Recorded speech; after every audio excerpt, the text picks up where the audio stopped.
Good morning, folks.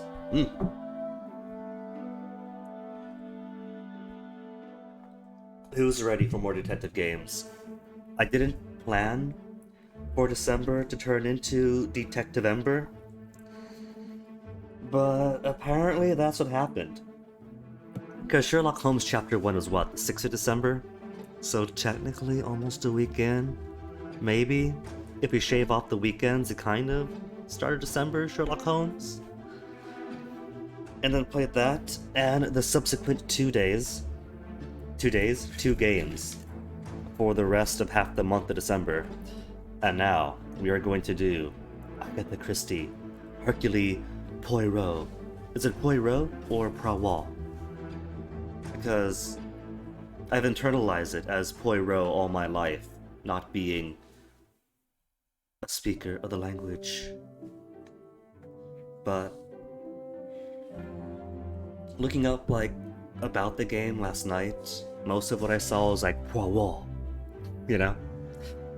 I guess I'll take it as it comes.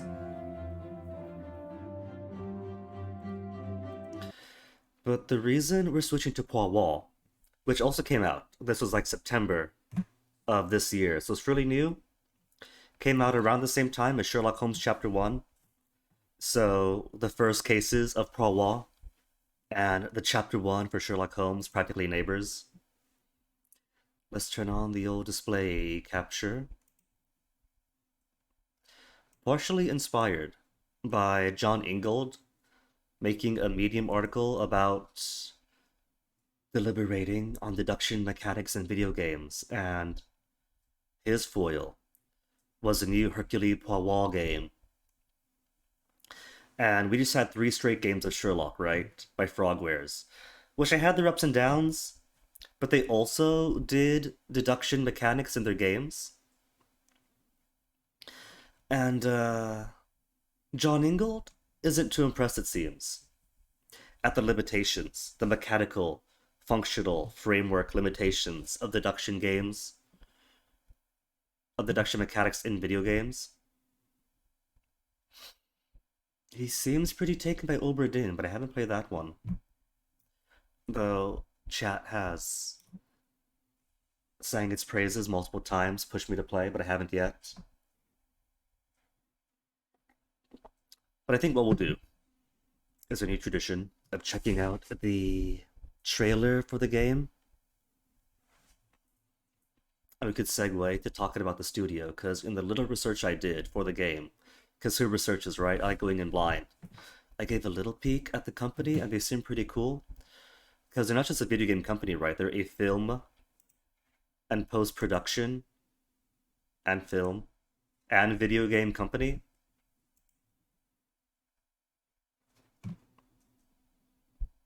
A 6-year-old studio merging a startup with merging three startups. BAFTA-winning company.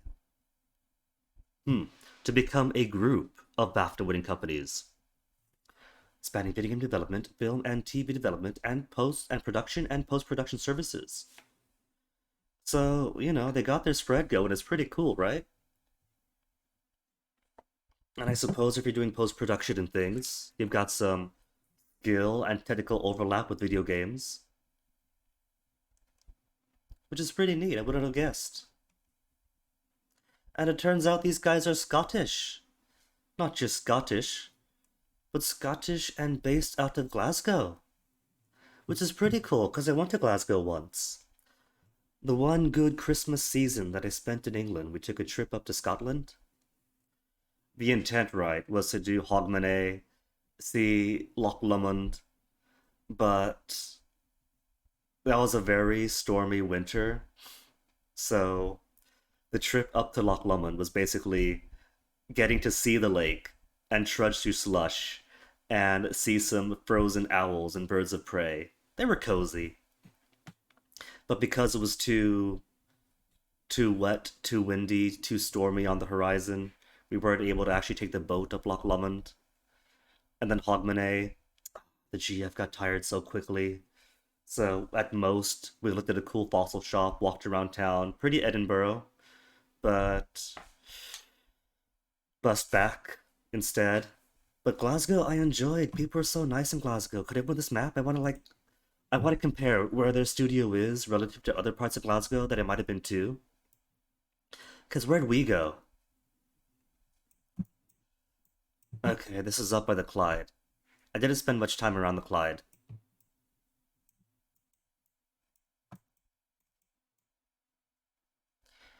Where is the Primark?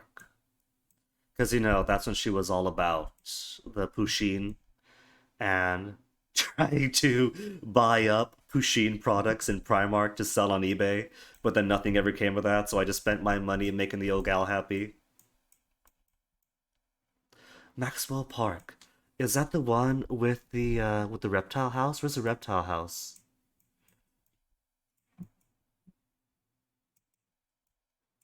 Or is that a different one? Maybe if I turn on the map thing, the satellite view. I don't know, it's been years since Glasgow, so I don't remember. There was a bridge. I remember walking along a bridge. So maybe we did cross the Clyde.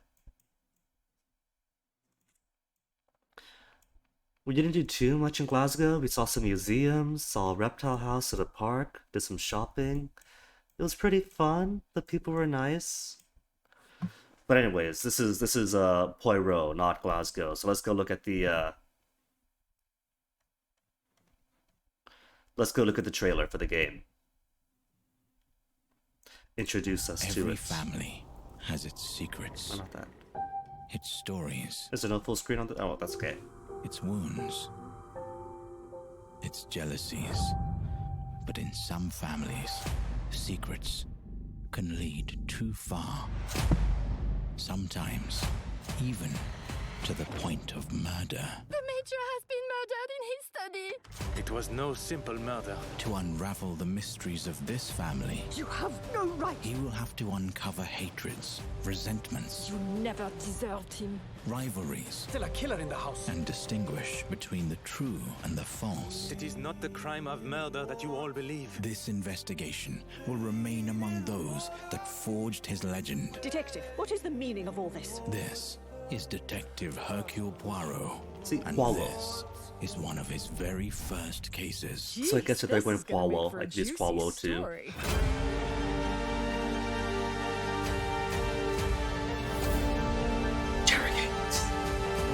I told you I didn't kill him. What a revelation. So it almost looks like you make your own deduction lines. So it might be cooler than the system used by Frogwares. Every family. September 28th, that's so far away. That's like a whole year from now. Anyway, OBS. OBS, let's go ahead, turn the display capture off, get the game up then. And as usual, I barely touched it. I've only opened the game to make sure that we can get like a game capture on OBS. And take a cursory look at the settings.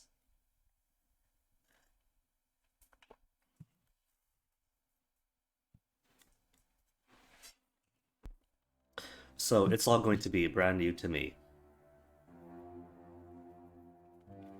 I mean, naturally, since I first heard this game existed in a John Ingle Twitter post, like a couple days back. And look at this, right? It tells you, left click to select. So already, this tutorializes better than Devil's Daughter did. And look at that, you got like bouncy menus that make noises. Clearly, this is a studio that knows its way around television and how to entertain. I'm just gonna sit here all day, sorry Poirot.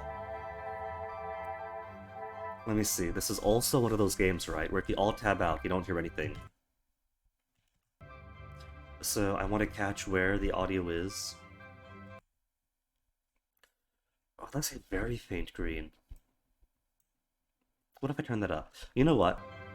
What if I just unmute this?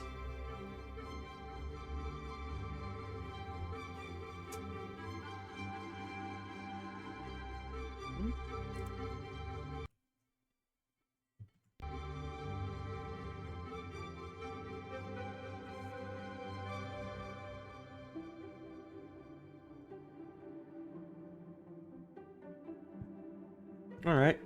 I can hear it well enough on laptop, so I guess game audio is audible. And that's what's important. Audio is always such a tricky thing, see. What I like, personally, is when the game is loud about here, but the streamer is also audible. So often I hear it, where the streamer is audible, and the game is all the way down here. Or worse.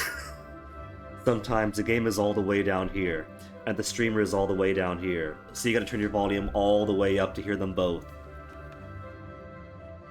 And sometimes I like to watch 2 streamers at a time, any more than that and Comcast gets angry. You can blow through the entire 2005 era data cap in a week. I've done that. But I'd have to have it where the volume is at 100 to hear one streamer who keeps his audio way low, but then I have to have the next streamer over his own stream audio to like almost mute, because one streamer's down here, the other's up here. So I like to err on the side of loud,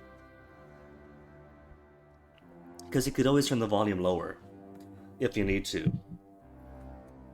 But if you're deathly silent, then there's only so much up that exists. It's why being cold is so much better than being hot if it's cold. You can wear cool clothes, you can wear a blanket, you can cuddle with someone cool, you could use a space heater, drink something warm, there's so many ways. If you're hot, you could take clothes off, but there's a limit, you can't take your skin off. It's just easier to maintain cold than heat, so it's easier to maintain loud than soft. Anyway, options I think is one downside so far because it's not very involved. Graphic-wise, you got resolution, screen mode, quality. I'm gonna try it on Ultra. This seems to be kind of like a top-down thing. Pretty graphics, but nothing too intense, so it should be alright. Deduction hints on. Maybe okay. To see how the game works. If it turns out to be superfluous, can always turn it off, I'm sure. It should be okay. Now, voice language. I'm tempted to put it on French just for the lulz, right? There's subtitles. The game language is in English, so it should be English subtitles. Which you can't affect the size of, it seems. Very basic menu. But nah, just English, I think. English unless someone compels me to put it on French.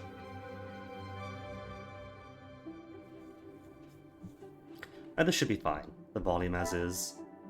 If it ends up being way soft, I could tweak around. Turn up the stream audio, mix things about if need be, but for now this should be okay. So with all that out of the way, I think I'll just jump into it then. Yeah? So let's do it. 20 minutes into stream and actually start. A new record.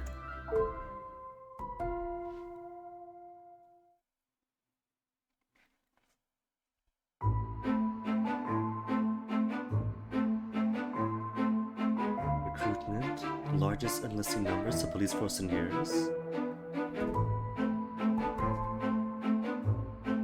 Oh, that's cute, is it, deducing his own history? Get that cursor out of the way.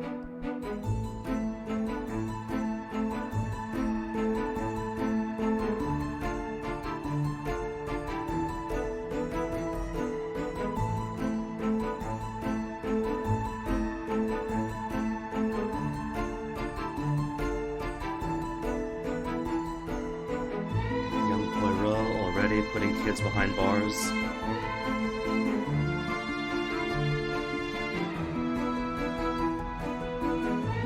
Putting hard-working dads behind bars.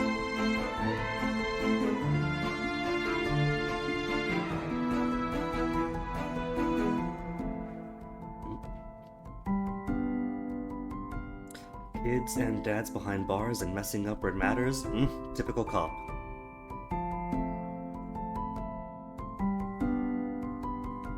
No thought of the consequences. Well, that's just a job description, isn't it?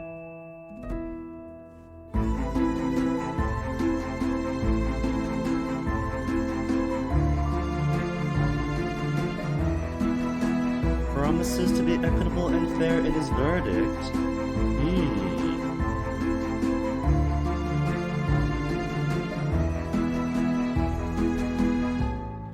Truth be told, I know almost nothing about Poirot. I know there was a television series, and he's got a mustache, and that's basically the end and the start of my awareness of the character.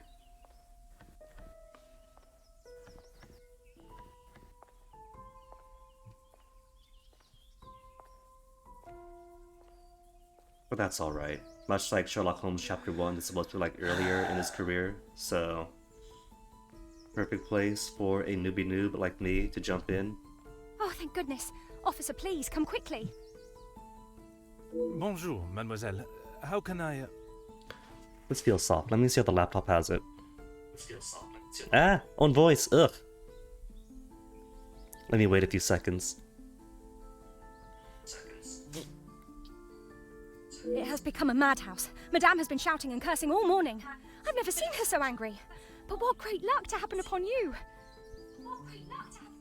Alright. It's audible. So what happened? Madhouse? Madame's been shouting?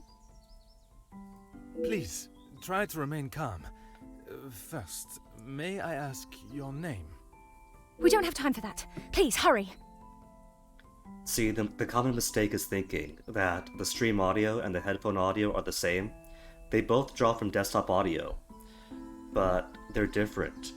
If I turn my own volume all the way to 0 or all the way to max, the desktop audio that gets broadcast remains the same level it was set to.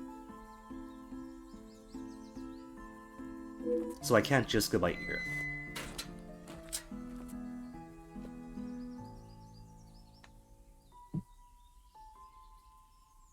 Prologue. So is this a multi-chapter game? Mademoiselle, now we are here, I must insist on your name before I can continue any further. I am Officer Hercule Poirot. Is it going to be then several chapters across one case, or several cases across several chapters, or several chapters for one case and a prologue for tutorial on a separate case? I am Elizabeth, but it is the maidservant that we must consider. Forgive me, officer, but are you new to the area? I like her moles, they're very cute. I could always appreciate some good moles. I stand out so obviously. I mean no offense, only I have not seen you before. This is a small town, and you learn everyone's faces very quickly. Very observant of you, mademoiselle. I was recently posted here from the city, and a good thing I'm here now. Let us get to the bottom of this madness you speak of. Very observant. Is she going to be the true detective behind the detective? Talking to characters is essential when gathering evidence. Basic questions are flagged with a question icon. Use left click on the question to pose it to Elizabeth. Frogwares, take notes. Already the tutorializing is leaps and bounds ahead. What caused you to become so agitated? There has been a theft at the house. Then I am exactly where I should be, n'est-ce pas? You can ask questions with a question icon in any order. Oh, that's the middle button, huh? Or does this move? Which is just move the mouse. Mouse icon with a move symbol. Use move mouse to choose your desired topic. I don't know if I can do that. I may need like an advanced degree for that. Try asking Elizabeth more until you have all that you need. If you think so, game, if you think I should. A list of all items that have been taken. Does the house have any suspicions as to who is responsible? Items first. The police's first duty is to the property after all. It is only one of Mademoiselle Angeline's most valuable bracelets, taken from her room. No sass needed, Elizabeth. Then its safe return is of the utmost importance. Any suspicions? Who's responsible? Do my job for me. Madame Van den Bosch, the lady of the house, believes Fleurette is behind it. Does she? So Fleurette is innocent then? You doubt Madame's theory? I'm afraid I do. I know Madame is confident of Fleurette's guilt, but she wouldn't do such a thing. Surely a burglar is responsible, as Mademoiselle believes. Exit? Oh, well. I guess I gave the alternative theory anyway. So pretty cool. Two choices for the same outcome, but kind of gives a player like the opportunity to decide how to frame his question, even if the difference is superficial. Merci, mademoiselle. Your assistance has been invaluable. New mind map unlocked. Alright, let's see how this varies from the Frogware Sherlocks. Mademoiselle Elizabeth believes a burglary is behind the bracelet's disappearance. If that's the case, there will no doubt be a sign of intrusion in the grounds.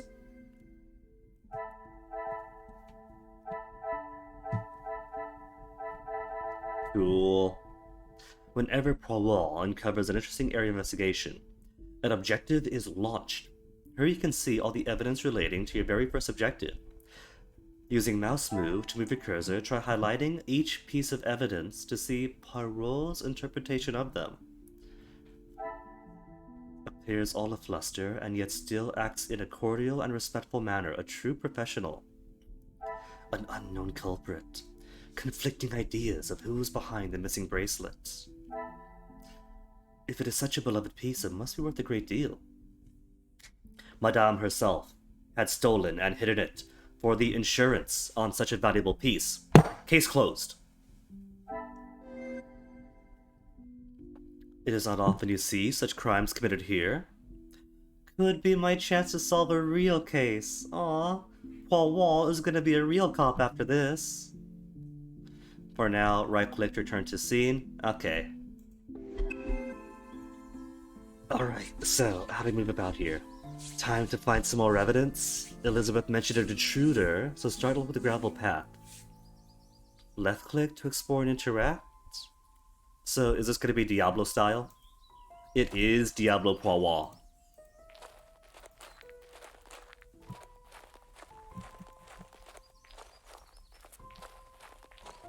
You know, last night as I was setting up, I was going to joke about just spending 15 minutes walking in circles, but this actually is kind of fun to watch. And he's got the puffy pants too! Do you horseback ride, Poirot?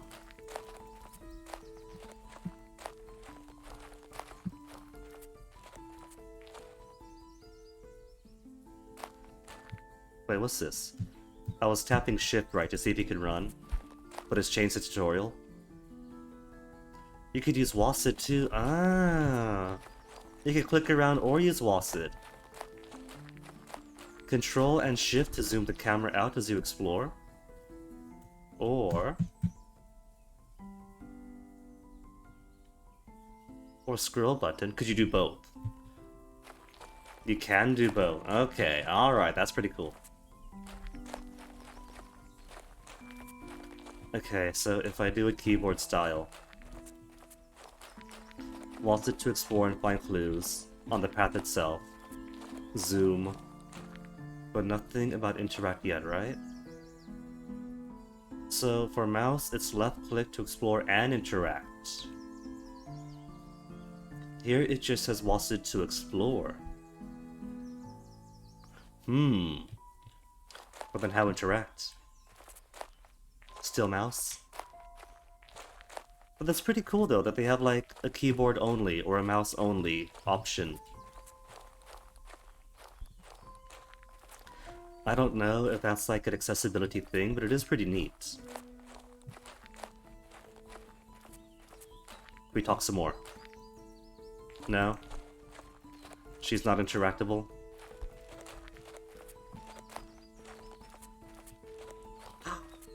Lou, mon dieu! Muddy footprints?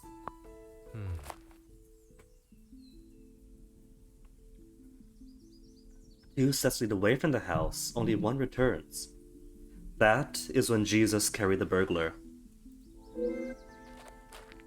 Every inspection you make adds evidence to the appropriate place. Are attribute your active objectives.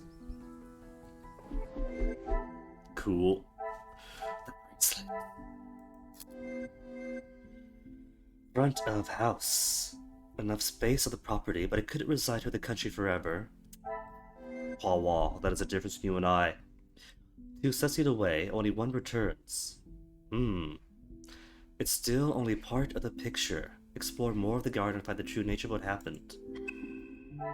What, just a garden? Can not go inside? Next, try a search of the garden lawn. But I can't. There's a fence in the way.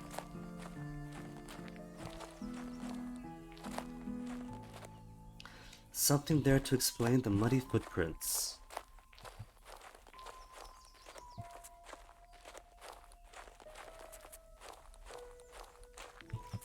What does F do? I can't open F yet. We haven't reached that part of the tutorial. A break in the wall. But first, the love bench. L and E. Not important. Could I sit? No, I can't sit.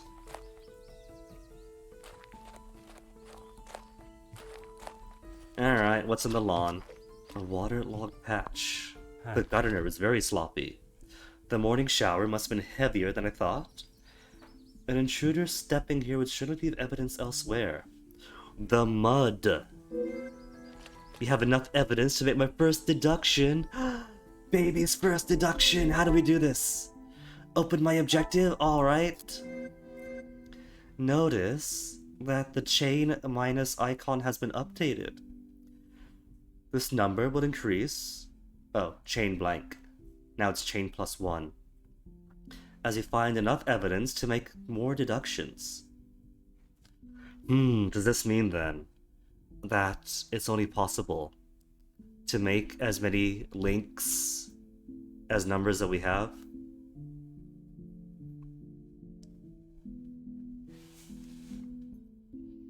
I suppose if they have to program in every single permutation, that might take ages. They might have just like key combinations. I don't know, we'll have to see. Highlight the waterlogged patch. Notice Poirot has posed a question as part of his interpretation of the waterlogged patch. Let's help him resolve this by providing an answer.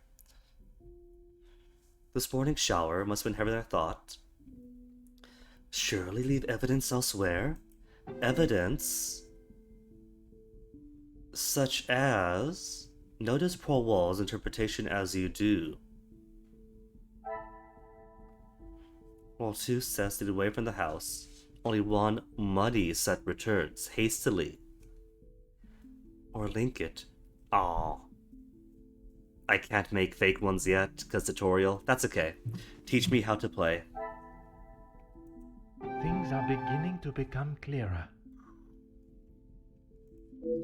A new conversation unlocked. It seems the muddy footprints are a result of the earlier rain. Well done, you have just made your first deduction. Aw, yay! Linking evidence gives you new evidence to use in your investigation. In this case, you've also unlocked a new action, as represented by the interrogation, the ellipses icon. Footprints from earlier. The muddy footprints, result of the rain. Talk to Elizabeth. To advance the investigation.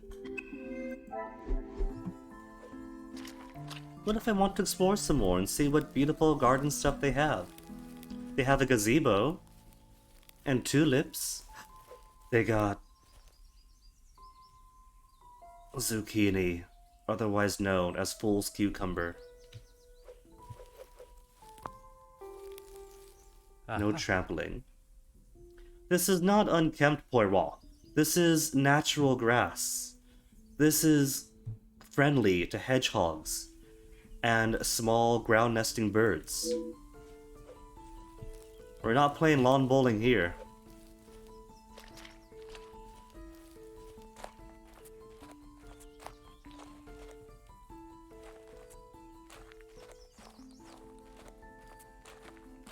There's a back door, a ladder, but no other mud. How to unlock run button.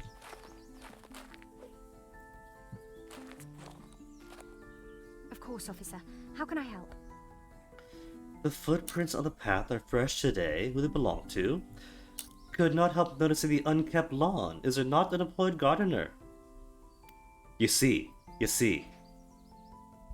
Madame cannot afford a gardener. because it turns out her pension is not as lavish as it used to be, and so she had to frame a faked burglary to get the insurance money on the bracelet, and then simultaneously pawn off the bracelet. Case closed. There is, sir. Luke, but he was called away from the house on a personal matter. Rahana, our cook, accompanied him. Never mind, I was wrong. It happens. No gardener present, there was no one tending to the lawn this morning, but still. No sign of anyone stepping across it. The footprints? One set must be mine, leaving to find you. The other set must be Florette's. She was caught in the rain this morning. Would that finger Florette, as Madame had suggested? Explains the hurried, scuffled nature of the prints. Of course, it's also possible that the burglar neither trampled the grass to the right nor stepped through the mud.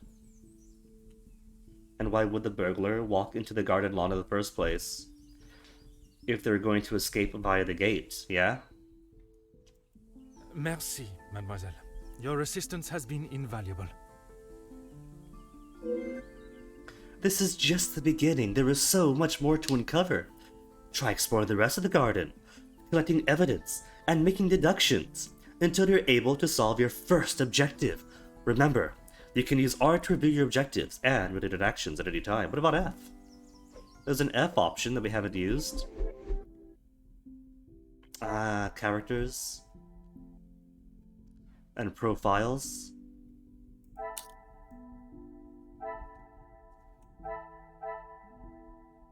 Items belonging or related to actions. Oh, this gets complex then, huh? Actions performed by, documents relating to, secrets about the character, connections. Okay, this is cool. So I guess it webs out then. It's not click here to get more details. But... okay, alright. I see.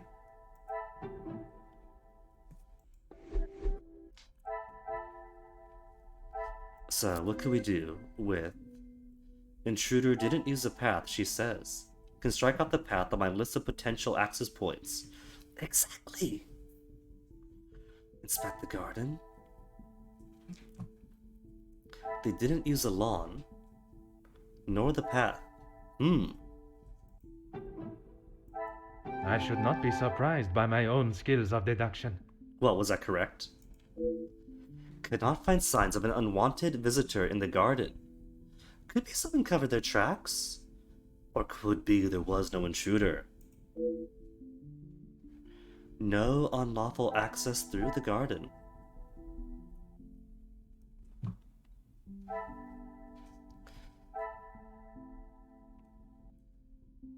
Talk to Elizabeth.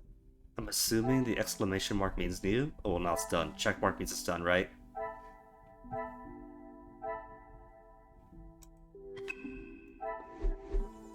Is there more we can talk about? Of course, officer. How... No, there's nothing. Merci, mademoiselle.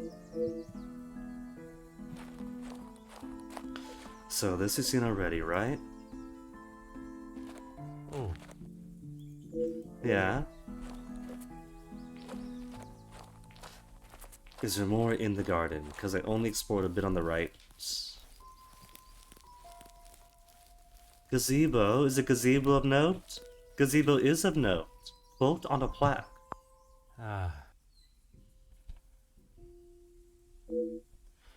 The measure done, I'll watch her place of stand, and touching hers, make blessed my rude hand. Did my heart love till now? Forswear its sight, for I ne'er saw true beauty till this night. Unrelated.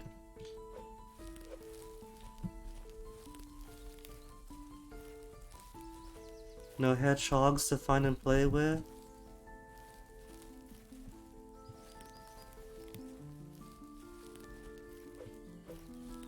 Grass already seen. The fake cucumbers, not important. I think it is. That's why child me always hated zucchini. It looked like cucumbers, but you take one bite into it, then it's all soft and mushy.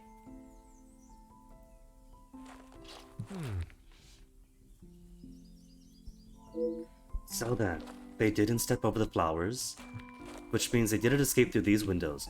The trellis, maybe. Overgrown. They could have come up on the right? Where are you going? Where are you going? Trellis, man. Trellis. Left untouched for quite some time. Okay, so didn't step on the flowers, nor use a trellis.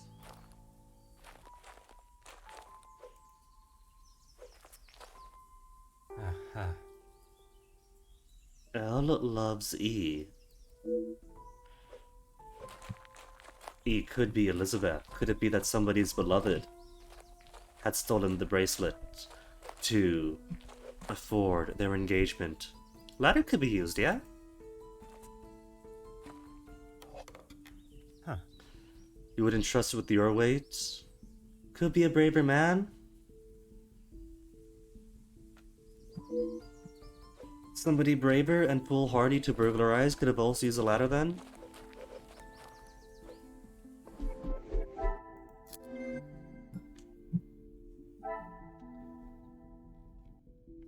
A conservatory? I haven't seen one of those outside a clue.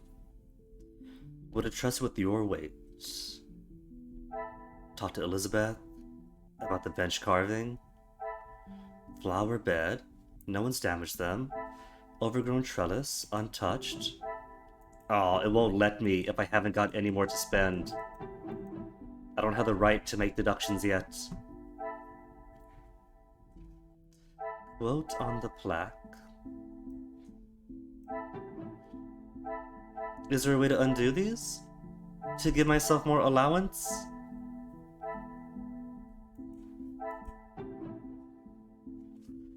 If there is, it seems I can't yet.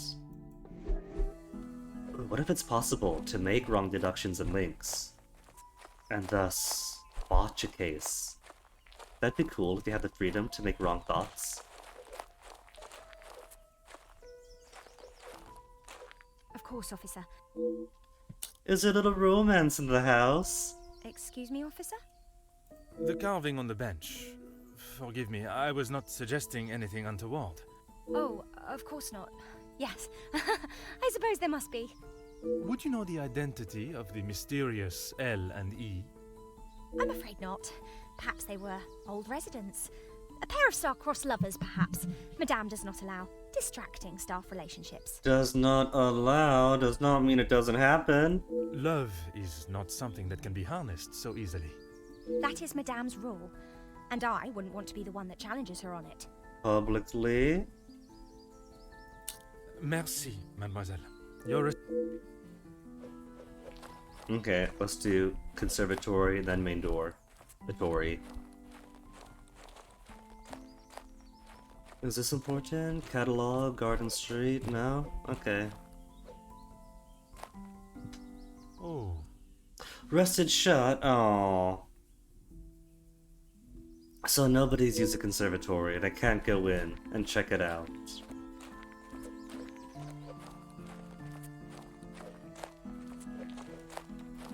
Anything to the left of the house? He's looking up. Was he? I thought he was. Open window.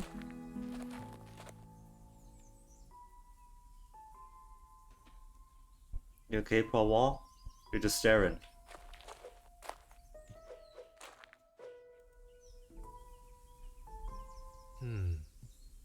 Oh, there is an open window. And a possible climb to reach it unassisted, unless... Ladder? Is that about as high as a ladder can go? Then climb up here?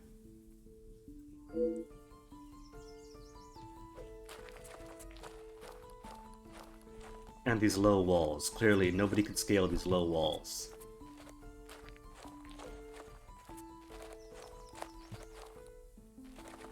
Trample the flowers.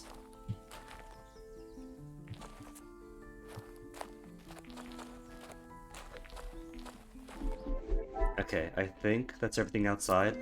And I do have one more allowance for chaining stuff together. Side store not used. Wooden ladder. An open window. The pieces of the puzzle are finally coming together. No practical or logical way for someone to have reached the window. Even with the wooden ladder? Aww. No scaled access. Perhaps another means of entry? Why do I feel like I'm just wasting my allowances?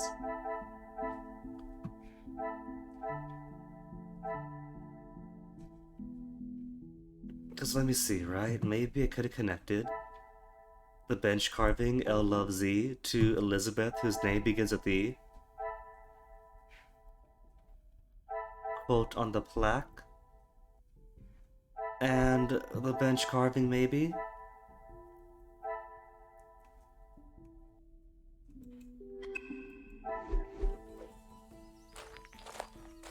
Oh.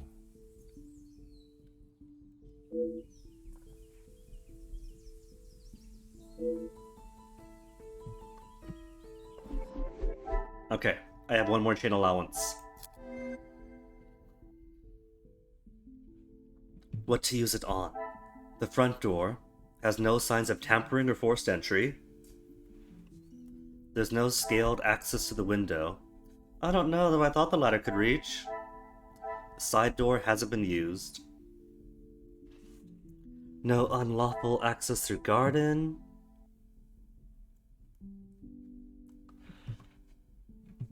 Overgrown trellis hasn't been used. Flowers haven't been crushed. I suppose all this is to lead to the possibility that there was no outside entry then. That the burglary did come from inside the house.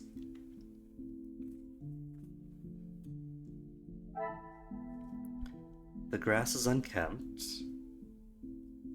Do we have a name on the gardener of the cook? Because I've forgotten it. Maybe the L loves Z is unrelated. But could it be that the gardener and the cook ran off together with a bracelet of great value?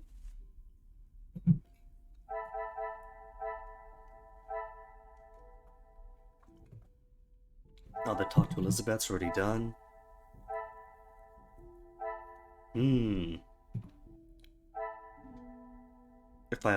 If I waste no scaled access, with no unlawful entry,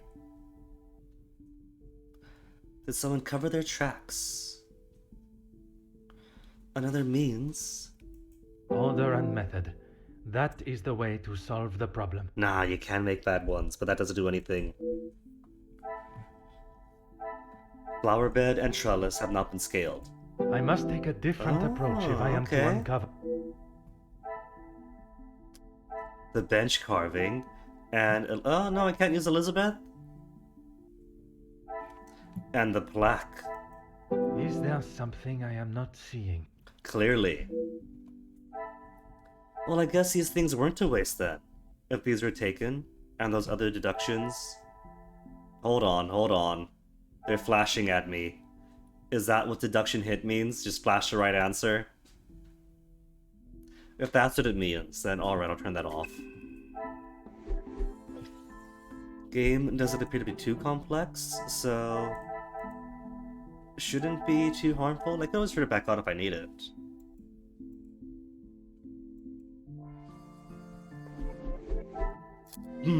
Do I link the front and side door, neither of which were tampered with? No tampering or forced entry, and the side door is all cobwebbed and shut? Some would say a lucky guess. I would say a moment of genius. Or flashing lights. Neither external doors have been damaged or show any signs of an unwanted visitor. No forced entry. No scaled access, because the ladder does not exist. And no unlawful access through garden. But see, here's the thing though. Poirot wouldn't trust his weight on it. But he's open to the possibility that a braver man coulda perched this elsewhere against the roof. We have the elsewhere right here, there's an open window. Impossible to reach it unassisted. But ladder is assisted, is it not, Poirot? Ledge appears precarious, but we are talking about somebody who is entering the house to abscond with an item therein against the will of the owner, yeah? So they might have chosen the more precarious route.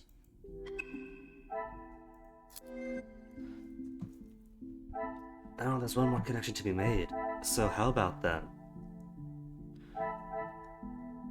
An unknown culprit, a stolen bracelet, Elizabeth reported the theft. Excuse me.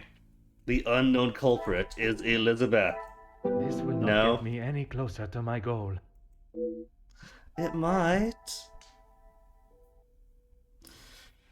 Overgrown grass, waterlogged path, quote on a plaque. Footprints from earlier as a result of the rain.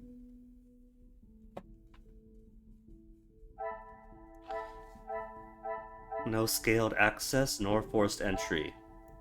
What a revelation! Therefore, inside the house. No signs of any unlawful entry into the house. Elsewhere, the back maybe?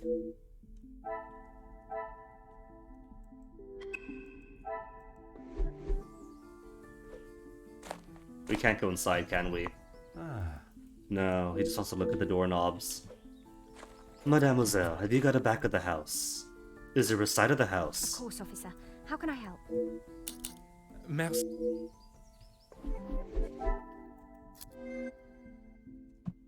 There's another point to make. No unlawful entry to the house, and no access to the garden. Another success. I never doubted myself. Achievement. It wasn't a burglary after all. Oh, and I can go inside? Can we? Possible inside job?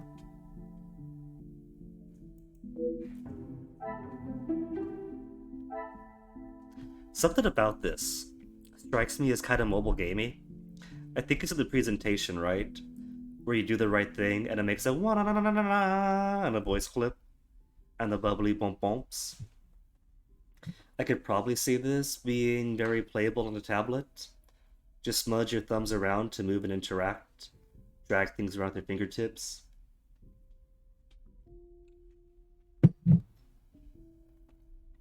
Just a feel I have.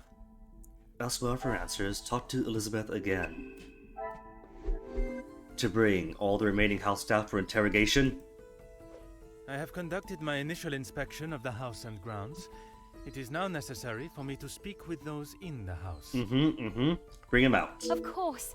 Thank you, officer. I'm sure Madame Van den Bosch will be happy to hear the police are investigating. Someone inside who will not be as pleased to hear it. Could we go in? Could we actually go in? We could actually go in.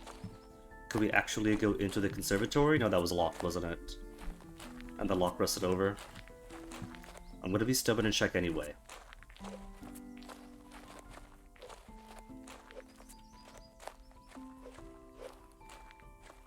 Now I can't go in.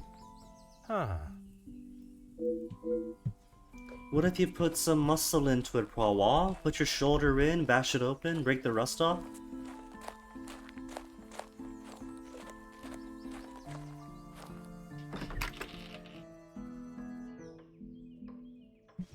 We presume this is the lady's house. She holds quite a presence, and from what Mademoiselle Elizabeth has said, she is not one to be on the wrong side of.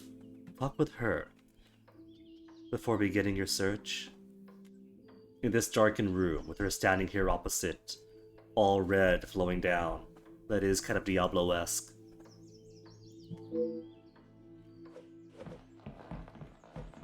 Cassandra! Who are you? You are not the commanding officer I requested. What, you wanted your best friend? Who you could easily ask a favor of, and Mademoiselle, Madame, right? I don't know French, Madame. Your walls are in major states of disarray. You run this house? You live like this? No, dear madame, I am Officer Hercule Poirot. I can assure you that, This will simply not do. I sent Elizabeth to bring me a competent lawman. And that is what she has brought, madame. Now, I would like to continue my investigation. Is she going to ask for my manager? Understand the bracelet gone missing. You believe you've got the culprit? You do not believe there was an intruder in the house? First the facts.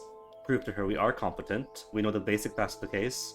You understand correctly. It is my daughter's bracelet. It is a rather expensive piece. Rather. And valuable to your daughter, no doubt. It was a gift. Yes, it was from her late father, my husband, the Viscount, and it has not gone missing. It was stolen.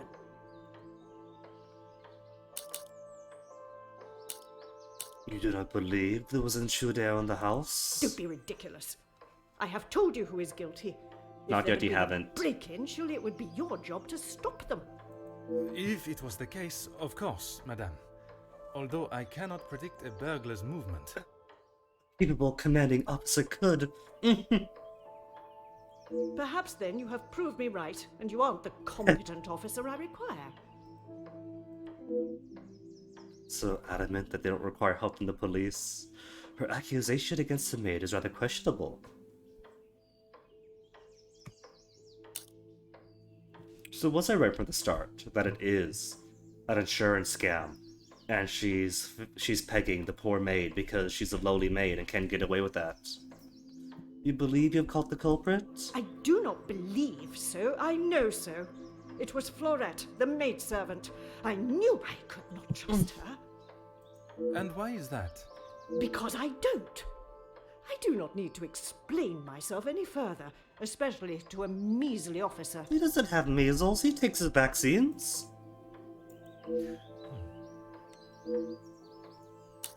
Merci, madame. You have been most helpful. Well, we've spoken to her, so now that's implicit permission to speak to everybody else. Madame Van de Bosch was so quick to accuse the maidservant Florette. I wonder if this hasty accusation hides a deeper reason. Maybe Florette has broken the no romance rule and has seduced the object of Madame's desires, who has already discarded her for being too old for his young and fiery heart. And so she has sought revenge and insurance scams to ruin her young servant. Nothing in the hall. Confirms the theft, reiterated it, accused Florette, and dismisses burglary.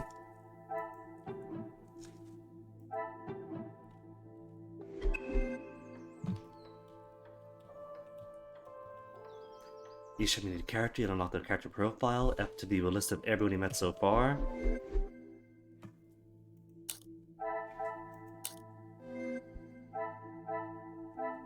You have facts, accused Florette. Confirmed evidence is none, confirmed evidence is none. Alright, let's begin. First, whose boots are these? Or the books?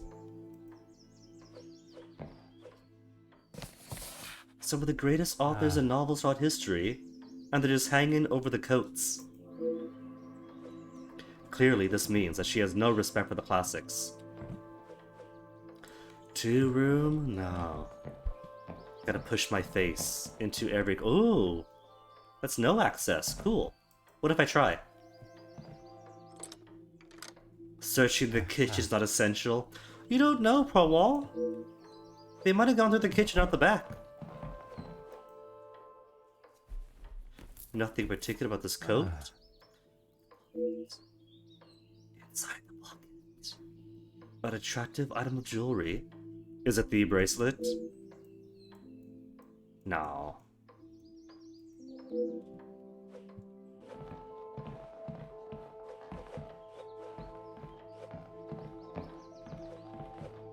Unless it's like extra power of the giant fist, and the ring ends up being a bracelet or vice versa.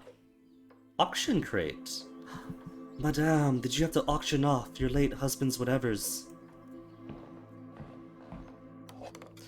Various art pieces have been packed and addressed to the auction house. They are on hard times then.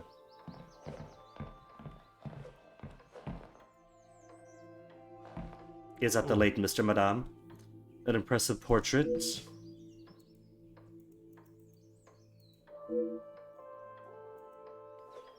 A telephone? Fancy. Very modern, madame. But it's not working? Is that further evidence of the house's dilapidation? Newspaper can't look at. Go upstairs. Alright. Methodically do the downstairs first. 2-room. Locked and sobbing inside. Oh no, that's Florette then, isn't it? Rose and crossed arrow symbols adorn the door. Symbols of forbidden love. So this is horny jail. She's literally got a horny jail. Come, my little gray cells, let us solve this mystery. Okay. Let's put together the facts that they have horny jail going on here. The lounge door.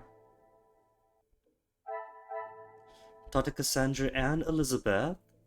Strange symbol, rose and crossed arrow. A reference to the great William Shakespeare. The quote on the plaque. The strange symbol. Magnifique. Someone in the house has a keen interest in the works of William Shakespeare.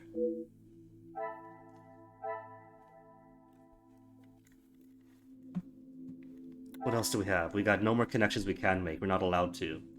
Maybe that's less an allowance and more possibilities. Auction crate. Assume Madame did this. Classical novels. A gold band. Portrait of a gentleman. And a telephone. Won't you ring?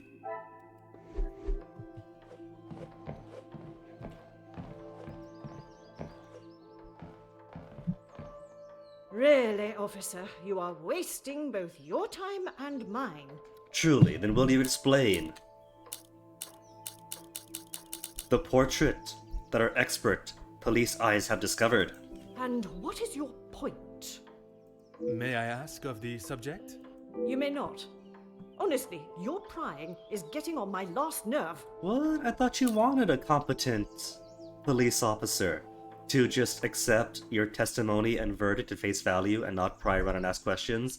Very suspicious, Cassandra. Would you let me enter the lounge, you who want to only damn your maidservant? Only if you are prepared to take Florette away. It is an offense to incarcerate someone without suitable proof of misdeeds.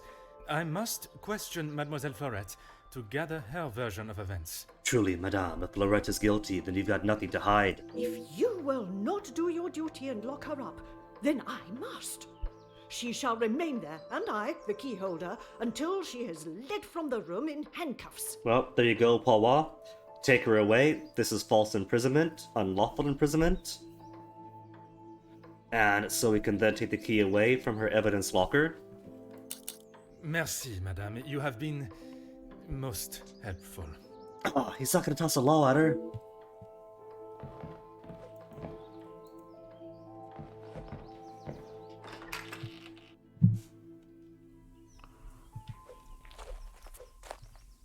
Mademoiselle Elizabeth, I hope you are feeling less distressed now. I can assure you I shall find the guilty party and the bracelet. What if it's a really, really small bracelet? And the gold band that he assumes is a ring is actually the bracelet. Thank you, officer. Yes. All I want is for Florette to be heard. L and E. E for Elizabeth. L for Lorette. Or maybe the E is a disguised death, and the L is Liz, or Liza, or Lisbeth. Bien sûr. Rest assured she will get the fair trial she deserves. I wonder if you could help me with some questions regarding the house. Of course. Whatever I can do to help. The sobbing from behind the locked lounge door? Is that Lottie Florotti? When I left, Madame was with Florette in there. Surely she would not have locked her in. It must have been an accident. Oh, surely. Madame Vandenbosch should not be deciding her fate. Would you grant me access to speak with her? Playing mom and dad. If Madame won't let me access, maybe Mademoiselle. I would, sir, but I don't have the key. There is a spare somewhere, though. Oh, Somewhere? How awful, the thought of her locked in there. Do you have any thoughts as to where I may find it? I'm sorry. Hmm. Madame does not trust the staff with such knowledge, even me. Although I did overhear her once say it was hidden somewhere, close to her heart. Behind the Whatever that portrait of means. the late Mr. Madame.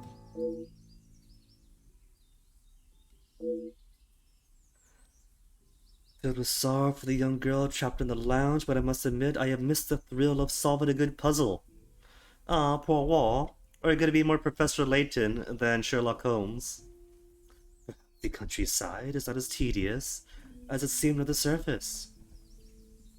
See, that's how you could tell that Mr. Hercule here is too much of a city boy. Get him some chickens, a few dogs to look after, a garden to tend, and there goes a tedium. There goes more responsibility than he'll get in his cop days. Merci, mademoiselle. Your assistance has been invaluable. Daily puzzles to suss through. What killed the chickens today? Was it the fox? Was it a badger?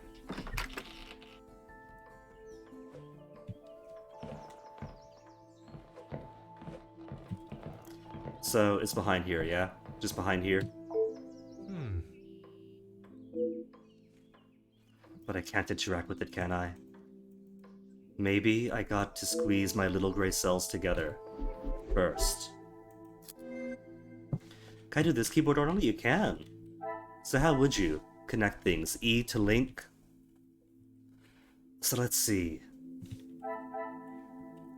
Unknown suspect. Portrait of a gentleman. I could use F to expand the evidence. Ah, like that.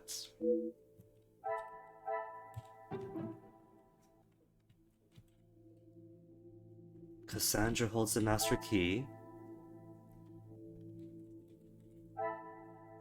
Close to her heart. Come, my little grey cells. Come We on, my must- gray cells. Okay, let me see. Dismisses burglary. Confirms a theft. I've got check marks on Tata Cassandra and Tata Cassandra.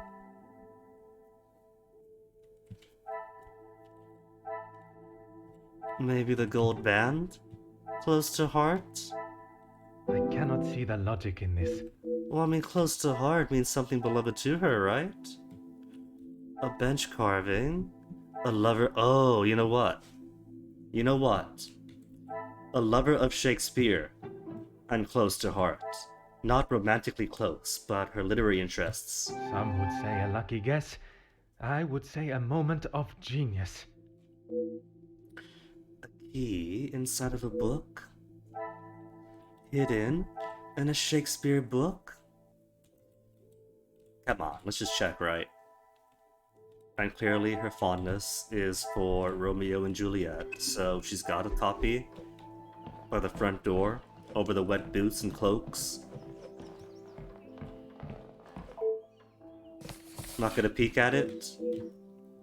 Fine then.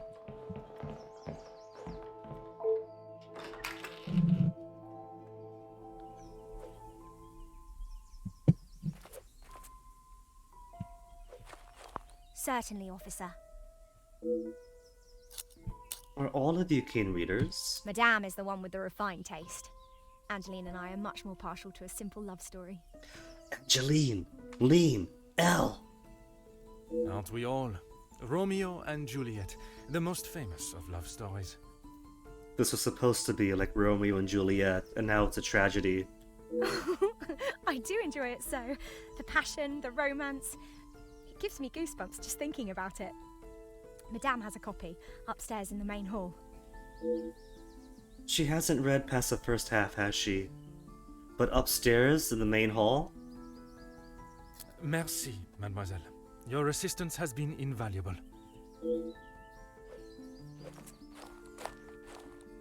Do I have to link my gray cells together? Okay, no, it's on 0. Inspect the hall upstairs.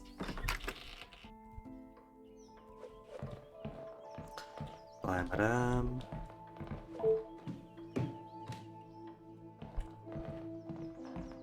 There's a chair, very suspicious.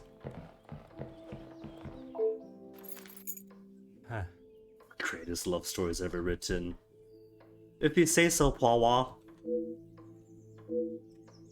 Got the key at least. What else is up here? 2 room, but I'm not going to use my lack of warrant to investigate. You don't know that, Poirot. You don't know. They could have escaped to the bathroom. There could be clues in there. There could be mud from outside in the bathroom, and a missing painting. But nobody's reported a missing painting, so auctioned away. Further evidence of the lapsed state of Madame's fortunes. Oh. Almost been something previously hanging in its position. Was it stolen? Nah, they never said.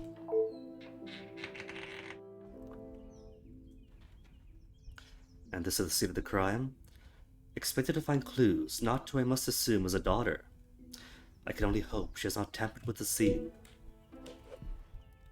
First, ignore her, snoop around.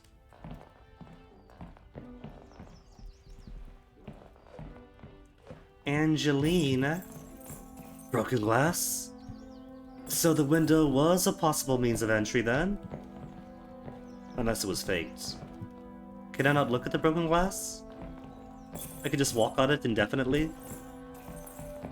Or have I got to be polite and talk to her first if I get the right to search her room over?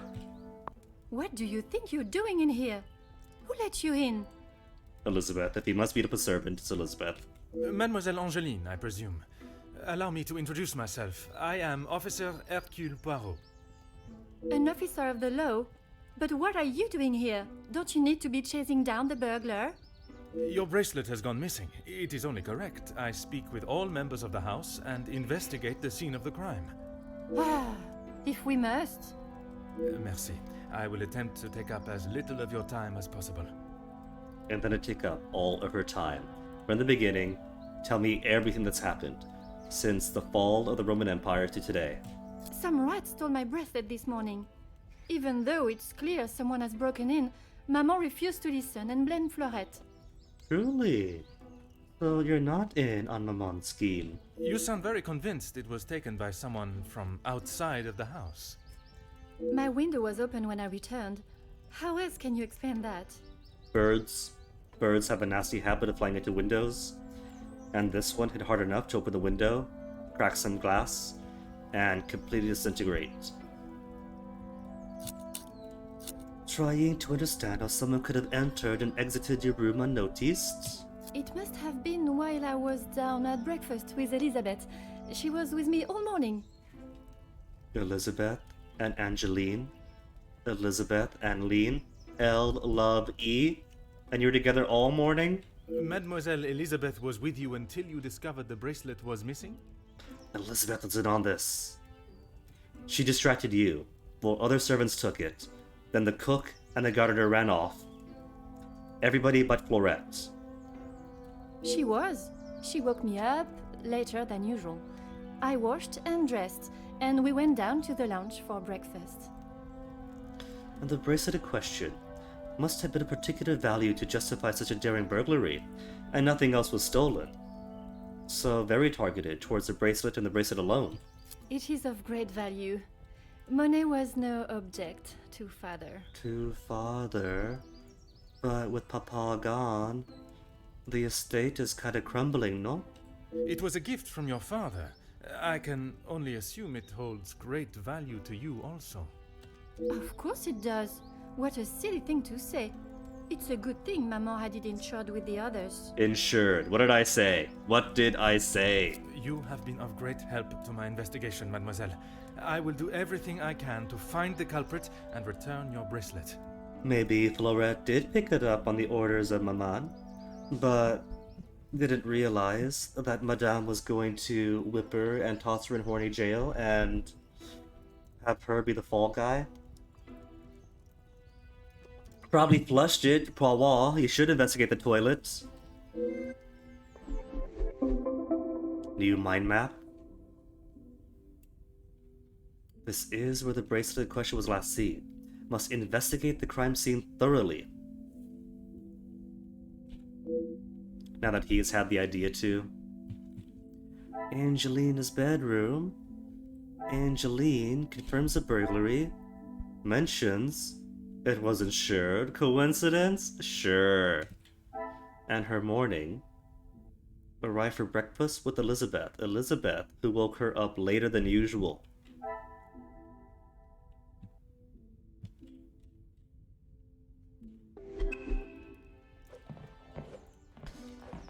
Aha.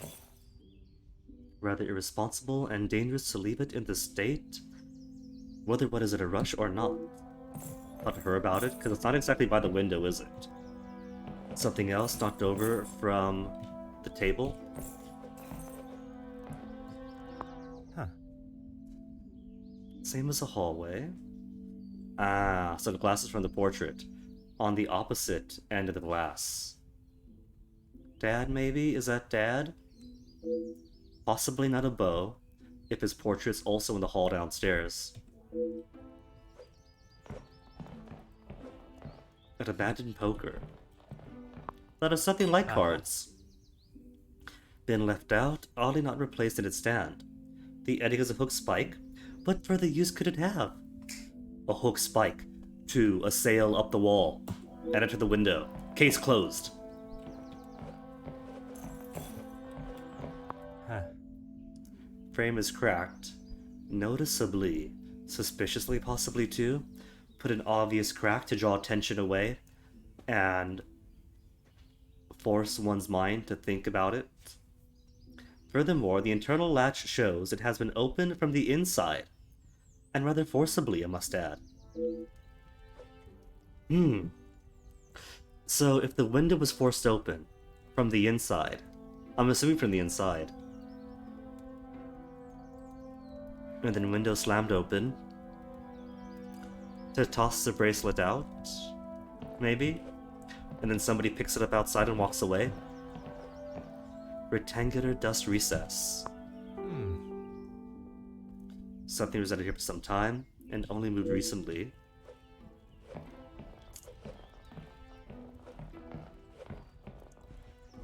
And the fireplace, bereft of poker. Oh.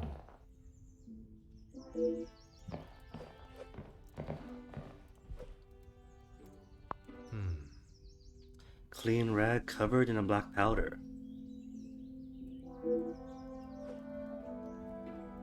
Clean rag, black powder, possibly for the fireplace, and the poker is all the way at the opposite end.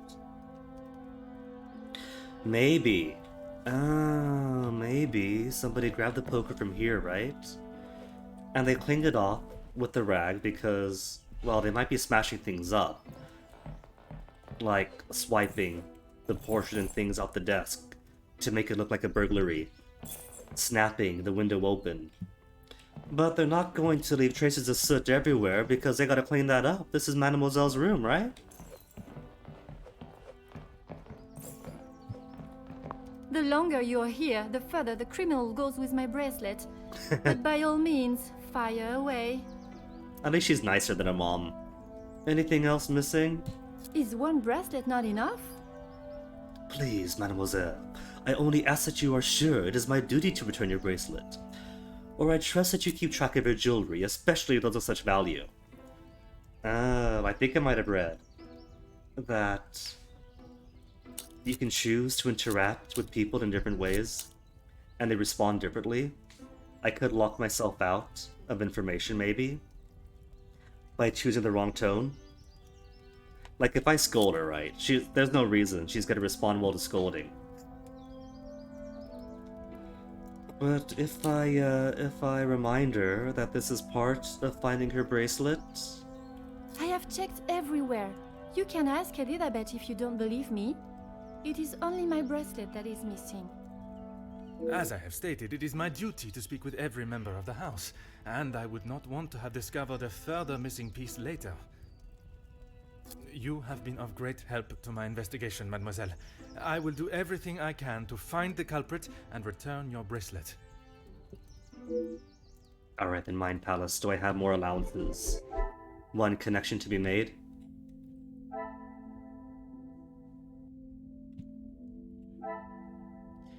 Find out why Cassandra accused Florette so hastily. Investigate the crime scene. I got 2 possible connections so far here. So the abandoned poker and the fallen soot, of course, right? I must No. act on thought and That is my thought, because that's my thinking. That there's an abandoned poker, what use could it have? To smash things up, of course. Oh, the clean rag. I cannot No, see the still no? logic in this.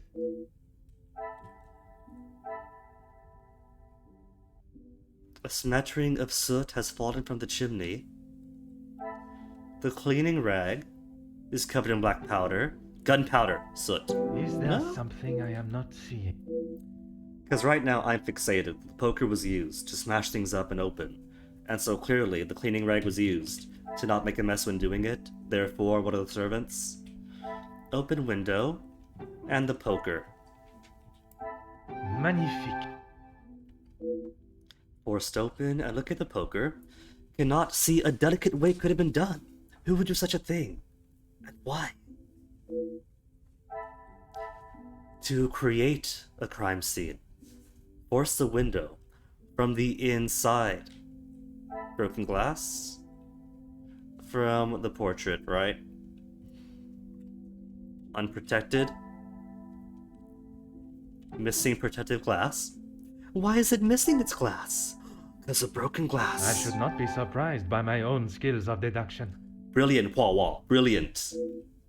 The photograph fell to the floor, and Angeline replaced it. Talk to Angeline. What else do we have here, though? Rectangular dust recess. Nothing else was taken. Maybe the bracelet was kept in a casket on the desk. The longer you're here, the further the criminal goes with my bracelet. But by all means, fire away. She spoke to Poirot. Poirot just stared at her for 5 minutes, and then talks to her again. The photograph was cracked by accident. How should I know? I returned to the room and father was face down on the Father! floor. It must have been the burglar. So it is your father that is the subject. Isn't he handsome? I remember watching him sit for it. He kept Aw, looking she's a daddy's across me, girl. smiling at me. The artist was getting awfully angry at him. He was a family man. How sad. Tell me about your father. Maman never wants to talk about him. She says it's too hard, but she acts more like she doesn't even care he's gone. I'm sure that is not the case. It must have been very hard for her, for you both. I miss him every day. He always knew how to put a smile on my face. I remember how much fun we would have, all 3 of us. In the summer, father and I would play hide and seek while Maman read. She always helped me though whenever it was his turn to hide. This is going to be a valuable clue. It's going to turn out that they hid in the kitchen, and now I could investigate the kitchen. I would stand in the gazebo, Gazebo. cover my eyes and count, and when I turned, he was nowhere to be seen. Maman would lower her book and flash a look towards his hiding spot. After I found him, he clapped and cheered as though I had won a gold medal. I bet he knew. I bet Dad and Mom were in on it together, and they just wanted her to have a happy childhood. He's sweet. I like him already. When I was hiding, it didn't matter where I was. He could never find me. Sure, I always Angeline. thought I was an expert hider, but when I think back now, I know he was letting me win. He always said my smile was prize enough for him. And look at you now. Because he coddled you growing up, sweet of him to do so, you weren't able to build up your proper hiding skills and left your bracelet where it was easily found? He always knew just what to say. I'm sure he would want you to be smiling today, even under such circumstances. Achievement. Angeline Vandenbosch. Does that mean I've chosen every conversation possible with her? Having heard her story, I can begin to see why he is so missed. It's a tragedy. The loss of a loving father and husband. You have been of great help to my investigation, mademoiselle. I will do everything I can to find the culprit and return your bracelet. So, Dad, was it? No more connections here to be made. but one. Let's see, a missing painting. Could I make connections about how destitute this house is? Romeo and Juliet, spare key. A spare key. 2. The lounge door. Oh, I can't do it. Valuables are insured. Thus, why she is so keen to make it a theft. This will not get me any closer. Thus, why she dismisses burglary. I must take a different approach. Thus, why she accuses Flolette. Order and method. Order and method. Order. Orderly, going through all the options that might connect. Bench carving. Unknown subject. Now we know that's Dad. Can we connect that? Auction crate. And the missing painting. To give Poirot the awareness that the Madame is selling off all her valuables. Things are beginning to become clearer. She's selling a great deal of her collection. There's more to this than just redecorating. Selling heirlooms.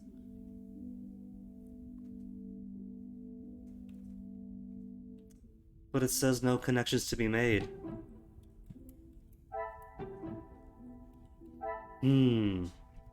What if they didn't have that icon?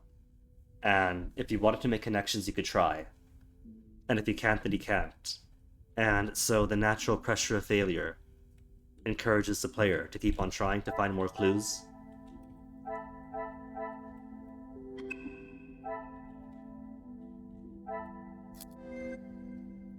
What's new? Angeline's father is a portrait?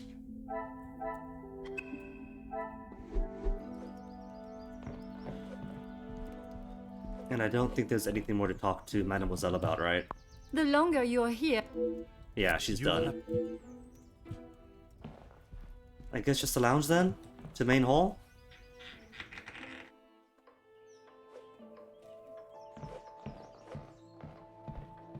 Still can't check the bathroom though, right? Still refuses to check the bathroom.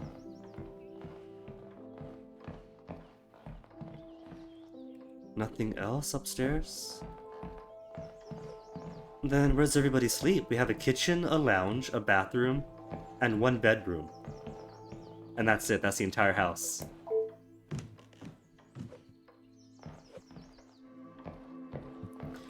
Wanted to talk about your hubby dub? Really, Merci. Nah.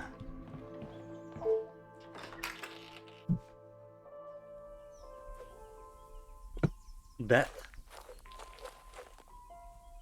Certainly, officer. Anything missing when you returned? Not gonna ask about why you woke Angeline so late. Now I think of it, I don't recall seeing her memento tin. Her memento tin. That is something else. And if it's her memento tin by her bed, why wouldn't she mention it? But usually resides on the desk in Mademoiselle's bedroom. She holds her keepsakes from her father and other gifts or tokens in it. She has such a wonderful collection. She's very lucky. She normally keeps it close, but I didn't see it this morning. Merci. Suspicious.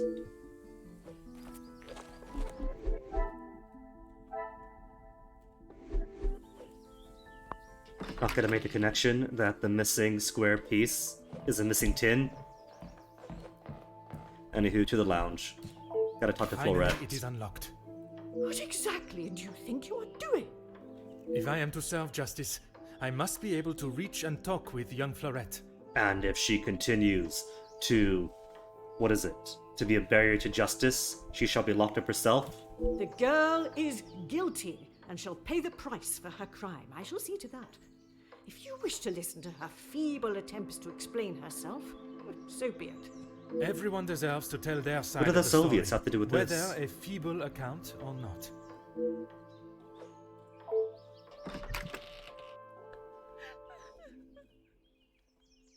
Finally able to speak with the accused and hear her version of the events. And still have a number of questions. Alright. I think the loop is talk to, then investigate, because I can't interact with anything just yet. We'll be polite then. Food. Never mind. I can't interact with the food. Even the game's forcing me to lose weight.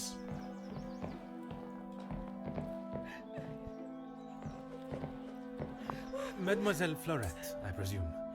Please, officer. I did nothing wrong. You can't take me away. Please relax, my dear. If you have done nothing wrong, you have nothing to worry about. But it is my duty to investigate all avenues. Ah bon? Relax. So you don't think I took the bracelet? As of this moment, I cannot say. But answering my questions honestly will certainly help your case either way. You are the accused? Why don't you begin by giving me your account of this morning? I can't imagine she has much of an account other than she came here, did some work, and got locked up in the lounge by her mad Madame Master. I didn't even know it was missing till I got accused of taking it.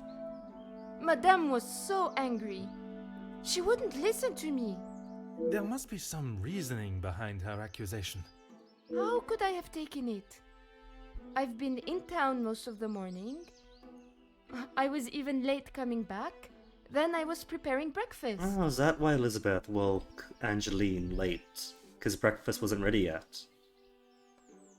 So much to do? What exactly were you tasked with this morning? Rihanna the cook is away, so I had to fetch breakfast for the house and prepare it all myself. How does she expect me to do that all on my own? From what I understand of Madame Van den Bosch, she would not have been best pleased you returned late for breakfast. Not best pleased? I thought she was going to batter me to death with a baguette. I hid in the kitchen and then tried to stay out of sight in the lounge until breakfast was over. Didn't want to put my head near her jaws while she was still hungry. You see, Poirot, I don't know why you just got out of the kitchen at the start, but it was totally a valid place to investigate, and now the key suspect was in the kitchen most of the morning. Perhaps a brave move under the circumstances. And you did not go upstairs at all. Madame was singeing a hole in the back of my apron with her glare. I daren't have moved. I was too scared to blink the wrong way. Never mind stamping upstairs. Also, cool water skis. In this morning's rain, you would have hurried your duties. I must just be slow, monsieur. My mother always said I, moved like the snail. Maybe I was just happy to be out of the house. Struggle to believe you would risk catching a cold in such a condition. For a little fresh air. Hello, hello, hello to you, Roberto. Overcome, perhaps, by the volume of the task at hand, so be sympathetic to the hard-suffering laborer. I had a lot to do.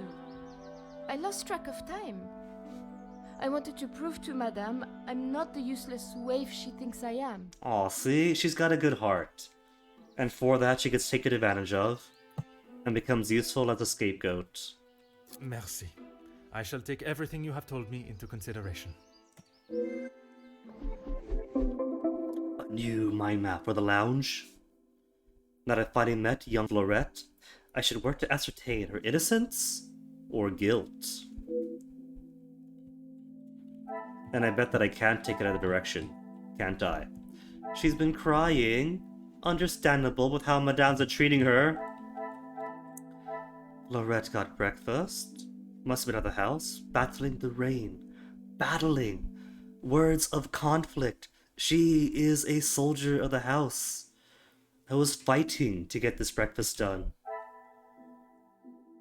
Or she was dawdling. Would have expected her to be more focused on time.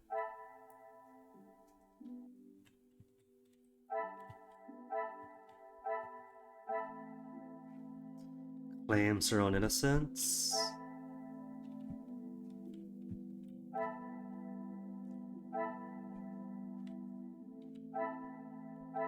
And I can't connect anything yet. I don't have an allowance for it. Alright, well first, this letter does kind of speak to me. It's just standing there, begging to be read. Oh, I do not always agree with the telephone companies and their charges, but ignoring the bills will not make them disappear.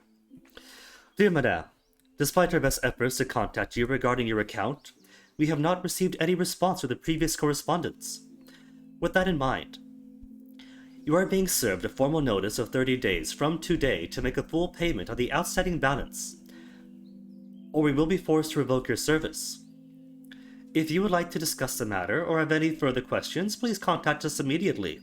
Regards, Monsieur Beaumont, Bell Telephone Company. That would explain then why the phones don't work. A final demand. Was there a date? No date that I saw. A poker stand? Missing a poker, right? Without a fire poker, where could it be?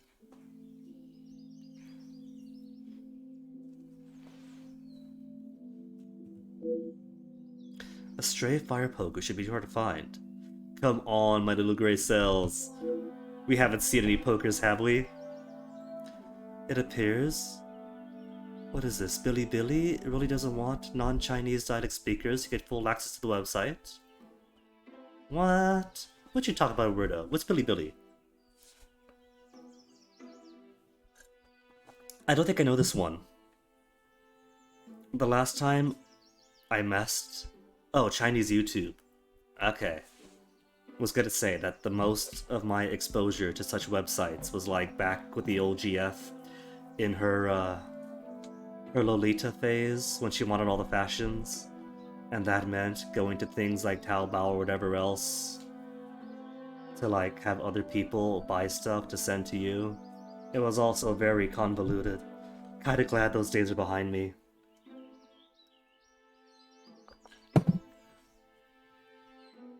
Truly, nobody suffers more than the Lolita Bia. Achievement, Luke Pate? What? To receive such a devotion and love must be a delight. Signed from Look. Look. L love E? Could this be L? You are searching for old Japanese music videos and there's a 40-question exam to get full access. Dang. For real? That sounds like a bit much. But if you have an invite coded, weirdo, best of luck. My love, it is an obligation that has taken me away from you, but it is my heart that will keep us together. My aunt is in much better health. Rest and some company has done her wonders. I hope to return to you in my duties at the house in a matter of days.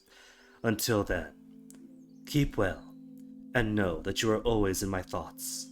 Now and forever, Luke. Oh, that's cute. Is that the same letter, but in French? No contacts in mainland China.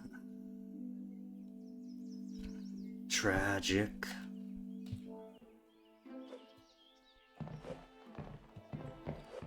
Wine bottles. Is there any bee's wing on the cups? Wonder what the wine connoisseur of the house is. A vintage like this would fetch quite a price. Maybe this could solve Madame's money problems? A collection slip. A slip for collecting a garment? Oh, that kind of Her house is in such disarray, and there's already been one collections notice that I thought this meant... Or one, like, overdue final charge whatever thing. That I misread collection slip as, like, you haven't been paying up, we're going to collect. Rather than, here is your garment, please collect it. Goosens & Co. Tailors in Town, dated today. Customer, E. Paget. E. Elizabeth. Elizabeth and Luke. Please bring this receipt with you when you come to collect your garments. Requested alterations of one mended sleeve, torn shoulder, one replaced button, middle breast. She's got a middle breast? One inline tear, right breast pocket. Will be completed by the end of today, Monday. Available for collection Tuesday. Goosens & Co. Tailors and Alteration Specialist. So, this wouldn't be related today then, since... My thinking was that if the bracelet went missing today, then somebody possibly tore their stuff, stealing and creating the crime scene today, and then turned to the garment to be repaired. But it was repaired yesterday to be collected today, so it can't possibly be.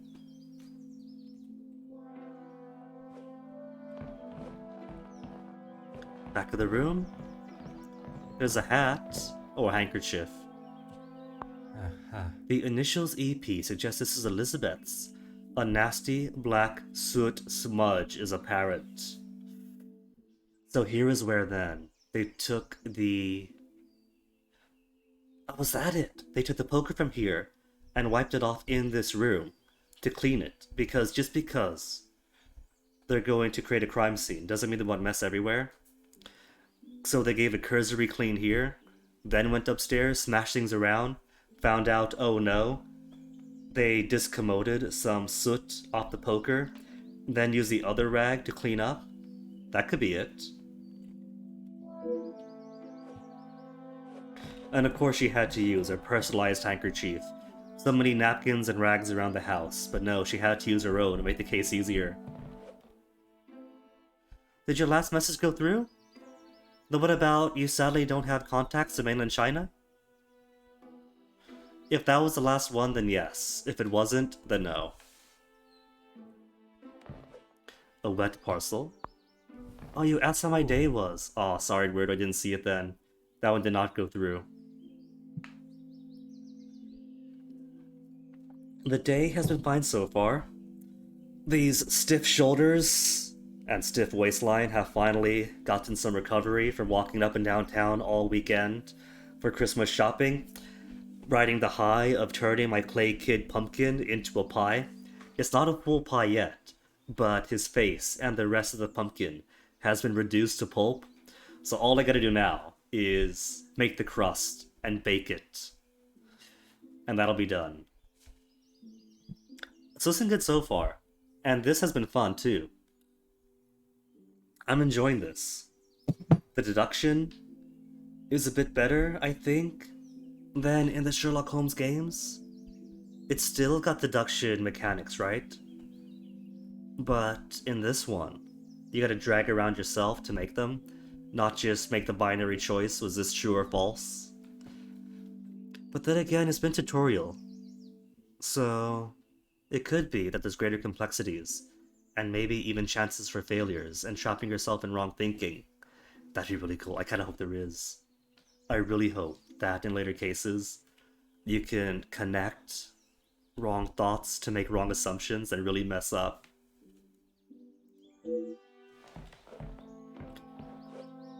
Dude, so many pastries. If Madame had to be mean to Florette and lock her up anywhere, at least it's with all this. So that was my day. Hopefully, Eduardo's, yours has been just as good. I could spend my morning in front of Miss Albert's boulangerie, taking in the smell. I know nothing of Poirot, but already he is a man after my heart. Bracelet. One connection to be made. 2 connections. Okay, what can we do? Cassandra's accused Florette. Accused?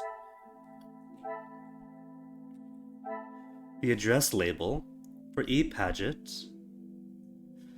There is no house address. How did this arrive? A formal suit? Amended male suit is inside. A great deal of effort has been put into restoring it. Oh, was that Dad's suit? Collection slip. Is that how it arrived? They had somebody pick it up? Another duty for Florette? Another success. I never doubted myself. Someone collected this by hand. Who? Well, naturally, it's Florette, right? Where's Florette? Who had so much to do? Was she dawdling?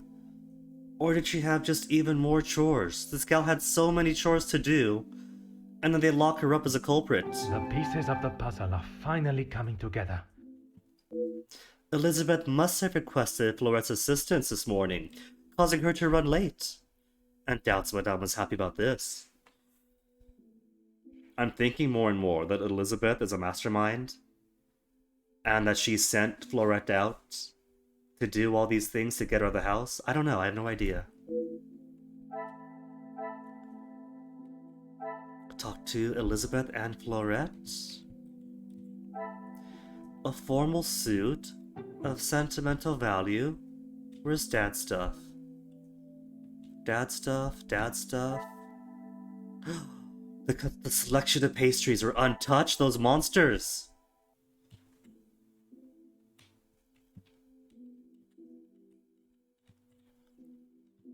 Nothing about the dad picture here, huh? Okay, stop linking. So what else do we have? We got Elizabeth, we got Angeline. Florette claims innocence, but Cassandra accused Florette. Contradiction. I must act on thought and fact, not on impulse. Wait, hold on.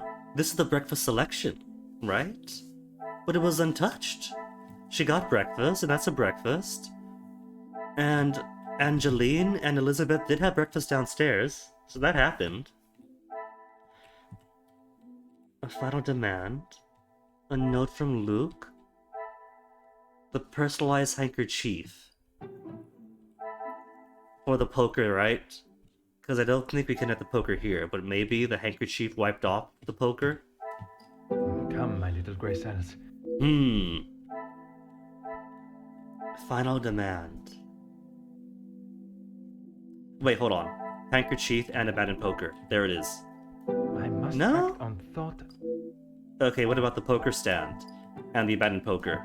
What a revelation! But surely, the sooty handkerchief was used on the poker, right? That's gotta be true still. It seems Angeline may have been the last one to use this. The poker was moved.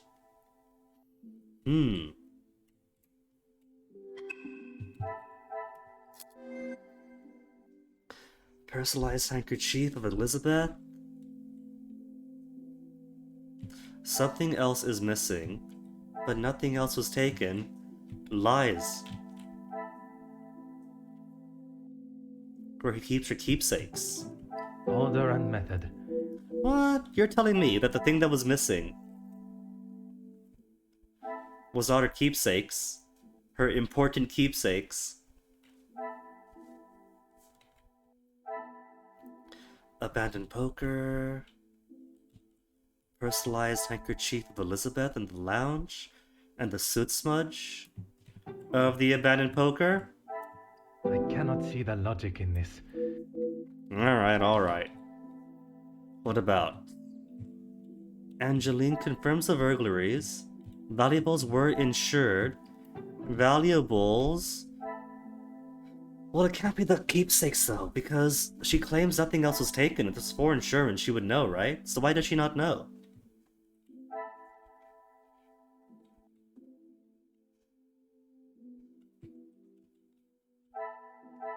I must take a different approach if... She confirms burglary.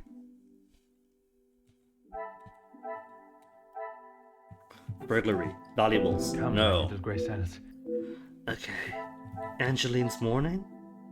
Arrive for breakfast with Elizabeth.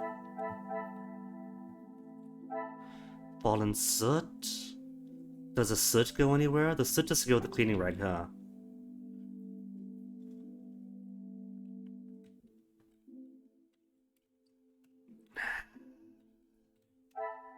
Confirm burglary. But really? Is there something... Burglary and the missing valuables? This will not get me any closer to my goal. Because now we know what went to that missing space, right? She's not noticed any more disappearances, but that's like all of her keepsakes. And she loves her father, right? I cannot Sorely see missed. the logic in this.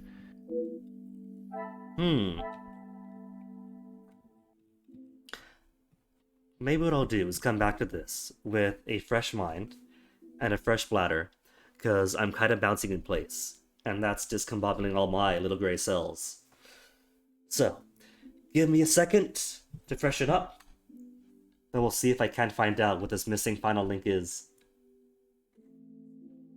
Ba-ra-ba.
There we go. Back into it then.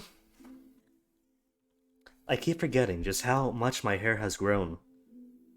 Like, I keep having to, like, push it out of my face. Because at this point, right, at this point, my hair is legit blocking the sound that comes in from the headphones. You ever have a haircut so bad that you just never get a haircut ever again? Because that's exactly what's going on here. Had, like, one bad haircut. When was that? Start of 2020? The very start of 2020, since I was finishing up some teacher observations.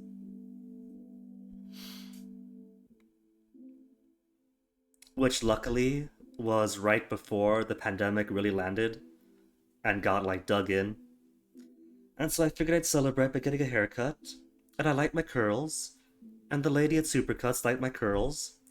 And she said she was going to, like, make it short at the sides and leave me something fun on top to play with. And that sounds fun, right? You think, like, short sides, fun on top? It's gonna be, like, poofy or something? No. She just took the razor to the sides and made it so short on top. Gave me, like, a boring middle manager cut. Almost military. She's like, how do you like it? Shave it. You sure? Bzzz.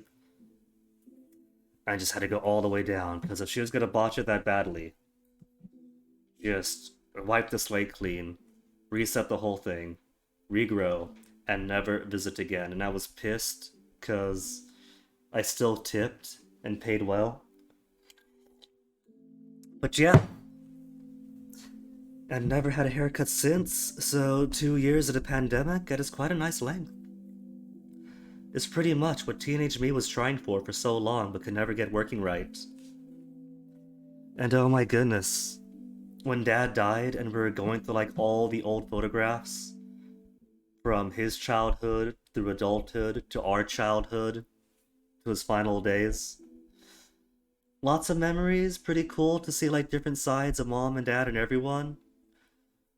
Nice to see like the happy days before he started going mean to the kids. When everyone was all kumbaya together. But oh my goodness. The pictures of like 14-year-old me trying to grow out hair when I'm just starting to get chubby and I have like no social awareness for anything. Absolute blunder years. If I posted some 14-year-old me to our blunder years, they'd have to shut down the sub. Cause that'd be it. They can't go any lower. Okay, the game says there's one more connection to make. So what is it? The fallen soot did not come from the poker. Personalized handkerchief has a black smudge. Is there something I'm just going to use everything on everything because lots of these things could work. Like, the tin of her mementos, her precious keepsake, is missing, and yet Angeline claims nothing else is missing, but those don't connect?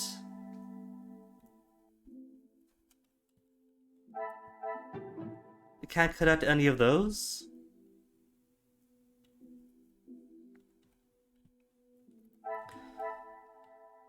Fallen soot of the cleaning rag? No.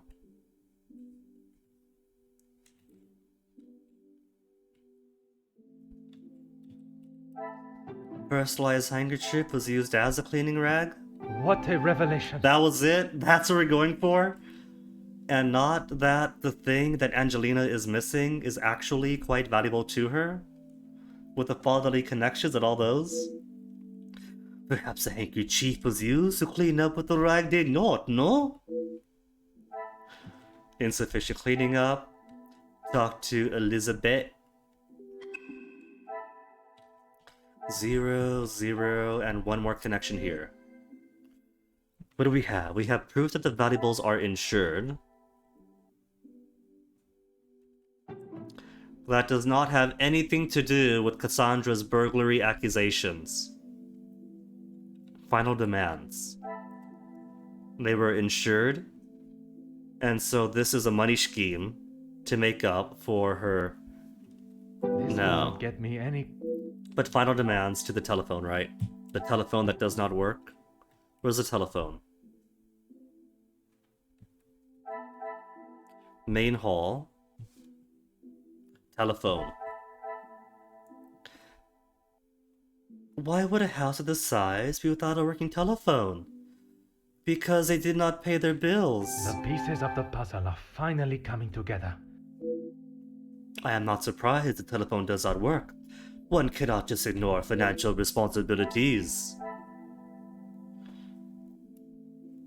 Financial responsibilities ignored? And so they are selling heirlooms. Another success. The family must be in a far worse position than I thought. I wonder if such desperation led to drastic actions. Cassandra is desperate for money, and the valuables are insured. The timing could not have been more perfect for Madame to just insure the jewelry. I should not be surprised by my own skills of deduction. It could not be coincidence that what is not being sold has just recently been insured. There is more to Madame Van den Bosch's accusation of Florette than it seems. A young maid would make up for the perfect scapegoat, and with such coincidental timing ensuring the bracelet, there are still questions to be asked. That's everything for the main hall. Talk to Cassandra. But there are still investigations to be done here and here. Florette, what do you know? Anything to show you I didn't do it. And Madame, I need this job, monsieur.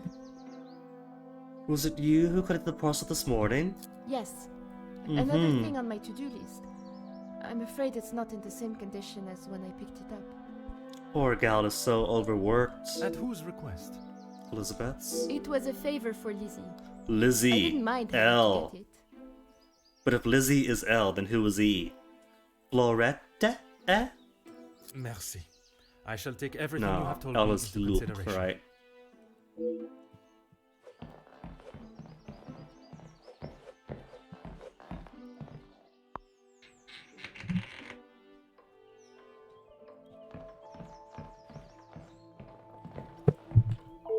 Really, officer, you are wasting both your time and mine. Questions with the red exclamation icon indicate that a dialogue challenge is available for this character. Or is this the one where if you choose the wrong tone or whatever, then he can't get through to them and he mess up and botch up, and then poor Florette has to go to the gallows? If you have something to ask, officer, I suggest you stop wasting my time further and just get on with it. She's got a shield next to her face. Am I gonna break her shield, Ace Attorney style? I've already seen and heard how hot-tempered Madame Van der Bosch can be. I should approach with some sensitivity. Understanding? My apologies, Madame. I was merely thinking about what Florette has done to your family. Ooh. To build rapport with her by making it sound as if I'm agreeing with her. Direct pardon, I'm just considering all avenues. There is much for me to contemplate. No. That'll definitely maintain her guard. Stab that dagger at an angle under her armor. And this is how she repays me? I will not be happy until I see her sufficiently punished. Complimentary? I am grateful for your vigilance, but it is time for the proper authorities to decide her fate. Oh, that's really stroking her ego. Empathetic? I can understand your anger. Her actions broke your trust and have affected you all. Or authoritative. Her punishment should be decided according to the law, not by the lady of the house. No, that's going to be worse. I think I'm going to make her think that I have fully bought into her lie, and so she'll buy into my lie, and thus her guard is going to drop around me completely because she thinks that I am just a stupid cop who fully believes her, and so she doesn't have to be as guarded. I doubted your abilities, but perhaps they're not as inadequate as I thought. Softened her up? Inquisitive? Since the death of her husband, have you struggled to keep the house the position it was? No, sympathy. It must be so difficult, raising Mademoiselle Angeline and running the house alone. It is challenging at times, I will admit. But I can assure you, the Van den Bosch name is as strong and prevalent as it has always been. Which is why you have to sell all your I stuff. have tried my best to provide for Angeline, although sometimes she may not see it that way. She is not to know about what we have discussed. It is my burden to carry. Let me adjust this quickly.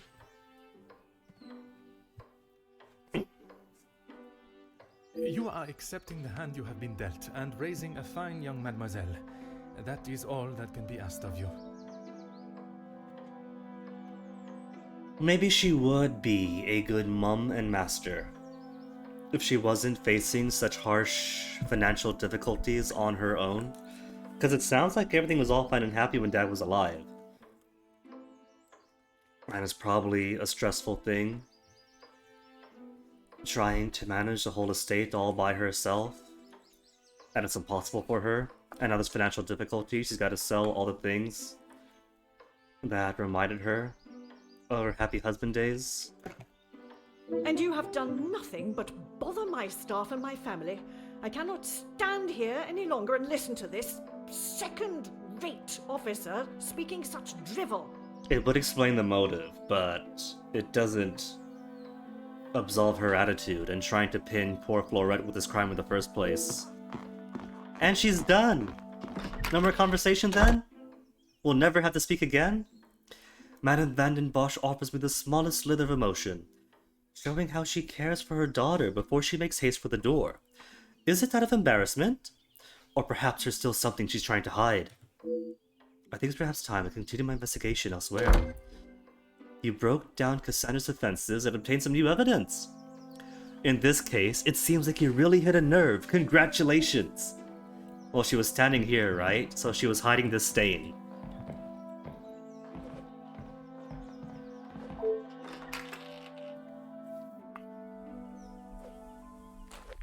Elizabeth? Lizzie Certainly, Busy? officer. Tell us about Luke. The package to the lounge first. The lounge? A package? You didn't send Florette out? Oui, it is quite hard to miss. Oh, how silly of me. I must have had my head in the clouds this morning. I'm sorry, I can't help you further. You deny it. Why? You know what? What if this is all a great big misunderstanding? And Madame Cassandra is being sincere in thinking Florette took it because she's a jerk and that's simply how she is? But what if Elizabeth was collecting mementos of Dad and restoring the suit as like a surprise? To be like, look, I've restored all these things. Isn't this wonderful? You don't gotta sell this stuff because it's all so precious to you. And then Madame flipped her wig because she thought, oh no, this thing is missing. Besides the obvious, anything unusual about this morning? Besides the terrible rain? No. I woke, began my duties with Mademoiselle. I had already laid out a clean dress. I helped her into it, and prepared her for the day before getting started on tidying her room as neat as a pin. But Mademoiselle says you woke her late. So, you didn't start your day with Mademoiselle. And the bracelet was still there when you left the room for breakfast. I'm sure of it. I had it down before Mademoiselle Angeline. Does Madame Van der Bosch have a habit of making such quick assumptions? Madame is under a great deal of strain. It can't have been easy for her to lose her husband, raising Mademoiselle alone. She can be quick to anger. All this, I And believe. this morning, it sounds as though it was such an occasion. It's not the first time I have had to stand and watch such treatment. I hate to see it. As I said, Madame hasn't had the easiest time. It was not the first time Madame Van den Bosch has lost her temper with Florette specifically. Madame's scolding of Florette this morning was the worst I have seen her temper. I wish you could see that Florette is just trying to do her best. Could there have been another reason for such a reaction? Madame was not happy Florette was late. All through breakfast, Madame was watching her with a piercing eye. But she's still learning the way. And you've given her like all the chores of the house today. You got Madame's chores. You have you asking for her to pick up the parcel. Why, yes, officer! I misplaced it after wiping a stain from Mademoiselle Angelique's sleeve at breakfast. You are a great detective. A stain.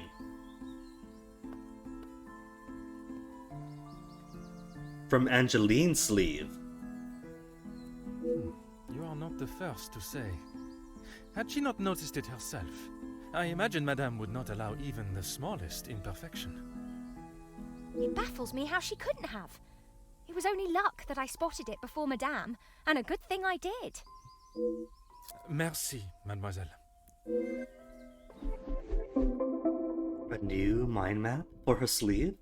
Mademoiselle Elizabeth was reluctant to acknowledge the parcel that caused young Florette to be so late. Could there be something behind her avoidance of the subject? If there's a reason, I must establish what it is. Alright. Okay. There's a note from Luke. Could it be it's not a memento for Papa?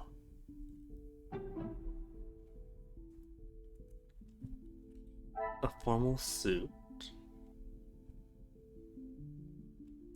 L and E, the bench carving. Things are beginning to become clearer. The carving acts as a subtle and private reminder for them both. Elizabeth and Luke are courting. courting and possibly engaged. Magnifique.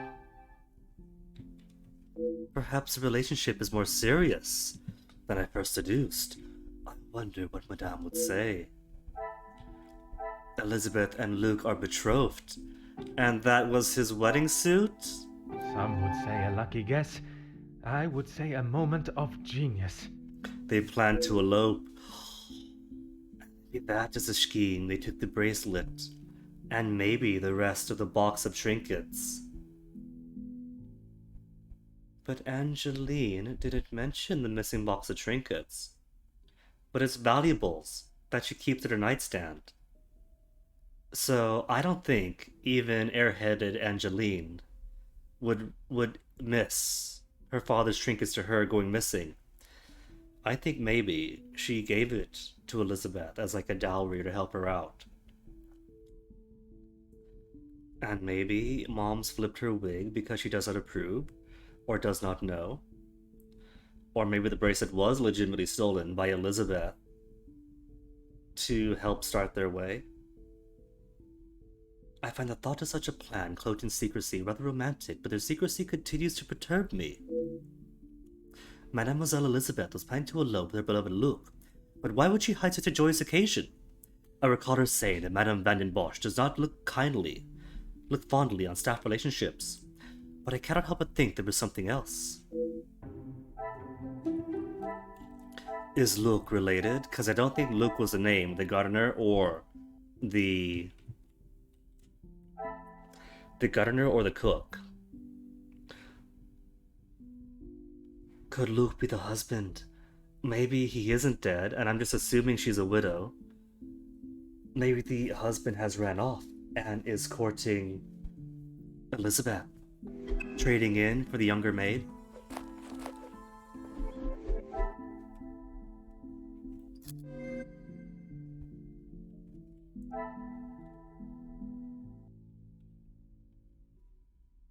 Theft fits Cassandra's insurance scam.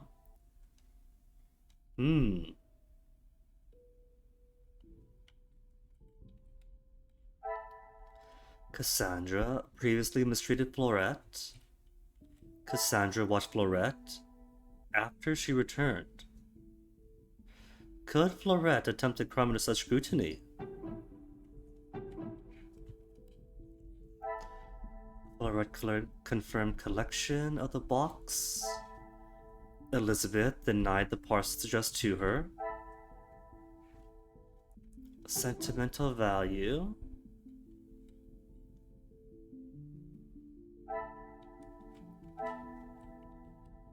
The letter from Luke. I must act on thought and fact. What about the final demand? And the insurance scam? Come No? now, Grace. Okay.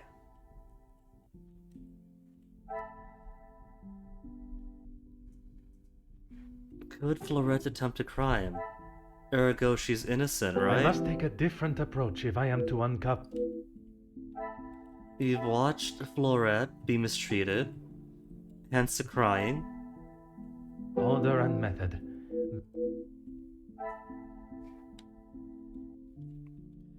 Cassandra accused Florette, hence the tears. Order and method. She accused Florette, but not the first time. She's got a history of mistreating Florette. I must take a different approach if I... Truly? The history of mistreatment.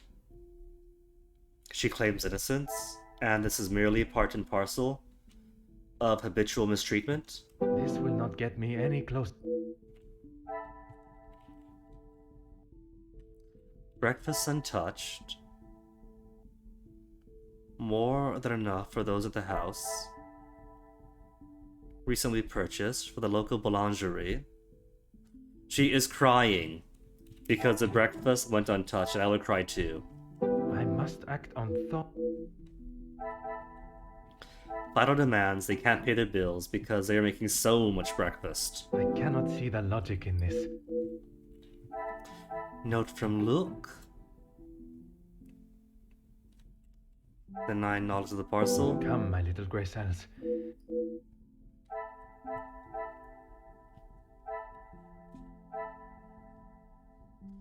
Florette attempted crime under such scrutiny, and she did collect the parcel. Is there something I must act on thought and fact. Parcel is addressed to her, and she denies the formal suit. Order and method. So the ones with the question mark imply that it's a question-answer thing, right? Perhaps it is sentimental value question mark? Would Florette attempt a crime under such scrutiny? And so the implication is if there's a question mark, there's an answer, connect those, right?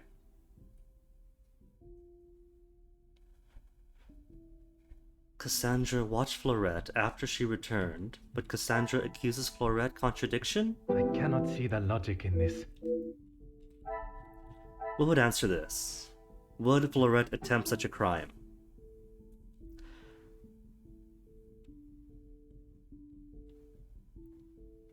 Poker was moved, wine bottle, personalized handkerchief.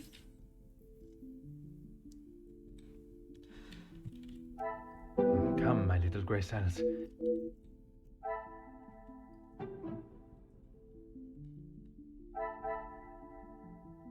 Well, a wine bottle? And the huge breakfast? This will not get me any closer. Maybe I should try talking to more people. Florette couldn't do it, but personalized handkerchief? I must take a different approach. With the personalized handkerchief also got a question mark. Initial EP suggests Elizabeth's nasty black soot smudge is apparent. Why would such a delicate item be used on such a stubborn stain? According to her, because Angeline's sleeve, right? But I got nothing here on that. Oh well. I could always come back to it. Connection to be made here. There's a fallen soot, and Angeline removed a soot stain. Angeline's attempt to remove a soot stain from her hands. What could have caused this? Elizabeth's morning. Arrived slightly earlier than Angeline for breakfast. What could have caused the soot stain? The fallen soot on the fireplace? I should not be surprised by my Must have used a cleaning right to reach into the chimney, keeping her hands soot-free. Would she really reach into the chimney just for some soot? Unless she was putting something up there.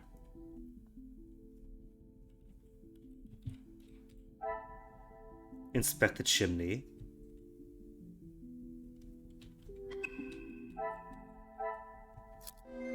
There's still something else I could answer here, I'm pretty sure. The insurance scam, perhaps? Insurance scam? But she has been mistreating Florette? Florette claims innocent? Is there something? Not the innocence, the mistreatment? I must take a different approach. If the insurance scam is possible, but Florette committed the crime, is less likely. Come, my little grey cells.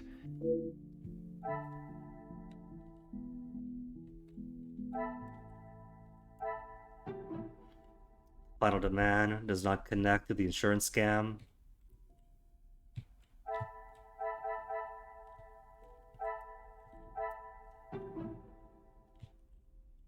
Formal suit collected? Is there something I am not?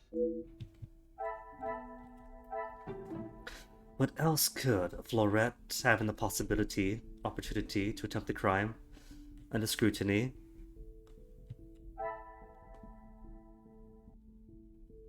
She was running late, and Madame was not happy. The pieces of the puzzle are finally coming together. Found it. She was constantly busy and under watchful eyes of Madame, and therefore lacked the opportunity. See, I just took that as fact and took it as granted. Why would Madame accuse her then? Why accuse her? Because she's previously mistreated her. This will No? not get me any closer to my... Accuse her? Well, then why accuse her when she claims innocence? I cannot see the logic in this. Accuse her? To fit an insurance scam? Accuser and accuser? Florette lacked the opportunity to take the bracelet. Why accuse her? Because she did, despite the lack of evidence. I must act on... She did it. For the insurance money. Some would say a lucky guess. I would say a moment of genius. Would Madame seize the opportunity in an attempt to improve and continue to hide her financial woes? Florette was scapegoated. So this seems pretty linear in the sense that you have to answer or connect specific things that it wants to come to a preordained outcome. It could be because tutorial, or it could be the script for the rest of the game. Don't know yet. Florette was scapegoated. Seems to be the likely answer.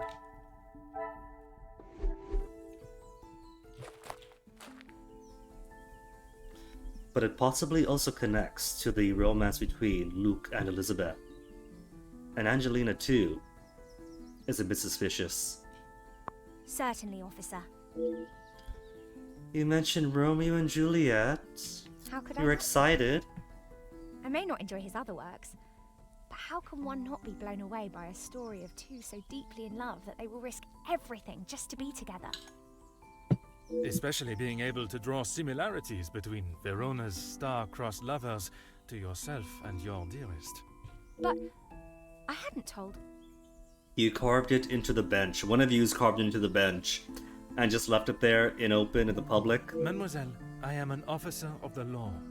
It is my duty to uncover the truth. Please, you cannot say anything to Madame. She is against staff relationships of any kind. In her eyes, a relationship between staff is nothing more than a distraction. So was Luke part of the staff then? But he means so much more to you. Oh, officer, I have found my soulmate. At first, it was nothing more than pleasantries around the grounds. But that quickly changed. I know it's not proper for a young lady to pursue a gentleman. A gentleman, you say? But once I knew his feelings reciprocated my own, why shouldn't I have followed my heart? Love transcends professional and societal rules. The mere thought of him was enough to make me blush. But I knew that Madame would never give her blessing. If we wanted to continue, we would have to do so in secret. Imagine your boss having the power to dictate whether or not you even are allowed to have a relationship, needing their blessing. The summer evenings here are just so beautiful. I often find myself walking around the grounds after my daily duties are complete. And it was one such evening that Luke was waiting for me at the gazebo. He looked ever so handsome. And the poem he had prepared, he had barely started reading and I was already a blubbering mess. Was it the plaque on the gazebo? Did you just read that out?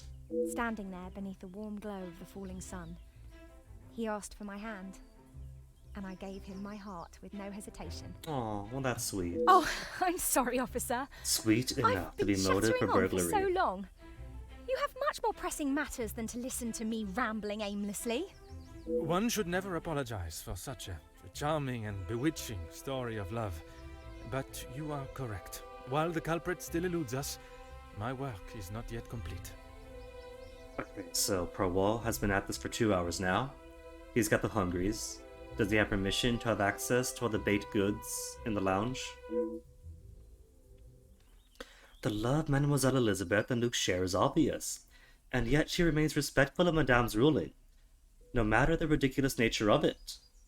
I cannot see her define her code in sealing the bracelet.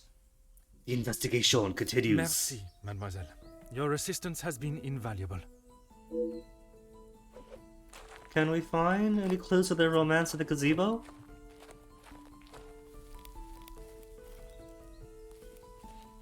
Nothing. Just a quote on the plaque that we've seen already. Aha.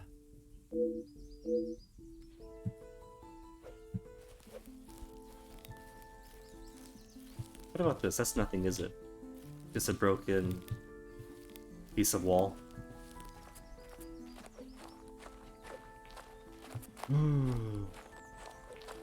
So Poirot is thinking not Elizabeth then?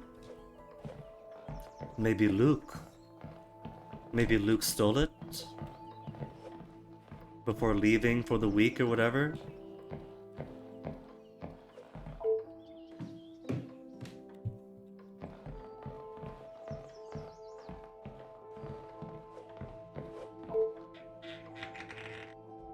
Angelina. You wonder if Mademoiselle Angeline noticed Madame's abrupt departure. What can we talk about?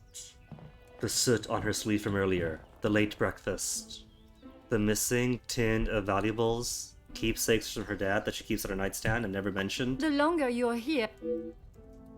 Would you say your maman is happy with Long Florette's work? Maman is never happy with anything these days. Also, Florette does have a habit of not doing things exactly how Maman wants them done. And how does she react when she sees Florette not doing things the correct way? Maman has the temperament of a kicked cat. Florette has often been on the wrong side of it. Or a happy cat?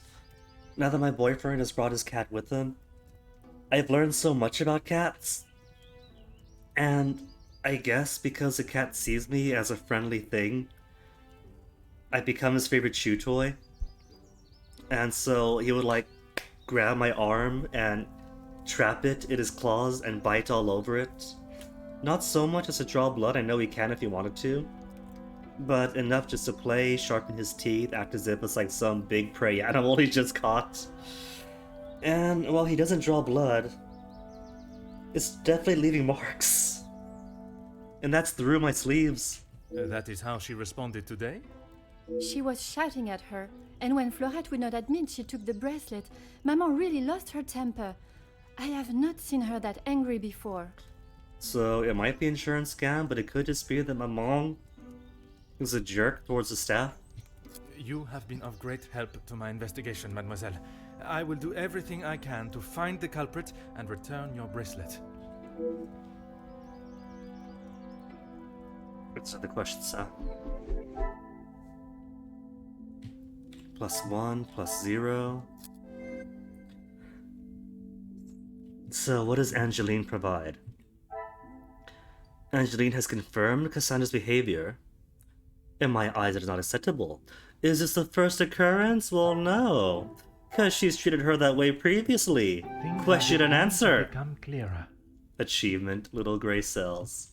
All signs are pointing to Florette being treated rather harshly by Madame. Would Madame escalate such mistreatment? Who could we ask? Would Madame escalate mistreatment? And scapegoat her? Would Madame seize the opportunity?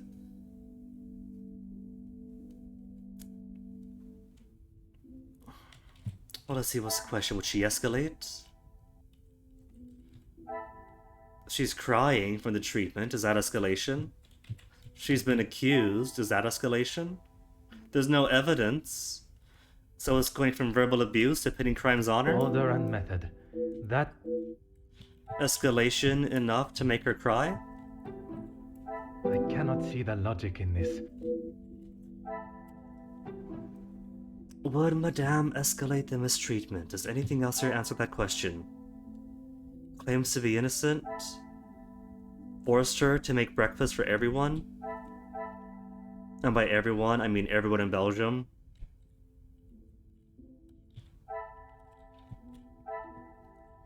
Nah, I don't see it connecting.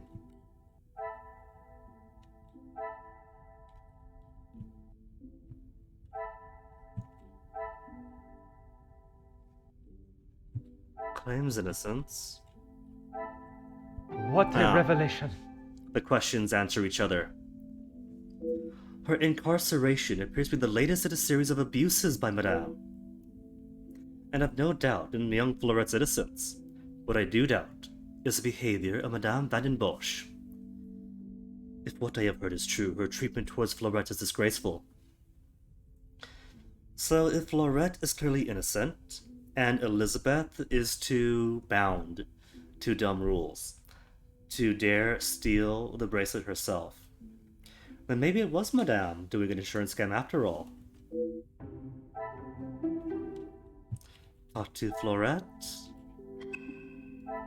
That's clear. All these are clear. What's still missing, though, is the Angeline angle. Because I am not satisfied that Angeline is not... I'm not satisfied that she's not involved. She's a bit odd herself. Anywho, to Florette.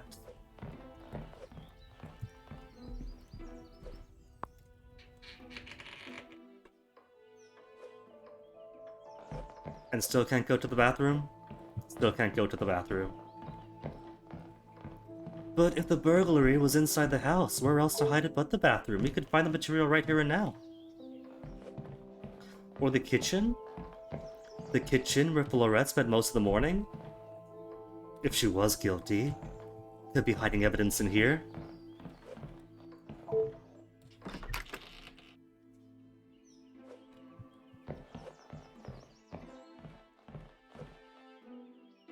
What about the profiles? I haven't looked too much here. No one's got confirmed evidence. No confirmed evidence on anyone. What's your web show? You and Luke plan to elope. Reported theft. Described your morning.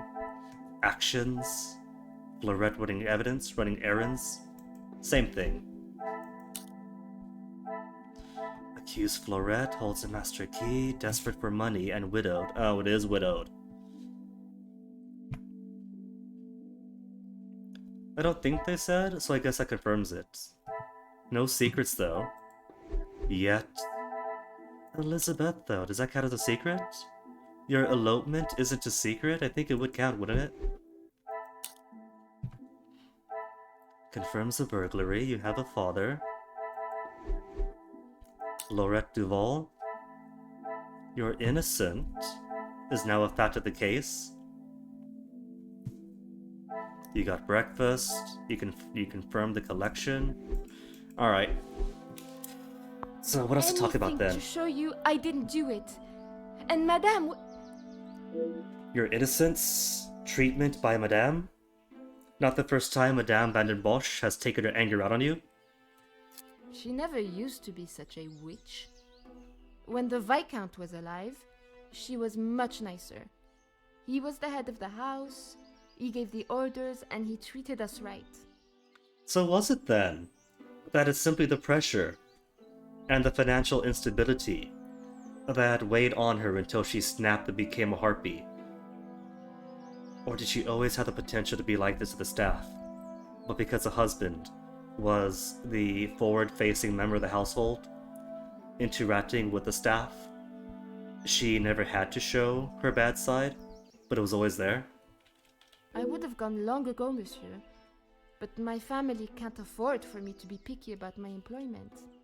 I was not aware you were supporting your family, and at such a young age. Motivation to steal the bracelets.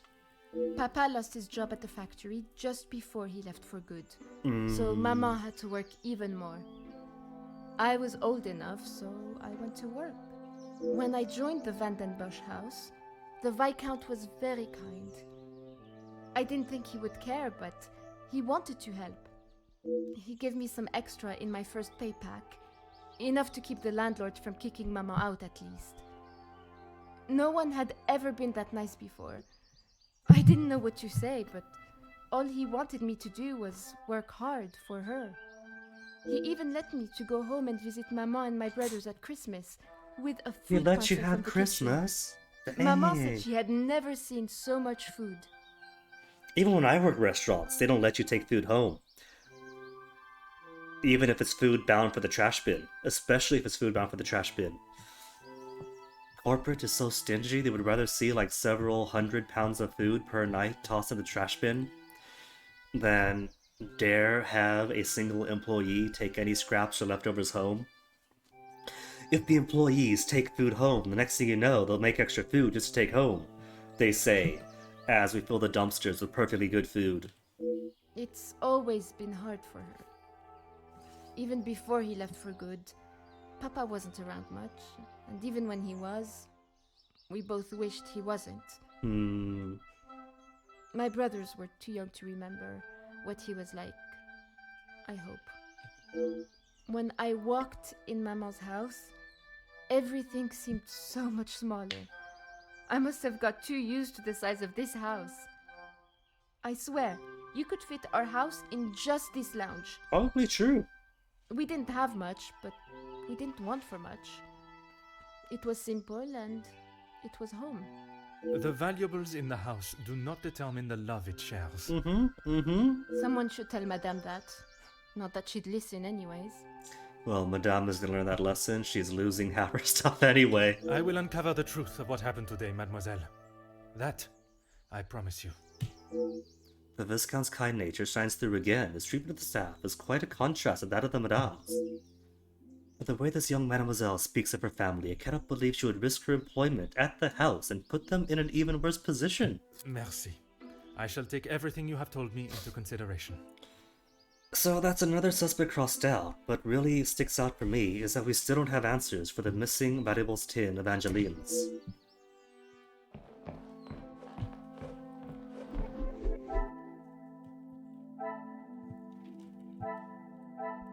Is there a to-do list for Angeline? It's like the chimney. I forgot about the chimney. And I think it's way bizarre that Angeline would just choose to clean the soot of her chimney. Why would she? But if she was hiding something up there...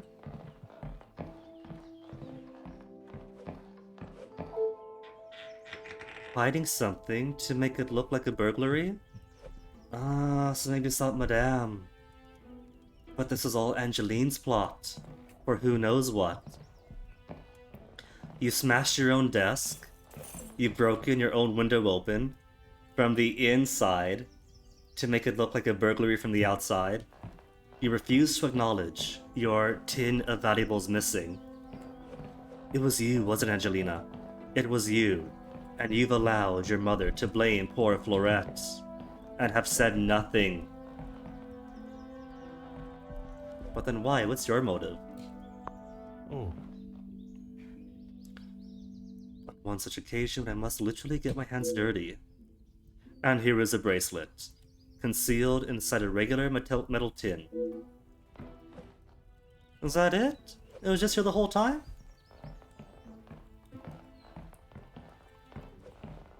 I mean, the poker from downstairs is here.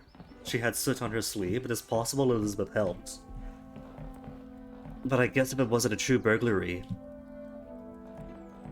then maybe Elizabeth might be open to helping out more.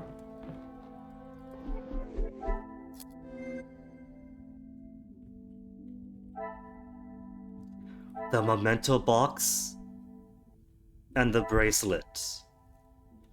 But she hasn't mentioned the missing box, has she? I can't use this one? Or this? I can't use it? Angeline stashed her keepsakes in the chimney. But why?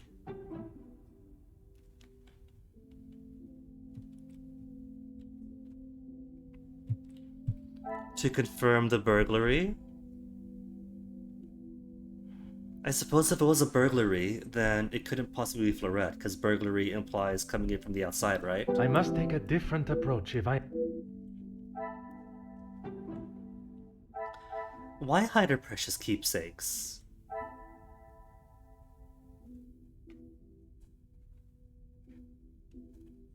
Is there something I...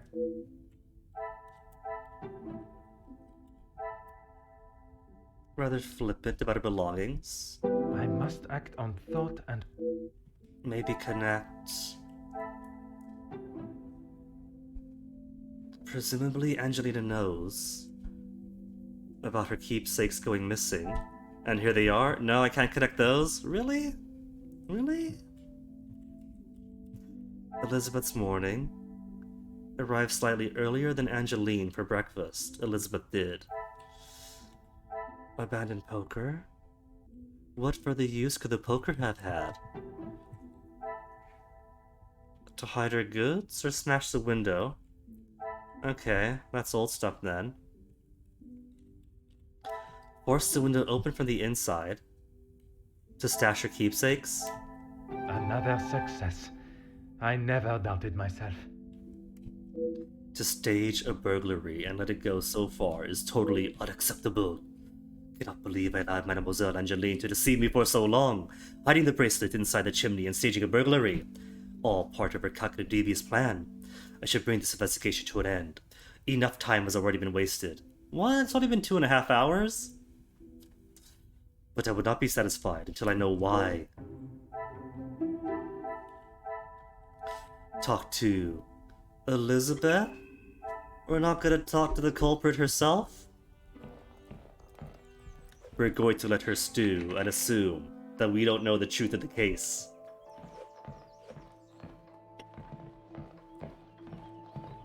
But it's very likely Elizabeth helped out. She did wake Angeline up late, sent Fleurette out about all morning, helped clean up the soot, so Elizabeth would have known. And she cleaned the poker. Certainly, officer.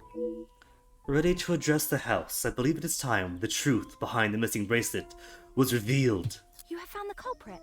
And the bracelet? Everything will be revealed in good time. Would you be so kind as to gather everyone in the lounge? Of course. Merci, Mademoiselle Elizabeth, for gathering everyone. Will Madame Van den Bosch be joining us shortly? She stormed past me not long ago, and I have not seen her return. I think she truly does believe that Fleurette was guilty. And doesn't know about this ruse. Maybe Angeline wanted to take advantage of the insurance to help her family out some. That could be it. Very well. Under usual circumstances, I would wait. But I think we have spent enough time on this matter, n'est-ce pas? We shall have to proceed without her. This morning started like any other. My usual ordinary patrol, until I was approached by Mademoiselle Elizabeth about a suspected burglary and a missing bracelet. A crime I've been falsely blamed for. To Angeline's benefit, she insisted it was a burglar and not a servant. She tried to help you. That I shall come to. I began my investigation outside, but it was not long before I realized there were no signs of an intruder. So I turned my focus to those in the house. You, Fleurette, your time here at the house has not always been the easiest for you, shall we say. I do what Madame tells me. And to the highest standard, I presume. Madame's standards are very high. I do my best. And you would at least expect fair treatment for the work, not to be spoken to in such a cruel and vicious way. Monsieur? I refer to how poorly Madame Van den Bosch treats you. You are at her beck and call. Ooh, I'm so many and she does yawns nothing today. but belittle you. That is Maman you're talking about. Just wait until... But it is true, Angeline, is it not? It is nothing but the truth I speak, mademoiselle. All the while, mademoiselle stands by and does not even notice such cruelty. That must have angered you. Perhaps you thought it was time they deserved some retribution. What? Are we going to pretend to pin this? Oh, no. No, we're acting. Pinning it on poor innocent Fleurette who suffered long enough so Angeline could finally speak out and come to the truth herself? Stop trying to put words in her mouth. Mm-hmm. I am merely giving her a voice, one that has been silenced for so long. Maybe I do think she deserves it. She's had the world handed to her on a plate, and the likes of me get nothing. And so Fleurette becomes radicalized and joins She made me the thief. the merry men. A motive begins to rear its head. You're just trying to get me to admit to something. Well, I've done nothing. Also, give me a second. Today is a lot colder than I expected.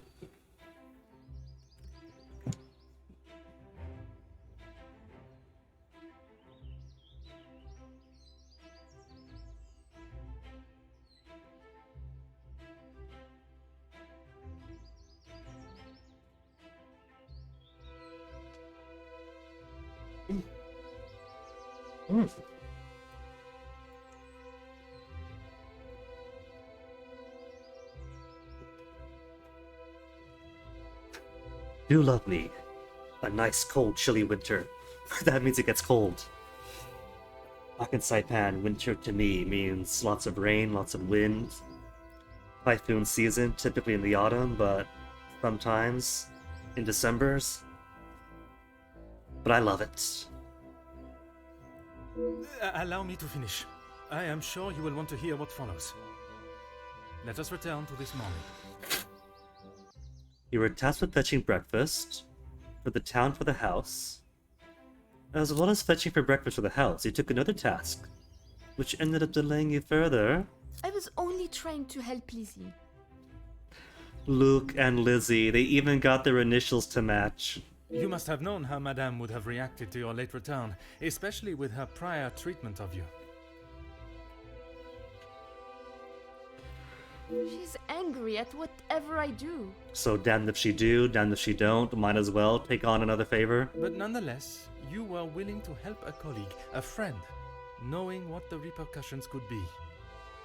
And that show of loyalty to your friend has been the thing that proved your innocence. Monsieur?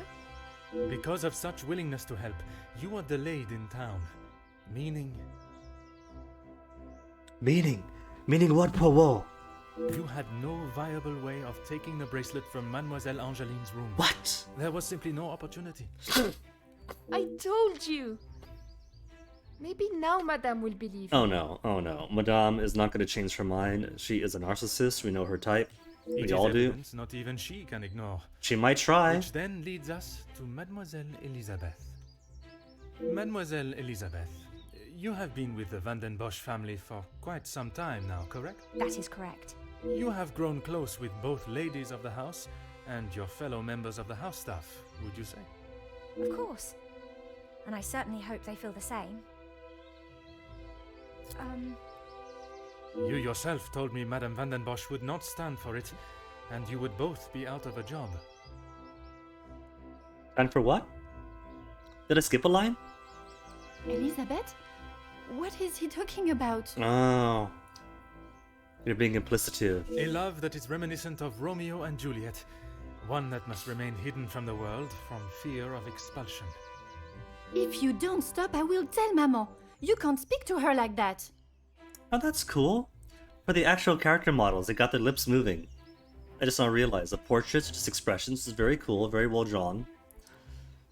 But then they got your faces that actually talk. It may be a tone you do not like. I wasn't paying but it is attention no to worse than your the maman's rulings Sims up that above. forced them into secrecy to begin with. I'm sorry. This isn't how I wanted you to find out. We couldn't risk Madame finding out. I don't know what we would do without this house. What are you talking about, Elizabeth? Oh no, now what if the ladies of the house is going to know the truth? You're gonna get fired! Luke and I, we're in love. Oh, Elizabeth, raise your face from your hands. Be proud of it. It's not a shameful thing. The gardener? But why wouldn't you tell me? Angeline's supportive. For fear of Madame and her rule, and if neither of you had employment, there would be no way to pay for a wedding, perhaps. Thus motive. It was never our plan to go behind yours or Madame's back. You must believe me. It was never their plan, but because it is illegal in this household, that had to be the plan. You two are to wed? Yes. Well, no. Not today, as Officer Poirot suspects. Please. I mean, it can't be today, now that the suit's been ruined. It is not always what one thinks, or how something may appear. Rather, where the evidence points. And that is to Mademoiselle Angeline. You can't believe I would hide my own bracelet. But you have. It is the only explanation that remains, but perhaps Florette will be more satisfied hearing the truth from you. Time for the truth to be told. Masquerade got on long enough. It all points to Angeline. It is the only explanation that remains, but please, for long-suffering Florette, confess yourself. I have nothing to say. You would rather allow a faithful member of your staff to take the blame for your juvenile and adolescent actions? You acted out of fear. It is nothing we have not all done before. Or be especially cruel. I am surprised at your lack of compassion. I see the apple does not fall far from the tree. No, I think she has tried to protect Florette. I mean, she knows Maman had locked Florette up. But you've been adamant this is a burglar and no one in the house. It's just this whole thing has gone beyond the initial scope of her scheme. Let's be sympathetic. She acted out of fear. Who hasn't done the same?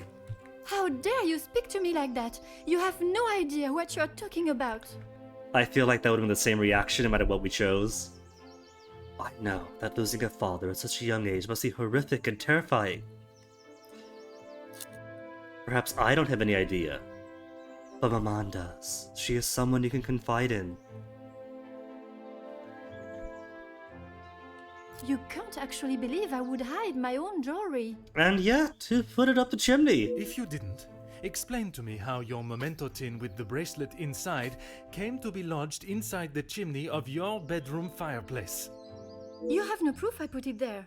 The soot on your sleeve. In fact, you weren't wearing sleeves. Besides you being the only one in the room alone, even after finding the bracelet, I still did not know why you had done it. Until I contemplated why Madame was selling so many heirlooms and art.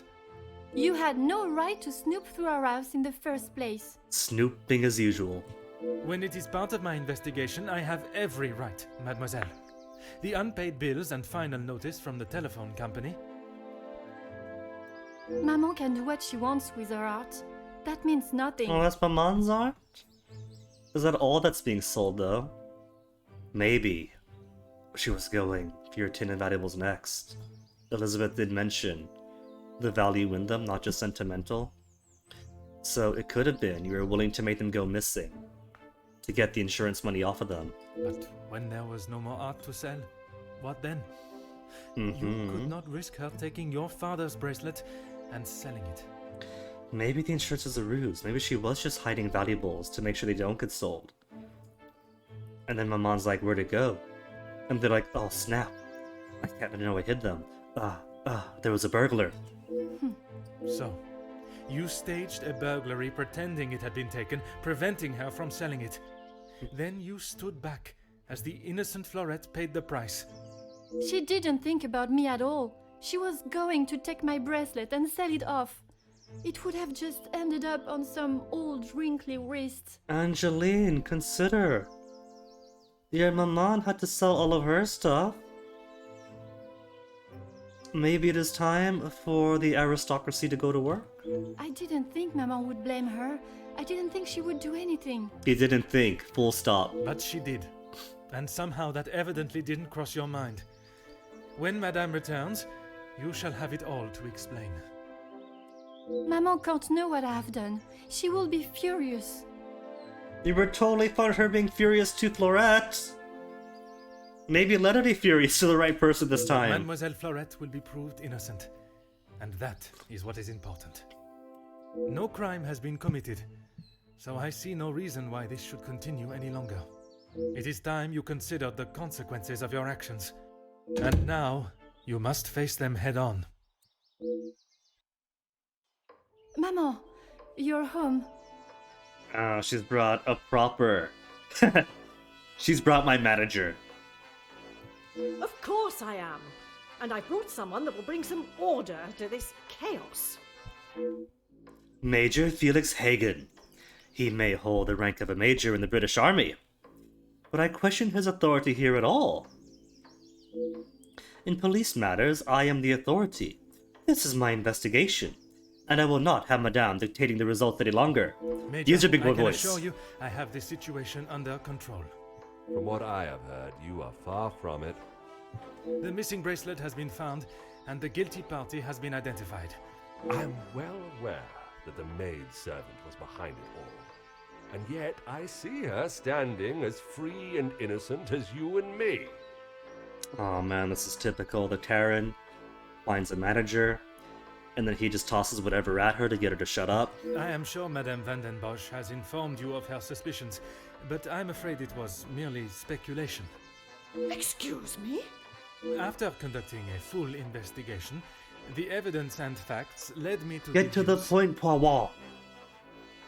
Mademoiselle Florette could not have taken it, as she was in town most of the morning, including the time the bracelet was taken. ... Or Mademoiselle Angeline hid the bracelet. She had her reasons, and interruption hyphen. I feel like either way, we're gonna get an interruption from the Madame and have her refuse to accept this foolishness any longer, and then the Major is going to get a shield and will have to present the facts in the right order to break through his defenses and get him to accept the fruits of our investigation. Well, first off, it could have possibly been Florette. I certainly hope you are not accusing my daughter of... We didn't even mention the daughter in that one, so she knows. Has she always had her suspicions? Oh, she's always had her suspicions that Angeline did it. And so, you purposefully made a scapegoat then, didn't you? I'm sorry, Maman. He's right. Florette is innocent. I just wanted to show you. Shh, girl. I will not have you guilted into taking the blame for that sticky-fingered girl. Mama knows. She just doesn't think that the lower-classing help deserves the same rights or protections as her daughter. Madame Van den Bosch refuses to acknowledge even a fraction of what has really taken place. I think she does. She just refuses so that the truth be known. Madame Van den Bosch, perhaps it would benefit you to hear Mademoiselle Angeline? Any guilt your daughter feels should only be from her actions today. Now, let your daughter talk. Perhaps it would benefit you to remember you are nothing more than a simple officer of the law. And you are a washed-up widow who can't afford to maintain your own estate. What of it? Officer Poirot, a word. Madame Van den Bosch was forced to make her way to inform me, alone, I might add, of the goings-on at the house today. Major, with all due respect, she was impeding the investigation. So lock her up! This may be how some officers act in the city, but here, we show respect to our citizens. You are an officer of the law and should act as such. Insubordination like this will not be tolerated. Is that how it is, Major? It's insubordination if we're rude to the aristocracy, or the widows of the aristocracy? As the ranking officer, I have conducted my investigation and... Ranking officer? Ha! You are an auxiliary officer. You have little authority over anyone, let alone a major. You would be wise to remember who is close friends with your commanding officer. Knew it. You wanted your friend in to just accept your answer? After what I have heard of your past in the city, I'm sure he would look upon today's events as another failure at the hands of Officer Poirot. As students become, must select my battles more tactically. Can only hope the captain of the station will see things with some sense. Do we lose this battle then? We have no choice but to let Florette be taken in? Now I suggest you do your duty and escort the maidservant to the station where she can be formally charged and a sufficient punishment handed out.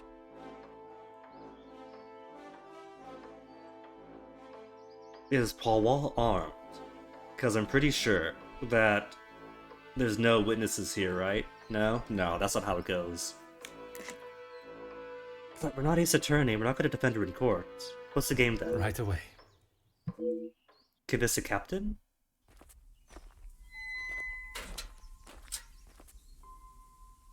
I'm sorry, mademoiselle. This is not the outcome I expected. Maman was right. We'll always pay the price for the upper class's actions. We will do everything we can to clear your name. What can you do now? Madame said I'm guilty of a crime and I'll be punished. That's that. What if we do guilt Angeline to come to the station and confess? Maybe? Surely they'll bend over backwards for a weeping upper-class woman?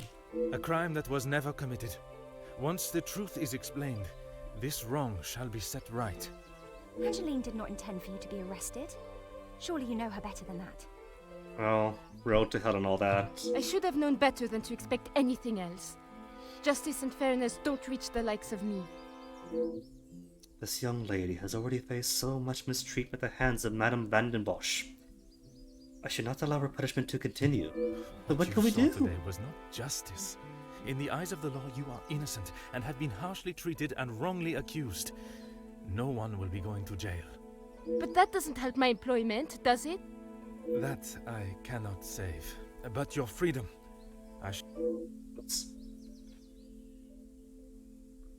Feel like an imposter dressed in police clothing? Was brought here today as a representative of the law, and any shred of authority I had was dashed at the hands of the Major. I refuse to allow justice to waver and for it to become nothing more than a hand for those who wish to play it, as and when they choose. This is not the first time I have seen the law bent to fit one's purpose, but it will certainly be the last time I fail to stop it. So what are we doing? We're just going to explain to the captain about this farce?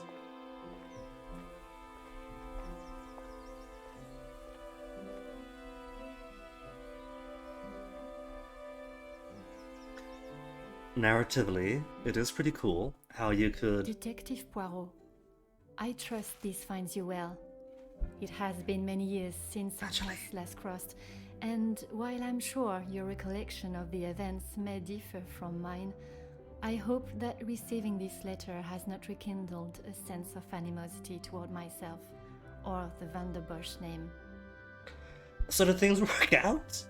The impression you made is something that has stayed with me since that day. It compelled me to reconsider the spoilt young lady I would have inevitably become, and helped shape me into the woman I wished to be. Well, it works out for the upper See class. the childish and selfish girl in me that did not consider the consequences of her actions, or how they may affect others.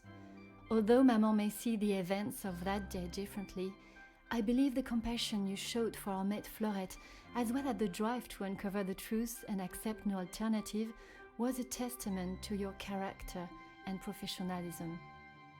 We get that in writing for our next references? Although I wish it were under different circumstances, your assistance is once again required, and I hope you will consider this as my formal request for your service.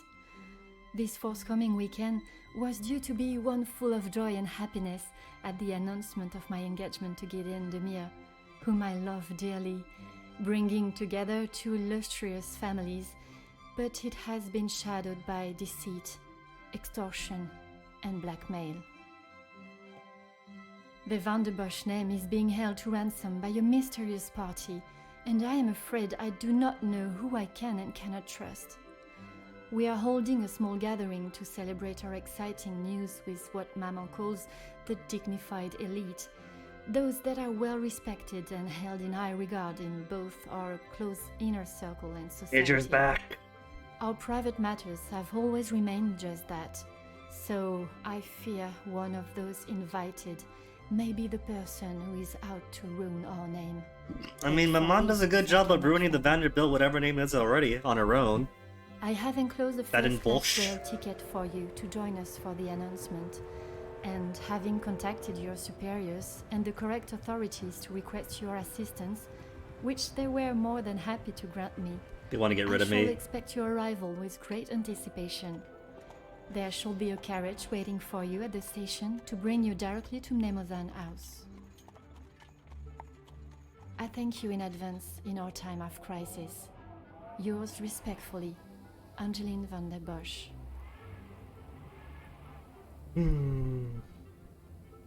Well, is this going to be the case then that takes out the rest of the game?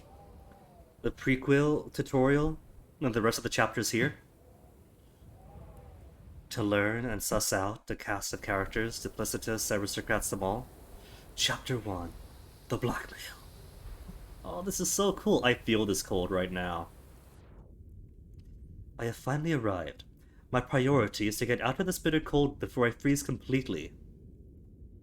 I will say, to go back to the winter that I spent the Christmases in England, and going up to Scotland for like 3 days, that, oh my goodness, the coldest I have ever been was stepping off the megabus in Glasgow and just shivering all the way down the walk to the hotel. That's possibly the furthest north I've been outside of an airplane too. But yeah, that cold's no joke. It was amazing though, because it was like snowing and everything. They had the lights as they were setting up for their Christmas stuff.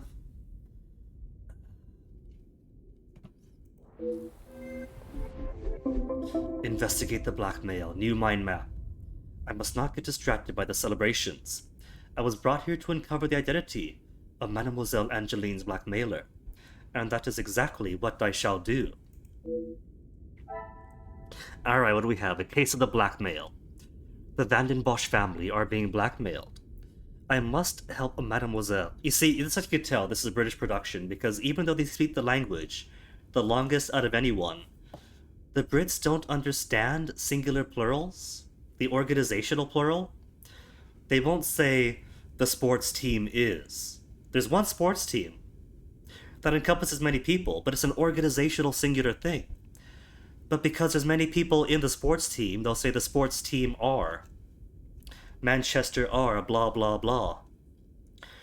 There's one Van den Bosch family. There's many members of it, but there's one family. So, in proper English, you'd say the Van der Bosch family is. But because there's many constituent members, then they count those many people and say the Van der Bosch family are. It's bizarre. That's like basic kindergarten stuff.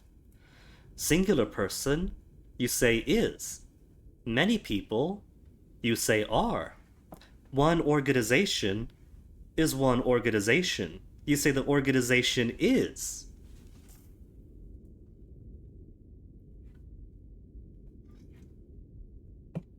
It's like basic relationships with nouns and adjectives. Which I'm not going to get too much into. It's all basic. You all should know how adjectives and nouns work, and thus how numbers work. So I'm not going to dive into an English lesson today. So, where is it happening? In the Namazen house. I am going to need a mnemonic to remember how that is read. The Van den Bosch family residence. That's much easier. Items. We got none. Who's who? No one. With what? Who? With what weapon? In what room? But why? Maybe this is going to be multiple cases. The trailer is primarily this case, right? But it'd be a real shame to have all this mechanic and limit it to only one case. So maybe there is one case per chapter. And the tutorial was only heavy for the non-tutorial first case. The trailer was heavy on the non-tutorial first case. Documents are my police orders to investigate a matter of blackmail targeting the Van der Bosch house. And Angeline's letter requesting my help, as well as an invitation. That's the whole introduction thing. 4 pages of it. Nah, she's already read it out for me. Could I expand the police orders? Detective Poirot. Your services are required at Nemozine House. The Van den Bosch family have formally requested your assistance with regards to a reported case of blackmail. Local enforcements have confirmed several accounts of blackmail in the area over recent weeks, and an investigation into potential links is already underway. This is of the highest priority, and you are expected at the house immediately. On a personal note, you are a representative of the police force, and are expected to act appropriately. Do not allow past experiences with the Van der Bosch family to affect the investigation. Chief Inspector Gabe.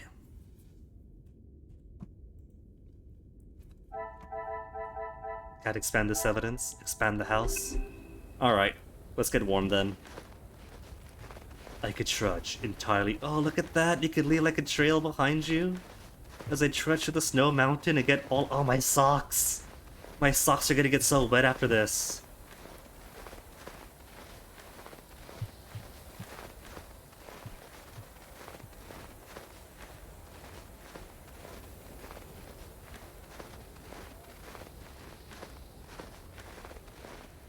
Hey, Zoku. Whoa, act appropriately. The most gentlemanly of gentlemen. It's funny you should say that, because I was doing some very light reading, right? Like, okay, who is Poirot if I go to Wikipedia? Was it here or the laptop? And it actually describes him in rather unflattering terms. Wikipedia, Poirot, Hercule type. Where was it? I think it was Agatha Christie herself describing her how, by 1930, Agatha Christie found Poirot insufferable, and by 1960 felt that he was a detestable, bombastic, tiresome, egocentric little creep. Her words. Yet the public loved him, and Christine refused to kill him off, claiming it was her duty to produce what the public liked. So, between Holmes and this, I just keep picking up detectives that end up less than stellar.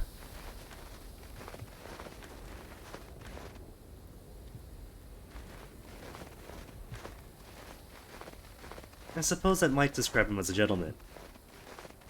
If we tie gentlemen to the aristocracies, and already the game has let us know that these aristocratic peoples are not very kind folk.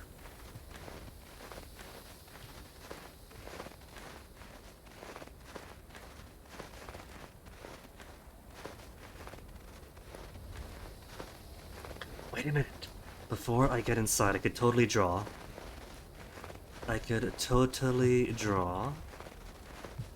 Bam. Bam. Bam. Well, it was gonna be a guinea pig, but the face kinda collapsed.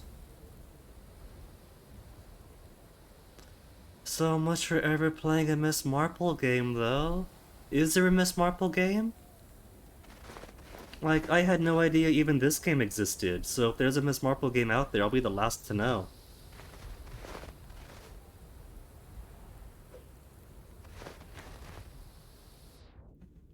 A moment longer in this weather, and my fingers had become too cold to even knock on the door. There was not. Oh. Which was Miss Marple? Is that Murder, She Wrote? Because if it is, there's potential in Murder, She Wrote. Kindly old lady goes on holiday, and everywhere she goes, somebody dies. That's like the reverse detective game. That is you going out and setting up all these murders, and then rearranging the crime scene and the facts of the case to blame somebody else, and then everybody goes, "Oh, Miss Marple, you're such a genius. What a coincidence you were here."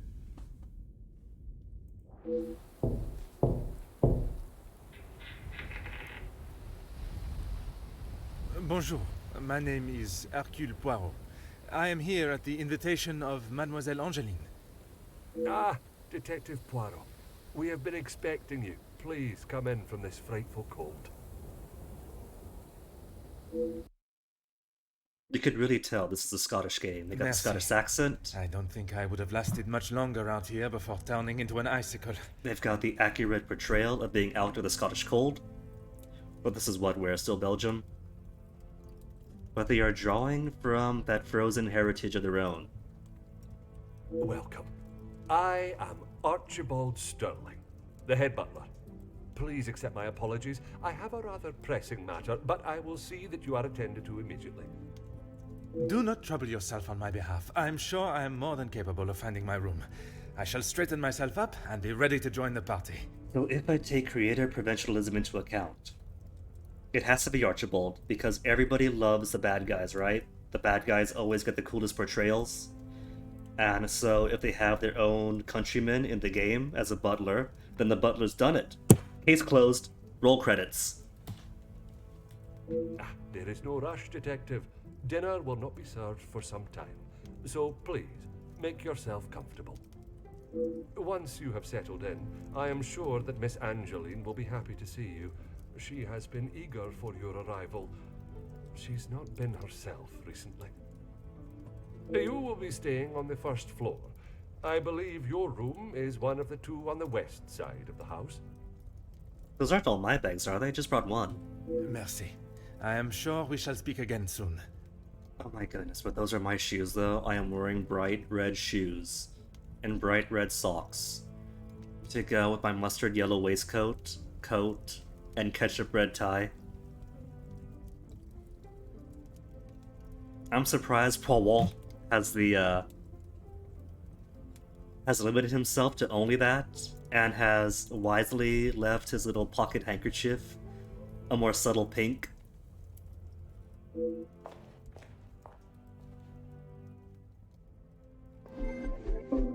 New mind map. What have we got here? Try to make myself comfortable.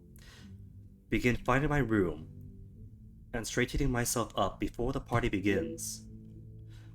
Does everybody else know that I'm here to investigate the blackmail? I have an invite. Do they only know that I'm here as like on the invitation as a guest? My orders said nothing about social stealth. I have a room, first floor, west wing, and these are Scottish devs, so first floor probably means the second floor, ground floor then one. Archibald is stressed though. Well, yeah, there's a party going on. Why is he stressed? 'Cause I'm here. Oh, I can't use these. I don't have any connection allowance yet. The staff is very busy. That's why he's stressed. Brilliant, my little gray cells.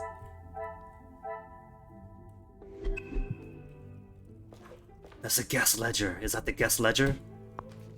Tonight's arrivals have written a small sign message.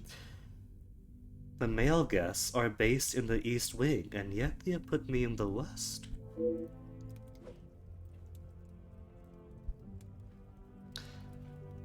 I may also like Murder Mystery Machine. That sounds Scooby-Dooish though. Is that Scooby-Dooish?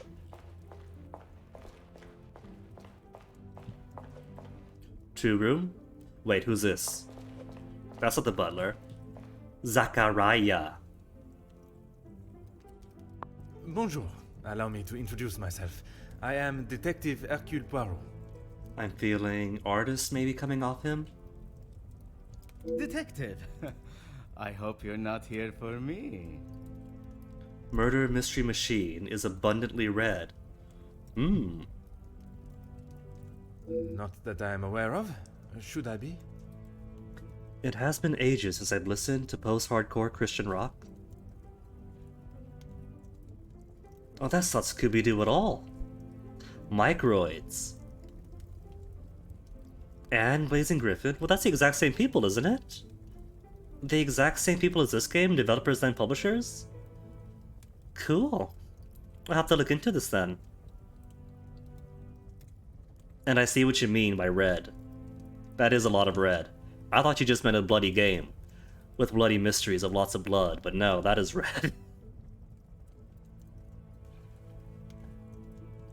Ha! Ha ha! Not often you meet a detective with a sense of humor. I'm Detectivember, but you can call me Zach. Judging by the smell of alcohol, I would say he's an artist. He's begun the celebrations already, and is likely to be this friendly with everyone.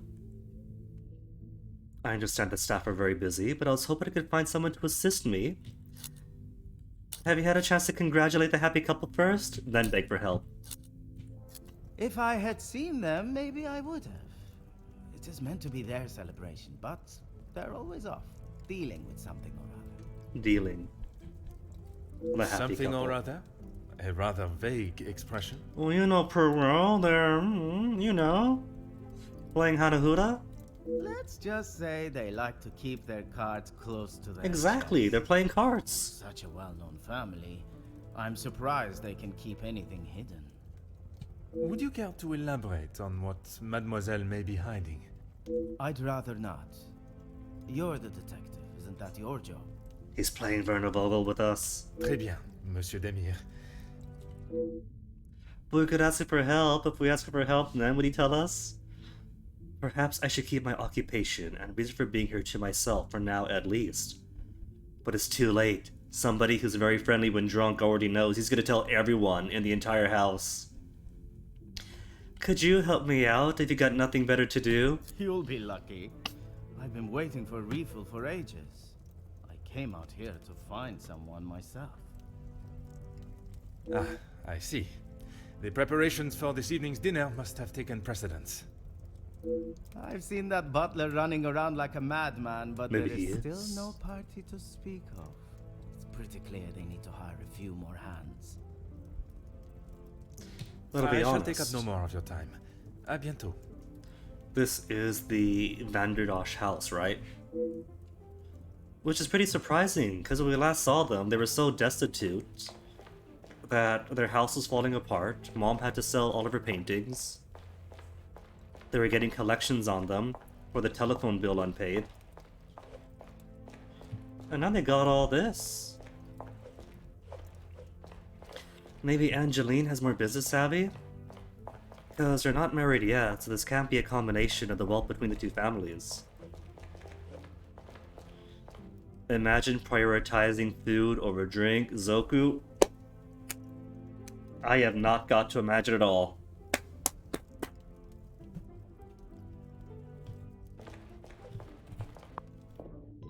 Bottles, clanging, moving furniture. Salon. So not my room. Does the telephone work this time when they finally pay their phone bill off? Used by Archibald. Very much doubt Maman would use it.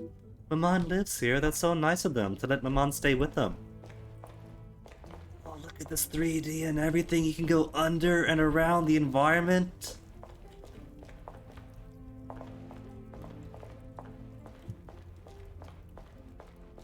This is like an advanced form of Diablo-style gameplay then. And I bet you could walk up the stairs. Can you walk up the stairs? Oh, no, you can't walk up the stairs. It's just a prop. The dining room. Alright, so first floor is upstairs. Oh. An interesting looking piece of stationery, rather delicate. And then he sneezes, and the amphora topples over, knocks a leg off the case. It smashes, it disintegrates.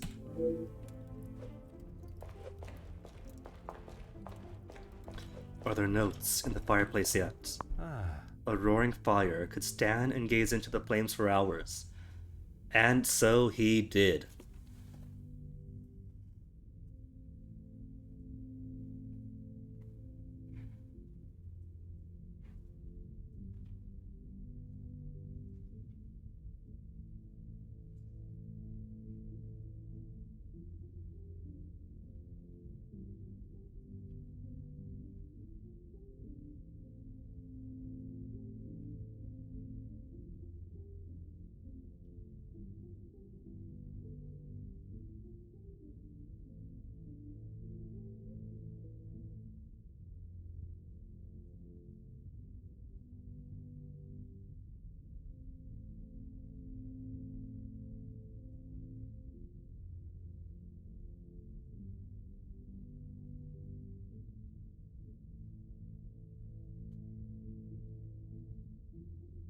Okay, enough of that. Another glass case. Looks quite valuable and delicate. Shall resist the temptation to spend... He's gonna have to. I bet he's going to have to. It's just not the right time to. A piano? Did he play? The chance to play is very tempting, but save yourself the embarrassment. Oh, Poirot. It might build rapport with people if you play some goofy tunes. Tag on vase. Are they still having money problems? Madame Vanden Bosch has always been one for appearances. Why would the family want to keep a price tag on the vase? Maybe they didn't. Maybe somebody else put it on there. To be like, I know your secret. Your family isn't as rich and opulent as the house lets on. Or maybe it's a dinner party auction? No. Can't go in? Does not pertain to my current investigation. That's what he said about the bathroom earlier on. And he went 2 hours without.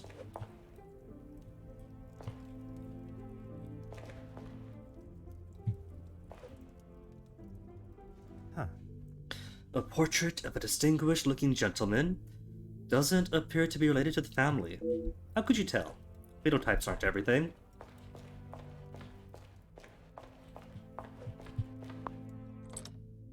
Does not pertain to current investigations.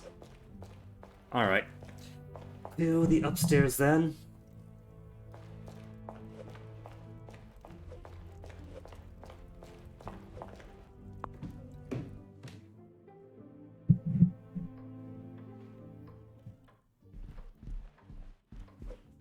Oh, and I can't go upstairs. This is as far as I go. What's your excuse this time? Cannot see, madame. Allow me to stay on the top floor. I'm not sure I would want to either. But you don't have to look for clues. It's not about staying up there, Paul. Alright, so West Wing is ladies and myself. East Wing... Wait, which way's west? Is it left-west? Or is this north? Or is this south? I don't know, where's my compass? An auctioneer's receipt? I hope Madame Van den Bosch isn't finding it necessary to sell her belongings. Again. Fortin and Garçon, master auctioneer and valuer. Oil painting, 300 francs. Gold flake frame, chipped, 100 francs. A marble bust, 250. Purchase total, 650 only. And a handling fee of 50, so a total profit of only 600 Fahrenheits. How much is this in Celsius? 600 F2C. Not 60, 600. She made only 315.556 Celsius. And how much is that in kelvins? She has only made 588.706 kelvins. Truly, they are under desperate circumstances, and C. Van den Bosch, that's Cassandra, right? So Mum's at it again.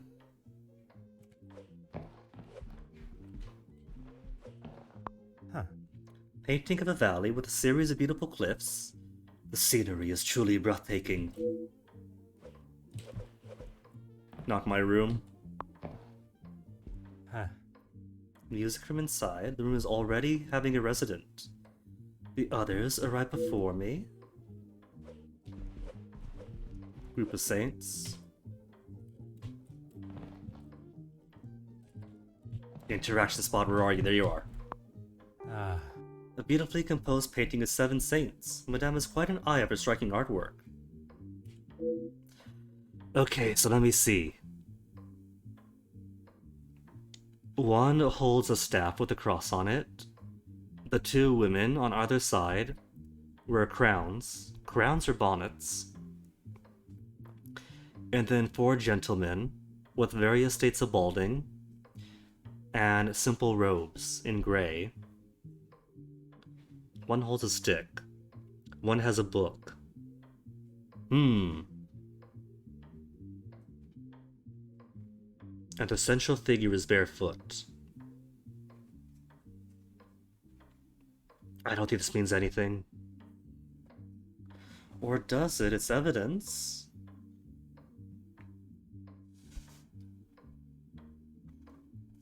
But I don't think I can suss any of the council-style clues from this. Like, okay, which one is a 4 evangelists? What does this represent? Blah blah blah. So I doubt it's gonna pull from requiring art history lessons. 2 room, must be mine. Snoop first. A painting of the sun rising over a town.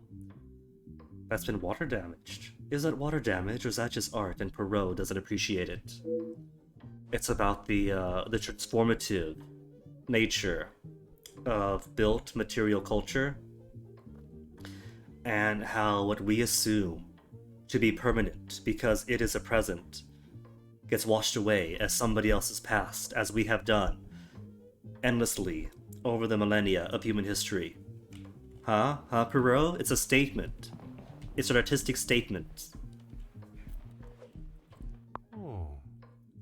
It's not a bedroom door. Could be. This could be the presidential suite.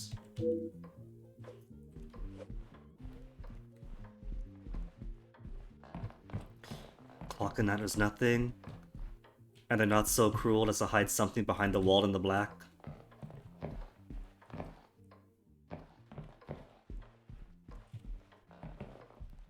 How about this side?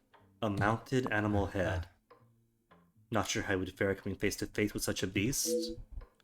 Well, easily, it's dead already. So the hard part's been done. Time and skill it takes to build such a wonderful piece It is an art. Also, this art he appreciates, but not the so-called water damage. No need to venture to the northeast corridor. Northeast quarter? Southeast quarter? Okay, so I guess it confirms. Generally north, south, east, and west.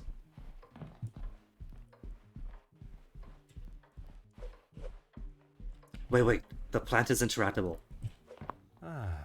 The plants lean and rely on each other to survive. Something we as a species could take a lesson from.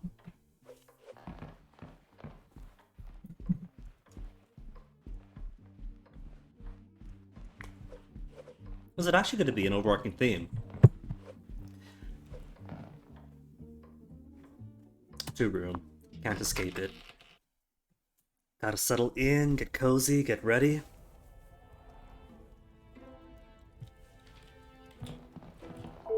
Perfume bottles? A selection of perfume. Compliments of the family. Seems rather fitting for a female occupant. Did they leave me some cologne as well?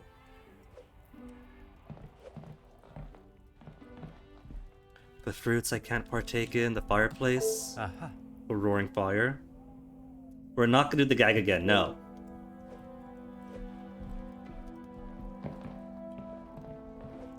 A window.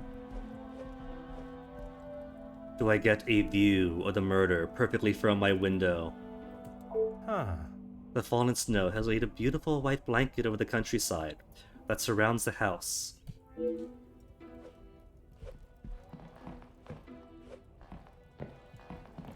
And a changing screen. Undesirable. Understandable, sorry. To hide a woman's modesty while changing. One misreading, changing the sentence meaning completely. Alright, fine. It's only been 3.5 hours. But I'll grab a BRB and freshen up while Poirot gazes longingly at the flames for hours on end. Exactly, hydration break. As Poirot stares and gazes and toasts his feet even more. So 1 second.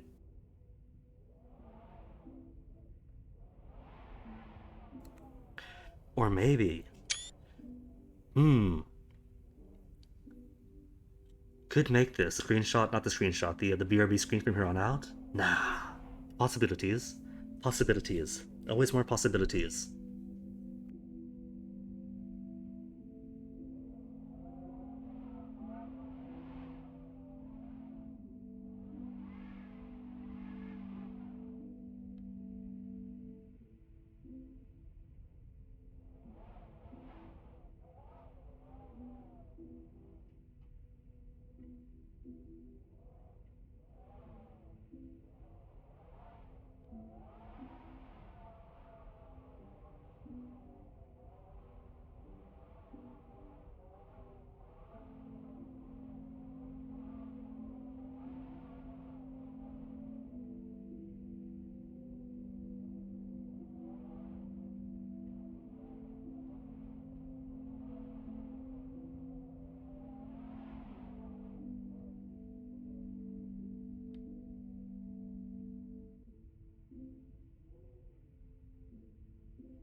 You gaze into the flames for hours on end.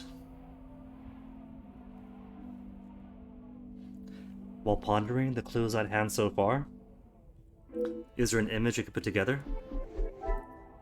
Blackmail? Locate my... Ooh, I got 3 connections to make, actually. And none on the blackmail itself. What have we got? There's an exquisite painting.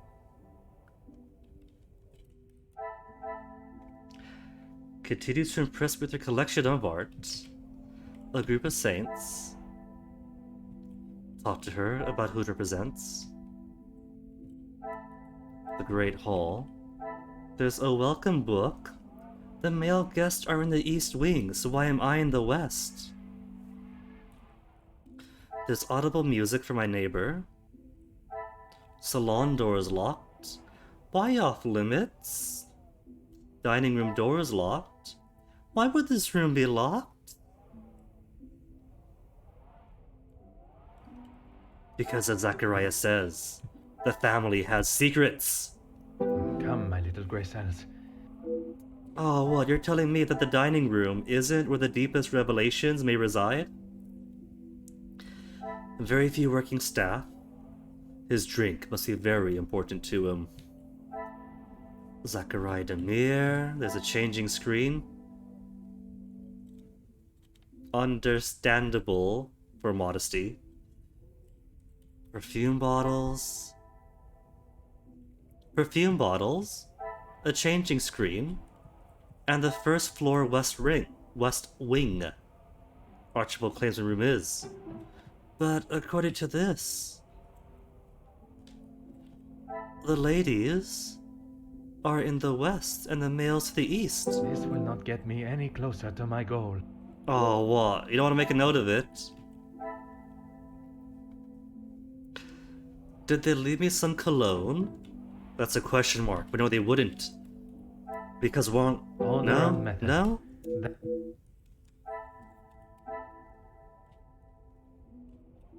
Archibald is doing too much.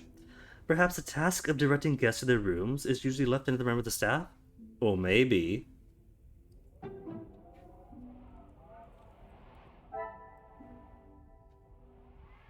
The area Archibald claims my room is. So this might not even be my room. I cannot see the logic in this. There's logic in this. We got the wrong room, surely. Guest book. Men go east. This will not No? get me in. Archibald is stressed. Too much to do for the night. Why is he so stressed? Staff are very busy. Imagine a party this size requires a lot of preparation. He's stressed and doing too much, right? I must No? He's doing too much because the staff is very busy? I must take a different approach if... He's stressed because the staff is busy? Order and method. That is... Okay, what if I link the perfume bottle and the changing screen, and then it becomes, oh wait, this is a girl's room, and then I can connect with the stuff. Magnifique. It appears as though I am staying in a very feminine room. Perhaps there's been some confusion, and then I get to link the feminine room and the logbook that says men go to the east. Come, No? my little Grey Cell. First floor, west wing. He claims the room is here in the west. Is there something... It's a feminine room, and Archie's doing too much? Is there something I am... Wait. The phrasing. Perhaps there's been some confusion. Nah, would it be that? Come, my little Grey Cell. What would answer? Perhaps there's been some confusion. Very few staff working? No. Why is he so stressed? Order and method. He's so stressed because he got me That wrong. is- Some confusion? Doesn't lead to anything that it would lead to.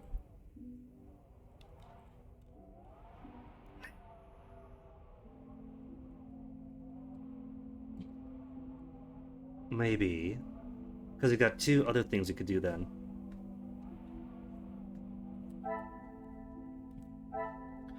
which means it's dropped from 3 to 2. So there's nothing new. Or this could act 2. Otherwise it'd go 3 to 3.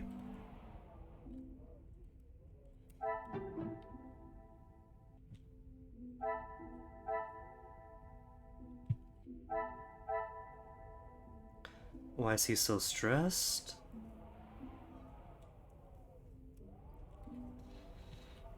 What about the locked doors? Locked and locked. Some would say a lucky guess. These must be the rooms for tonight's events, and locked for a good reason. Nothing untoward happening there at all. They're rooms for tonight's events, and they're being locked because there's lots of preparation going on, right?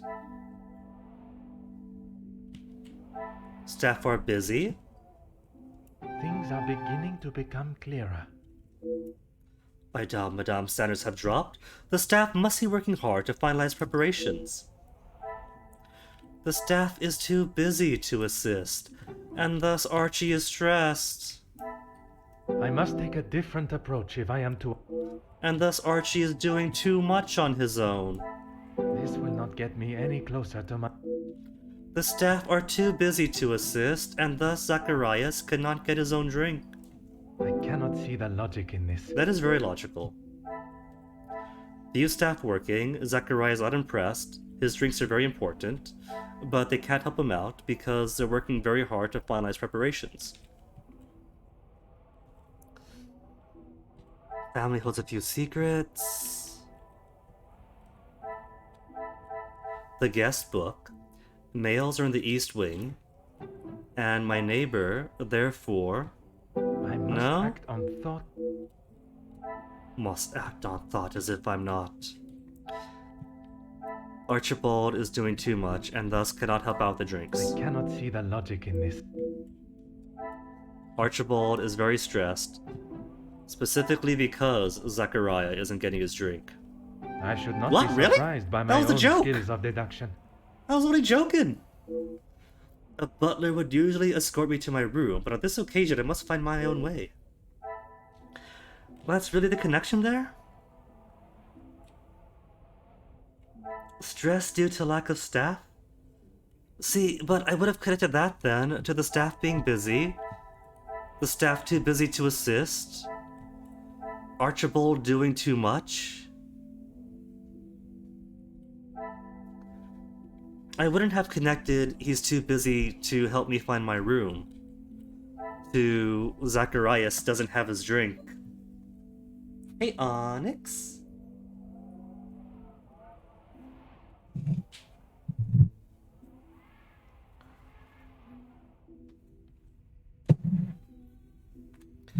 Careful the kitty doesn't spill the drinks again. Hi. You both get pets. You alright? Okay. And there's still one more now. So, Archibald is stressed. Normally a butler would escort me to my room, but I must find my own way. And that is why we've been given the wrong room? The pieces of the puzzle are finally coming Whoa. together. You can't have my tea, Onyx. My tea is my tea.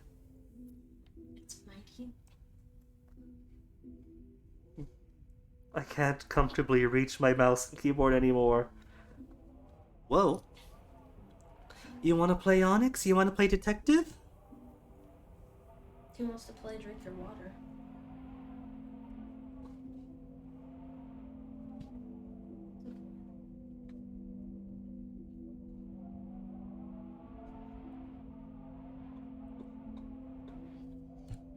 Archibald is clearly flustered with this task. It appears he sent me to the wrong room. Talk to Archibald. Inspect the bedroom. Advance the investigation. Alright. We haven't yet met Angeline, so... all I can do then. The closet. Does not seem to be anything of interest in here, so the other person is not... Is this going to be the classic anime opening, where we get sent to the wrong room, and then the proper occupant comes in, and they're all, "Kia, what are you doing in my room?" And it's your room? Archibald sent me here, this is my room. And then all the other rooms have been filled up, and so we have to share the bed. Someone's gonna sleep with the carpet with fire. A card is hidden under the pillow, indicates Hugo would like Miss Conrad to speak with him ASAP. This must be code. Miss Conrad, Miss becomes C, Cassandra, and Hugo then is a buyer for more art. It appears Monsieur Sterling is giving me the wrong room. Oh, Jacqueline Conrad. Never mind, there's no code. This room has been made for a Jacqueline Conrad. No matter, I shall find my chamber myself. The Scottish is coming through.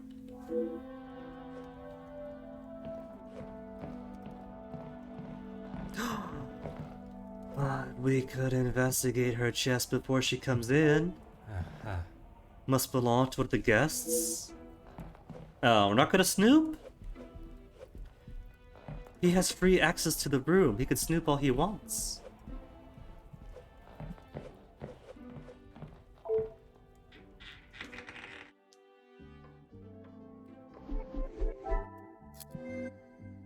No connections to make.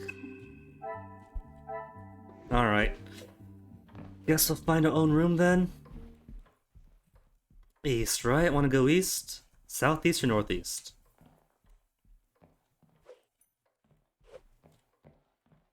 Can't go northeast, southeast then. No? You don't have a need to venture, but there's no other rooms here.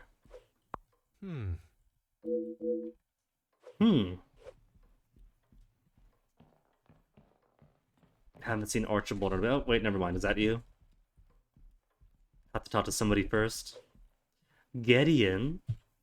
You must be Detective Poirot. Oh, see, they all know who I am. Allow me to introduce myself. Gideon Demir. Another Demir? The fiancé to Mademoiselle Angeline. The pleasure is all mine. Angeline spoke so highly of you. It sounds as though you are the man that can sort this terrible mess out. This terrible... Oh, you mean the blackmail. I thought something else happened. I am, monsieur. You have my word. The guests that are attending your announcement? First, how has Mademoiselle Angeline been since receiving the letters? She tries her best to keep everyone else happy, but I can see it is taking its toll. Quite understandable. She is feeling the burden of the family that is not hers to carry. Angeline has spoken with her mother. She has asked if there is anything that could be used against her, but she was just so dismissive. You mean apart from Madame Cassandra having been so destitute in her widowdom that she had to sell off half the house and couldn't pay all her bills, and was verbally abusive towards her staff and made one take the fall for her daughter's crime? Nothing at all that could be used against Maman as blackmail? And what are your thoughts on the matter? I do not want to overstep my position, but if there is something that could damage not only the Vandenbosch name, but our future, Angeline deserves to know. That is a very diplomatic answer. You have met Madame. You know it is best to not get on her wrong side. I have, and Monsieur Gideon is wise to select his battles carefully, where Madame is concerned. Tell us about the guests. Fill me in. Mostly friends of the family. A couple of business associates of mine. Quite a mix from all walks of life. With regards to the blackmailing, can they be trusted, or should they be considered suspects? We say, as if we aren't going to consider everyone a suspect. Angeline is struggling to trust anyone right now, but Madame Vandenbosch, as it is her house, thought it was best for us to have them all present.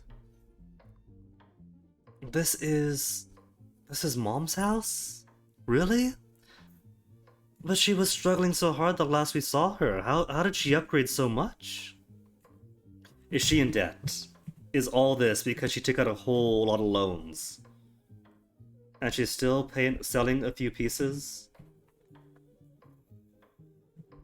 So, is probably in similar state to the last time we saw her?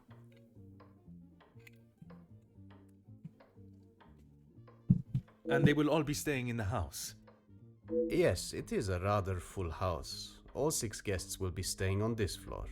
The family resides on the 2nd floor. as does Felix. You say with disdain. Who's Felix? I will be sure to speak with them all.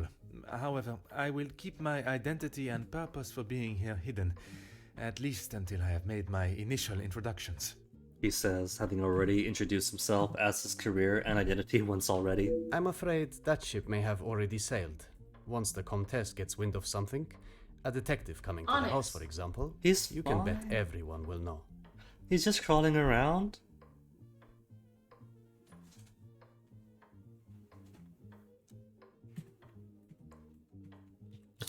Cannot help noticing an air of antipathy when mentioning the Major. Oh, that Felix, huh? Wait, they got the one, he's still a Major. Two, they got the Major upstairs with the family? You are very observant, detective. You would be wise to keep that perceptive nature while you're here. Well, I guess she would be the mom's friend. He would be the mom's friend, huh? I'm sure you are correct. But I'd like to return to your feelings towards Careful, the Major. Onyx, those are... Yeah. Here, give him this if he wants to knock something down. And of course he put it next to the glasses. No? Not gonna knock that down? Not expensive enough? No, he's got it. Give him this one. Oh, he's part of this stuff. Oh, he is? Good. In that case, let him. He has been a good friend to Madame Vandenbosch over the years, but that does not make him a good man, or suitable to involve himself in family affairs.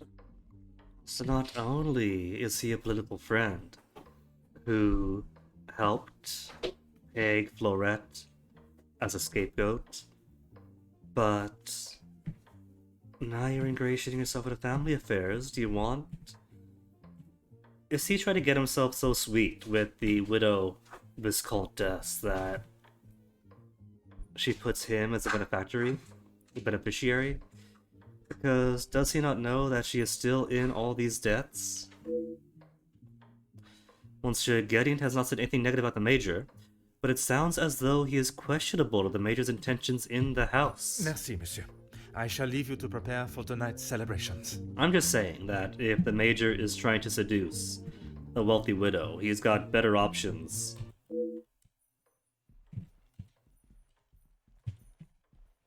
So now could I go to my room? No? And no. Alright. Where's Archie? Archie! I can't go up yet, right? Can't go up yet, because that's in my room. Poirot still thinking in terms of where is room. Bon! Mademoiselle Angeline is here! The sooner I learn more about the blackmail, the quicker she can return to celebrating her happy news. I am also eager to hear about Mademoiselle Elizabeth, and what became of young Florette. We never did get a conclusion, just Poirot promising that he will fight for her innocence, and then that was it. Tutorial over. The Vandenbosch family have held a place in my mind since our first meeting. I'm interested to see what has changed since then. Tag on vase. They are still halfway to destitution. Magnifique. It appears the family's financial situation is much the same as the last time I saw them. Can I confirm this? Tatagadian, who is unsure of the Major's intentions. I mean, that could be why they're getting married to join the families. So that their wealth becomes the wealth of the Vandenbosches. Whoa, Onyx, careful. I got my drinks up here, kitty. Minded my own business, and suddenly a tiny black bird launches off the side of the desk.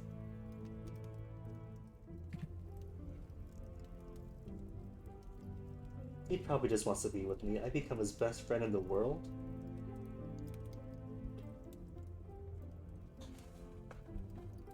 Do you want to use my feet as a scratching post again? I think he just wants pets. Thankfully, this game can be played one-handed, mouse or keyboard, so left hand for cat, right hand for the game. Detective, it looks as though I might be out here all weekend. What can I do for you? Would it not be easier to find the staff yourself instead of waiting for their return? I'm a guest. I shouldn't have to go around chasing them. An aristocrat that doesn't chase the guests around.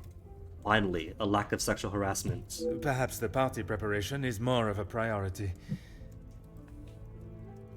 There's my E, there's my E. It's not my fault they aren't ready. Why don't I wait here while you check in the butler's pantry in the east corridor? I think I saw a maid go in there earlier. Now I get permission to go east? I shall take up no more of your time. À bientôt.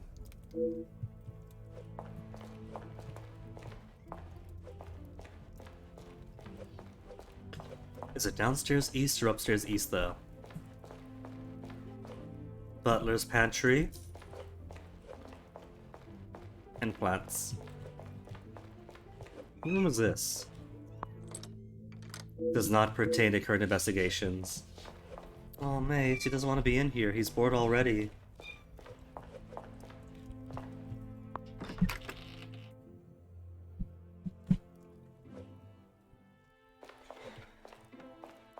I can't snoop the documents.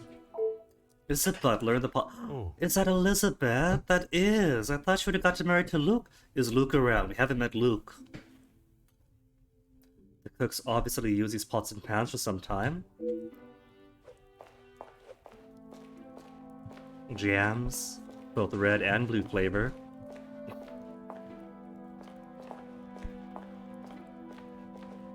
Cupboard. Does not see anything of interest in here.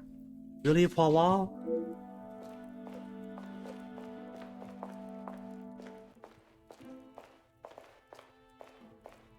And that's it. That's all the material stuff. Oh, Lizzie, they've still kept you on. They have. Ah, Mademoiselle Elizabeth. What a pleasure to see you again. Detective Poirot, I'm so glad you could make it. Unfortunately, it is not purely for pleasure that I am here. Mademoiselle Angeline requires my attention professionally. Yes, Angeline has told me. I'm glad she called upon you, Detective. I've been rather worried about her. She hasn't added any new moles to her collection over the years? I will do everything I can to find the Shame. blackmailer and bring them to justice. I have every faith in you. I hope I am not interrupting you. We're all very busy, as I'm sure you can imagine. After I'm done, I can come to your room and help you with any further questions. And which room is that, do you know? Rather embarrassed to say I'm having trouble locating my room. No one escorted you. I'm so sorry. Everyone is just so frantic at the moment. Madame has requested all staff prepare for this evening. And you have been tasked with jobs in the pantry. Surely your talents could be used elsewhere. I do as Madame asks. Well, as Archie asks. As Archie asks.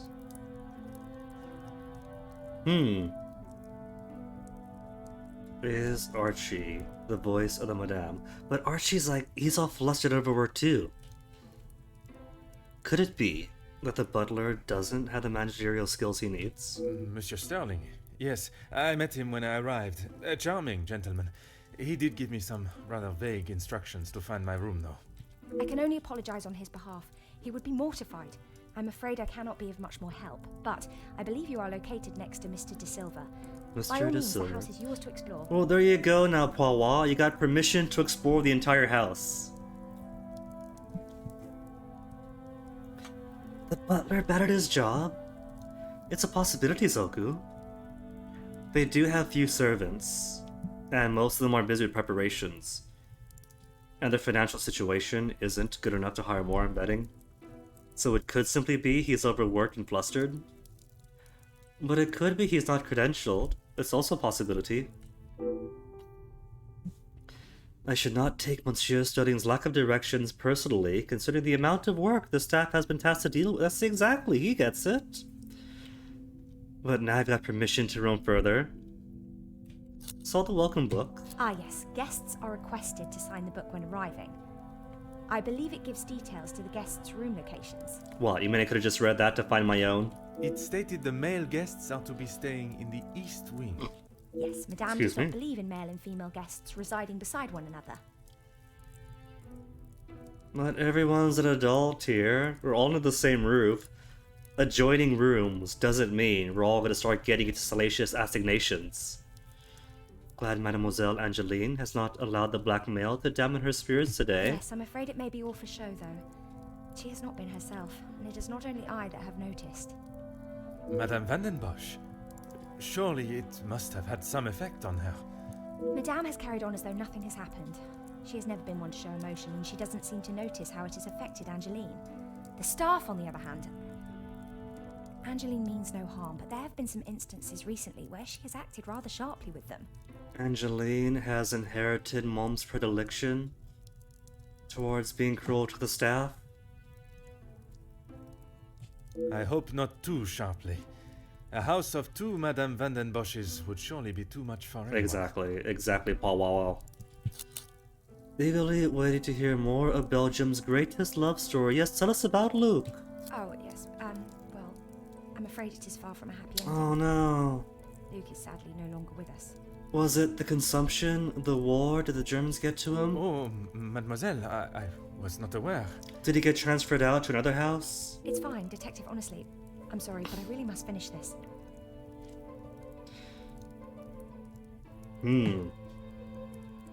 It's her right not to give details, but narratively, this could be vengeance for Luke.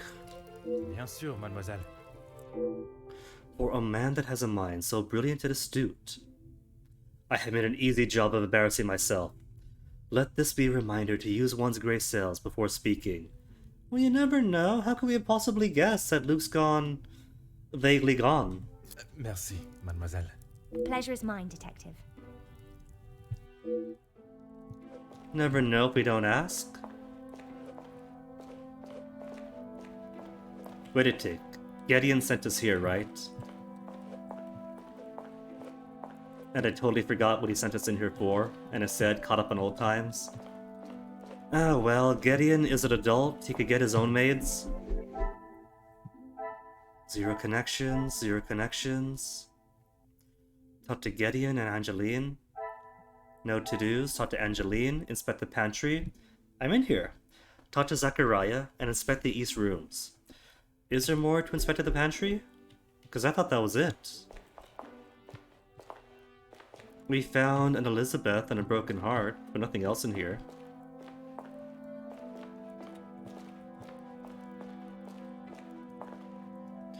Unless the inspection requires rubbing my little gray cells together.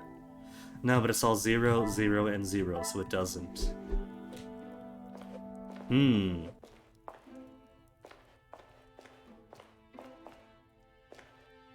Suspicious table.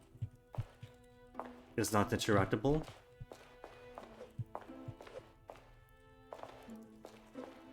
And nothing else for Elizabeth? Detective. What is it? Nothing else. Merci. Pleasure is mine. Maybe speak to Angelina first? Before you leave, Detective, Oh? I have something for you beside the furnace here from Angeline. She wanted me to give it to you on your arrival. Is it? That bit of parchment. Merci, mademoiselle. You could have told this us before I left away.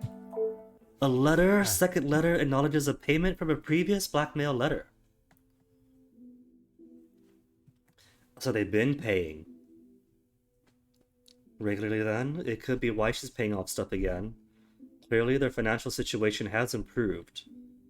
And yet, they're still auctioning stuff off. Mademoiselle Vandenbosch, you were wise to take me seriously. You have bought my silence, for a moment at least. Your family's privacy obviously means a great deal to you if you're willing to pay to keep your secrets hidden, and continue to pay you will. Would your maman be as willing to part with her wealth? You will bring a second parcel, with another 5,000 francs to the cobblers, this time addressed to a Monsieur Fontaine by close on Friday. You have done your family a service by keeping this arrangement to yourself. I am sure I do not have to tell you what will happen if the police are involved, and I hope it will not come to that. A new mind map? I am now able to read the letters that were sent to Mademoiselle Angeline. I'm sure there is a great deal to learn from them. And hopefully, some clues to the author. The second blackmail letter is handwritten. What instrument was used to write this so eloquently? The quill pen in the Great Hall. Could it be? Could it be? What a revelation. Because nobody else had a spare pen. They had to use a museum piece. I can't ignore the coincidence. The same style of pen that wrote the letter is present in the house. Is it really that rare commodity? Thought to Elizabeth. It acknowledges payment. Talk to Angeline. And Archibald, the connection, as the staff has concern for them. They're concerned, I'm sure. They probably know what the blackmail may be. Or just her stressful ways. But is she going to build any favors with the staff by yelling at them? Or is that why they're so concerned? Because this is atypical of her. Of course, Detective. A rather extravagant looking pen in the hall. Has it been used recently? Not say it in front of the Major, but it is rather hideous. Really? It was a Oh. gift from him to Madame from his time overseas. I don't think it even has the capability of writing. Really? Well, if you have permission to explore the house, maybe that includes lifting objects from the glass cases and seeing if it's damp, if there's evidence of ink. A pen that does not write is like a fish that cannot swim. As Angeline describes it, a useless ornament. It's the thought that counts, I suppose. Or the count that thoughts. Merci, mademoiselle. Thanks. Pleasure is mine, Detective.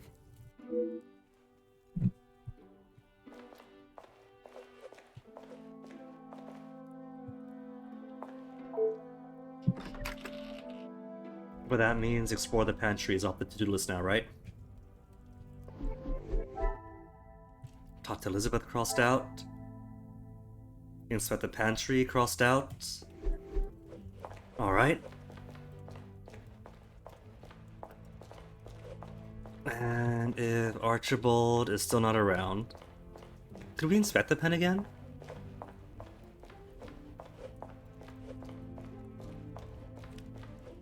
No. Aha.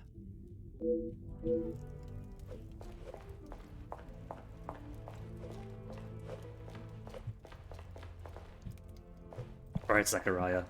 Turns out the maid is an old friend, so get your own drinks. Detective, it looks as though I might be out here all weekend. Monsieur Sterling, so my room is on the first floor.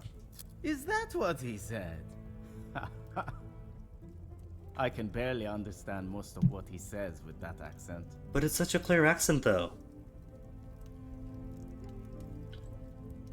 But I guess some ears are just incapable. Had a girlfriend who legit couldn't understand any Scottish at all. And I don't mean like deep Highland or anything, right? I mean just like a very basic David Tennant talking normally. But that very tiny faint hint of a mote of dust of an accent when using his more neutral performance voice, I guess just can't parse through some brains. I can understand Monsieur Sterling perfectly, but Monsieur Demire is one more Vin Rouge away from becoming unintelligible. Oh, it could be sauced. I find his accent rather pleasant, reassuring. Exactly. I guess. Not too helpful when it comes to finding your room, though. You'll probably be the lucky one that has that hideous plant outside the door. I shall take up no more of your time. Is that more clues to find where my room is? Next to somebody else? Well, maybe Angeline knows. She does live here, doesn't she? Mademoiselle Angeline, it is a pleasure to see you again. And can't avoid talking to the lady of the house anymore.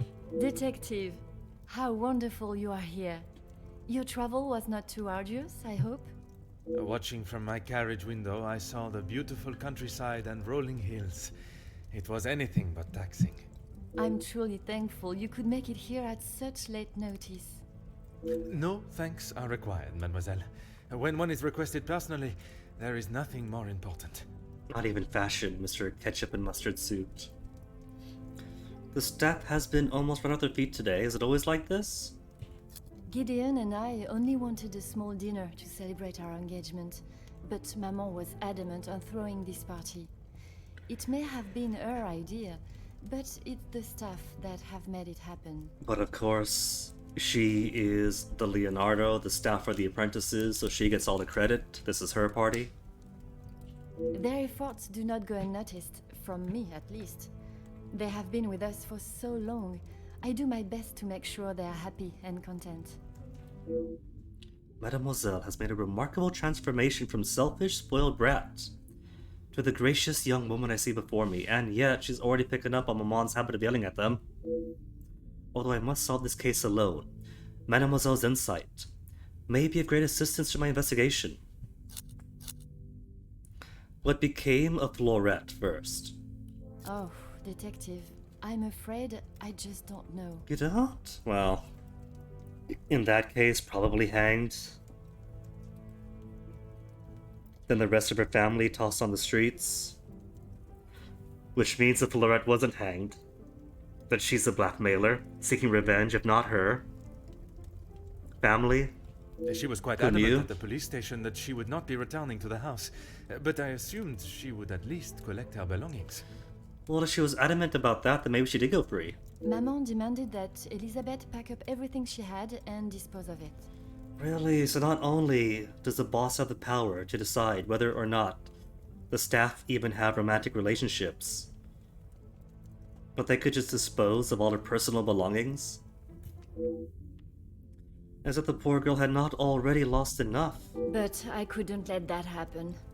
Elizabeth and I took her belongings, what little there was of them, to a friend of hers in the town that Elizabeth knew of. But not even she had heard from her. That is mysterious. Could she have returned to her family? I wanted to contact her, but I had no address or telephone number.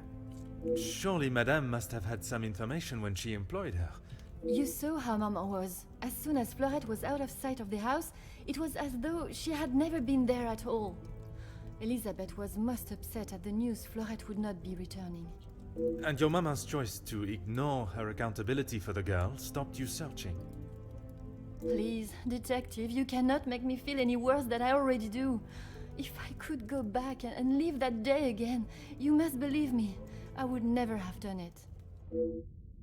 Mademoiselle Angeline has finally accepted responsibility and is remorseful for her actions that day and the consequences that followed. I am pleased to see maturity in her, but that does not help young Florette wherever she may be. How has Mademoiselle Elizabeth been since the passing of her beloved Luke? Sure, open more old scars for curiosity's sake. As you would expect, she has been in quite a state. It was such a terrible accident. She kept it to herself for almost a week before she even told me. It was no accident. Luke was slain by Florette in vengeance for the crimes that were pinned upon her, and now she continues to damage the family financially in retribution and restitution. Pardon, how could you not know? Surely his absence from the house was noticed. Maman fired him after he returned to the house. She said he could not be trusted. Just for falling in love? But Mademoiselle Elizabeth's position was kept? I begged Maman for them both, but she said if he was willing to go behind her back, what else could he do? Falling in love is a far cry from committing even the smallest crime, n'est-ce pas? A cruel and unnecessary decision by Madame Vanden Bosch had no right to fire him and turn him away from his betrothed. So, I was joking, but it does seem like the lower classes do have some motive. Spoke with Elizabeth that might have upset her. She has been a kind shoulder to lean on through all this mess, but it is her I worry about. She has been through so much.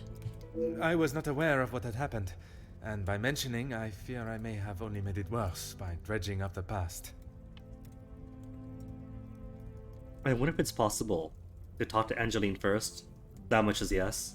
But then get details on Luke. before putting my foot in my mouth with Elizabeth? Well, probably not, because we got the details of Luke from, well, we got what happened to Luke from her, then came back here to talk about that. So maybe not? Maybe foot in mouth is the only way? Do not punish yourself, detective. You are not to know. I don't think your honest mistake will make much difference to how she has been feeling recently. Easier said than done. I've already seen a difference in Mademoiselle Elizabeth. She was once so exuberant and optimistic, seeing the positives in everything and everyone, but now I fear the loss of her love and the careless reminder from Wah may have dampened her outlook. Alright, let's not blackmail then. Elizabeth showed me the letters you received, one of which has already been paid. I was right to pay it, yes? You have read them. What do you think? We could answer honestly. You were wise to consult me, but bowing to their threat may have only shown that you are willing to pay for their silence. Is the secret they speak of worth so much? I wish I could, but I have no idea. The letter was addressed to me, but I have nothing to hide. Maman took one look at it and disregarded the whole thing as someone's idea of a joke. So, you have no secrets? Maman brushed it off, and he paid anyway. Angeline would fall so easily for scams. This whole thing might be a scam. They'd probably send the exact same letter to every single noble house, hoping that one or two bite the bait and pay up. Ah, blondes, am I right? She looked at it. She is not aware of the second letter. She doesn't know I paid the first. I thought I could make it all go away.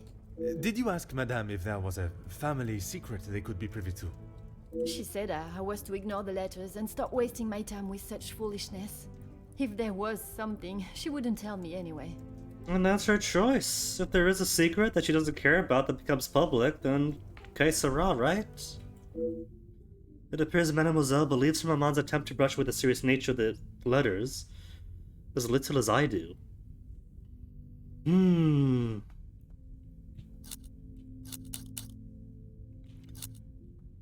Is anybody else aware of the blackmail letters of the contents? Only Maman, Elizabeth, my beloved Gideon, and you, of course. And what is your fiancé's opinion of the letters? That Angeline, you num-num, you were supposed to ignore them, your mom said so. He thinks me foolish for paying the first one if there is no secret to reveal.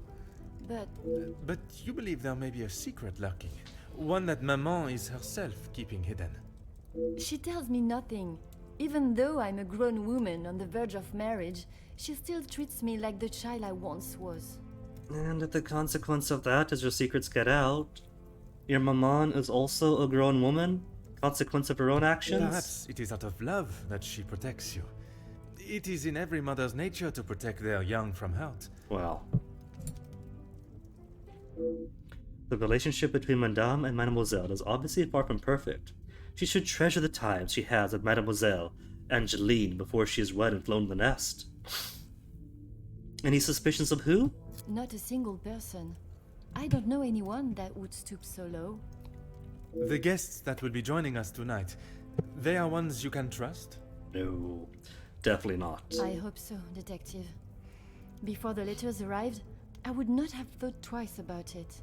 They are all close friends of yours, I assume. Friends and colleagues. Gideon has spoken positively about them. It would be a rather underhanded tactic to do such a thing to someone you are doing business with. But that's business, isn't it? Mademoiselle seems naive to the nature of business. See, Poirot agrees. It can be ruthless and unapologetic. Perhaps I should have overlooked them as suspects as quickly as Mademoiselle has. And the money. How on earth are you paying? There were notes to auction pieces, but payable to C. Vanderbosch, not A. I couldn't ask Maman for the money. She was angry that I had even considered paying it. Gideon offered to help. Pardon, did he not think you foolish for paying? He did, but he said he couldn't stand by and watch me in so much distress. Well, they deserved each other then. How honorable. We are soon to be married, Detective. A loving partnership that faces their troubles together. They are his words. Sweet, but he's also encouraging you to just pay up for scams, I isn't he? did not mean anything by it, mademoiselle. You have found yourself a husband that will stand by your side and do what must be done to protect you. I am most pleased for you.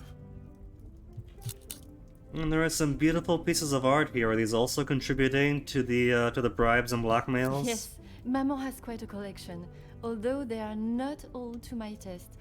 Most, in fact. The painting of the saints, in particular, it is quite exquisite. Is it connected to the house in some way? The one in the hall? If you look above your bedroom door, you will see one of their names. I believe they were originally carved to watch over the occupant. Oh, truly? So each bedroom has a saint associated with it? Maybe this will go the council style. I will have to suss out how each saint pertains to each guest. Merci, mademoiselle. I shall find you if there is anything further I need. Or maybe somebody suspects that they know who the blackmailer is, and so they put him in a room with the name of the saint. But I don't know. Connect somehow? It's still early. I keep pressing shift, hoping to run. He's not an old Poirot yet. I'm sure he could run if he wants to. One connection to make, one connection, 0 and 1. First, my room. Where is it?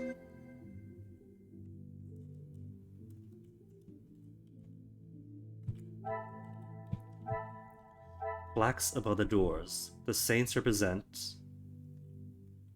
How many? Well, 7, right? 7 saints, so 7 doors? Another success. Brilliant! I never doubted myself. I'm a genius!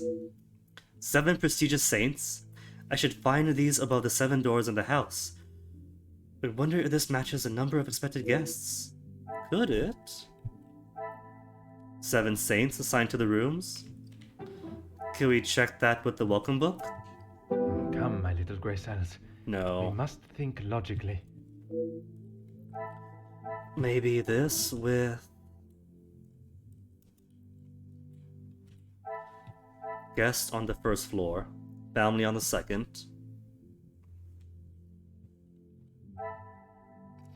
Number of guests on the first floor? What a revelation! Had to twist my thinking to make that make sense. All the first floor rooms were accounted for. Perhaps the missing door is hidden elsewhere. Is there a hidden door? We haven't fully explored the house. I don't know about missing doors yet. It'd be on the second floor though, right? Where the family and the major are sleeping? Where would that be accounted? Because I did get information about the major being upstairs, right? The family holds secrets upstairs. Next to the hideous plant. This troubles me. Not impressed with the staff. Must find my own way. Feminine room. Miss Conrad's room.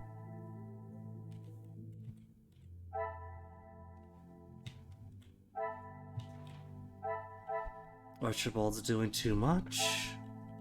I don't see these connecting. My neighbor is Ernesto. Maybe it's not this one. Maybe it's my room is next to Ernesto. And I should look for an ugly plant. Is there something? No.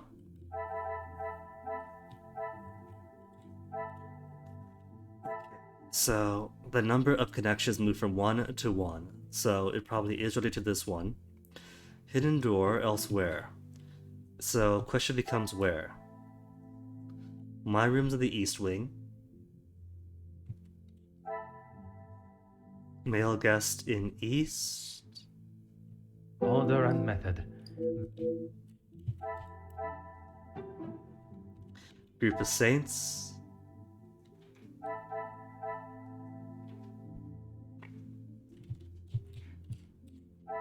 Music, is it gonna be it? Others have it right before.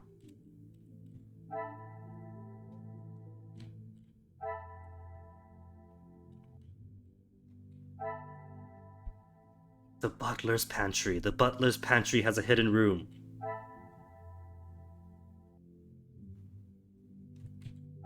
The ugly plant.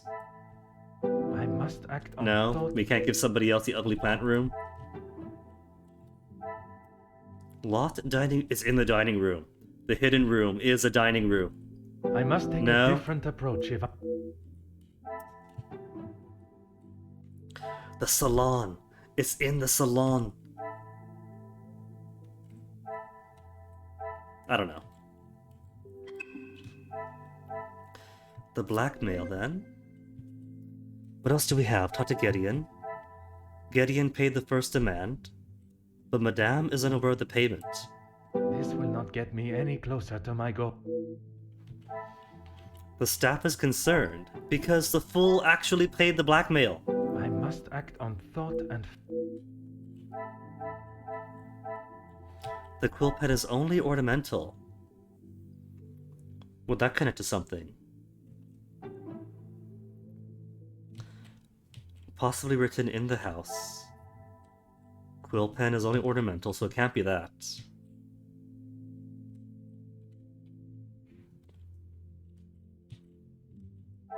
And the payment demand, does it go to Maman unaware?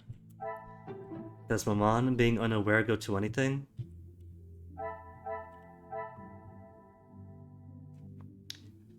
Why she didn't ask for help? Ask for her help?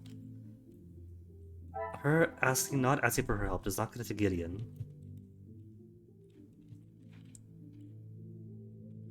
Is it because it could have possibly come from the house? That she hasn't asked Maman because she too is a suspect? I must take a different approach if... No.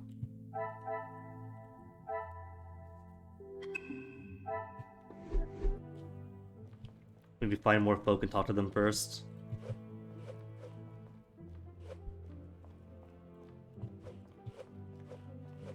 Elizabeth, have you got anything more to talk about? Oh, this is now available. The House Deeds. How many times I passed by this desk, wanting to look at these papers, but Poirot said no. And it's something that some flag has been triggered that he's willing. The deeds for the house are rightly framed, but why left here, and not hanging on the wall?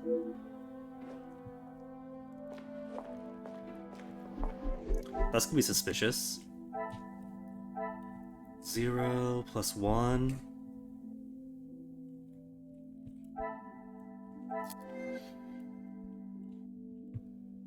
The deeds? The house deeds? Is that why the staff is concerned? Because the entire house is at risk? Is there something I am not... Is that why Mom has not been spoken to about this? I cannot see the logic in this. Is that why Gideon paid? To have some financial stake in the house? Order and method.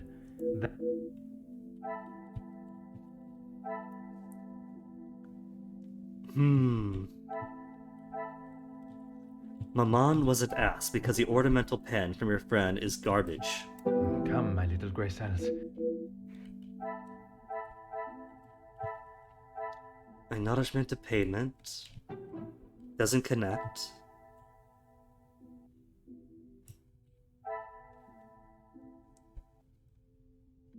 Don't tell me that the house was put on mortgage for this. This will not get me any closer. House deed, it probably doesn't go to anything because the number 1 was always there.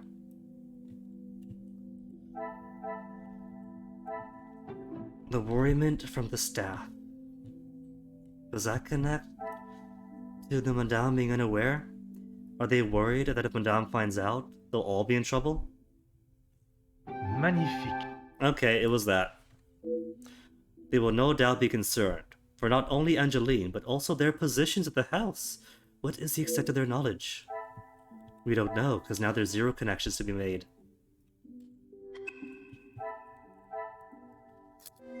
And as to all this, what happened to Elizabeth, Florette, and Van den Bosch family? Luke has passed away, talked to Angelina about it. Done.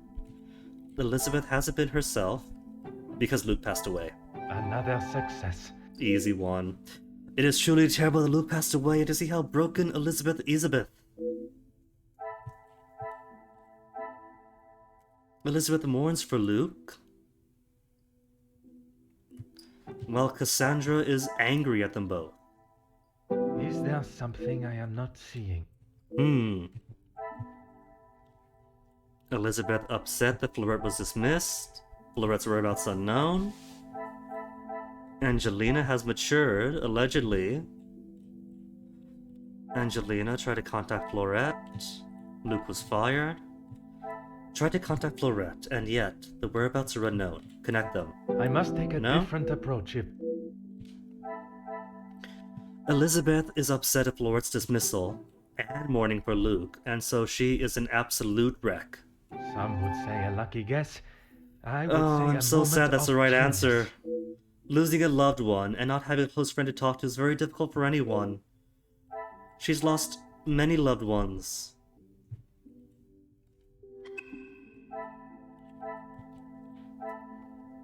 And my room. What could possibly connect with all this mess?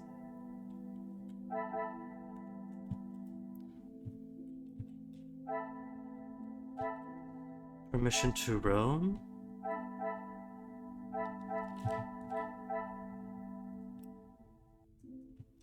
To wander the halls of which have the missing door. Come, my little grey cells.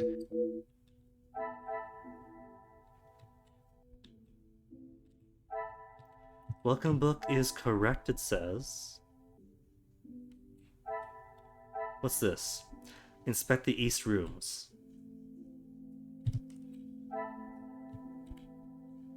Ah well, figure it out later. Nothing more to talk to you about? There's no exclamation mark? Of course, Detective. Alright. Pleasure.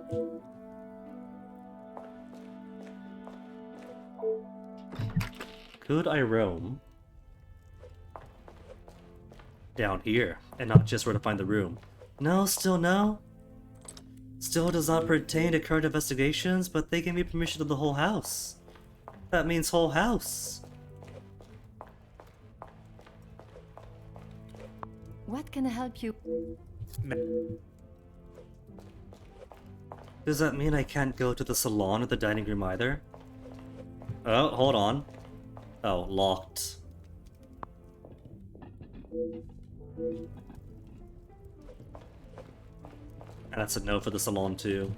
Also locked. Alright.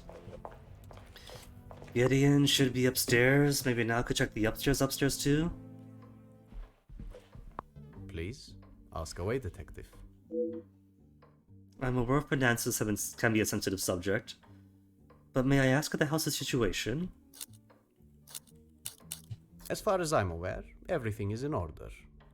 From what I understand, the late Viscount had made some questionable investments. But that is all in the past. I don't know. That explains nothing to me. Or how they went from lavish living in his lifetime to destitution after he dies to lavish again. And regarding the payment of the blackmail? Angeline does not have to worry about money anymore. I was born into some wealth, and I have earned my own fortune. Mademoiselle, explain the payment of the blackmail letter. I suppose if they get wed that it doesn't matter, right? Any debts, his family fortune plus his own personal fortune can buffer it. So maybe not a big deal. It just becomes like a scammy thing. A little payment taken out the bank account every month that they can't get rid of, but he's rich anyway, so it doesn't matter. I suppose you think I was unwise to pay it? Yes. I am glad Mademoiselle requested my help before you fell further out of pocket. Madame van den Bosch had no intentions of paying it. Whether she believes there is a secret that could ruin the family, or not. Then how could it possibly ruin the family? They were marrying into money anyway. So, it would have to be something so bad that Gideon would choose to break off the marriage, wouldn't it? It was an honorable move for you to make the payment.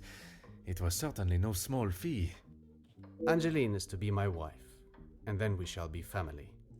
As far as I am concerned, my money is our money. He's nice, I like that, I like him, which must mean he's guilty. Have you heard the consequences of my last visit time? Angeline has spoken of it. You made quite the impression on her, Detective. I feel responsible for what came from that day. Florette's dismissal and Luke's. How is that possibly responsibility? Mom called the manager is a pompous fart, dragged in an innocent person. It is not your fault. Madame Vandenbosch does not like it when her rules or authority are undermined. I tried to explain to Angeline the same, but her guilt has not left her. Well, Angeline's has more guilt in the first place. It was all her fault. Merci, monsieur. Alright. Can I go up? Can't go up yet. But the hidden room might be upstairs. Never know, Poirot. Okay, northeast or southeast?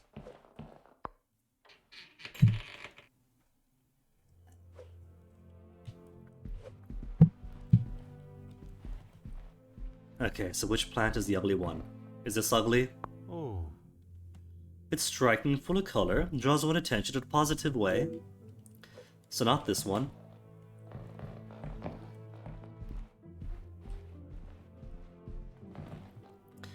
And if we got Miss Conrad's room by mistake, she's probably holed up in hours. More luggage for Mr. E. da Silva, left unattended right between the two front-facing rooms. So it's either of these. Which room always tells the truth? Which room always tells lies?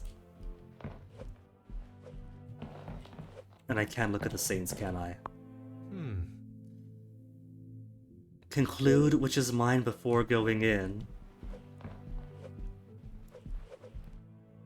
I wouldn't call that an ugly plant. It might be more barren and different, but it's not exactly strikingly ugly. I would not consider any form of nature ugly, but I am not sure how to feel about this plant. Ugly plant found. Alright, let's go confirm it then. Locate my room. There's a hideous plant. We have found the hideous plant. I must act on thought.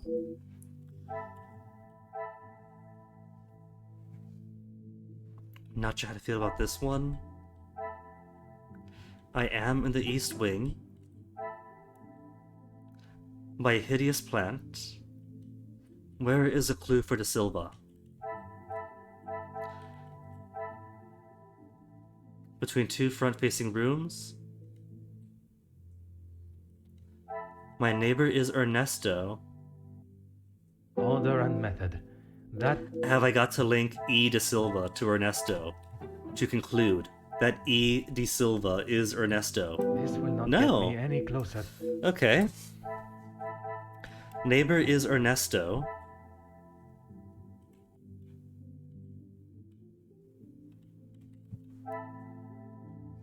On the East Wing? I cannot see the logic in this. My room is right here. Just pick either door. If you get the door wrong, go to the next one.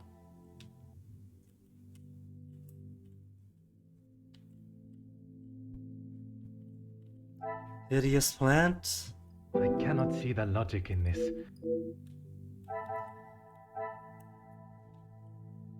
Luggage for E. de Silva and hideous plant? Order and method. Luggage for E. de Silva? And Zachariah's directions? Come, my little grey cells. De Silva? And the guest room? The guest book in the East Wing? Any closer. I'm just gonna go through and connect all the things together at this rate.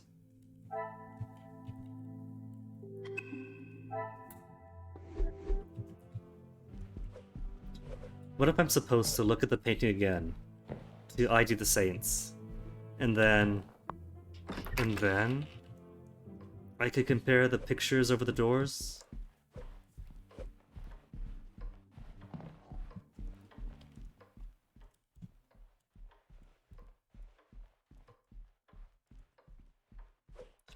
Two doors here.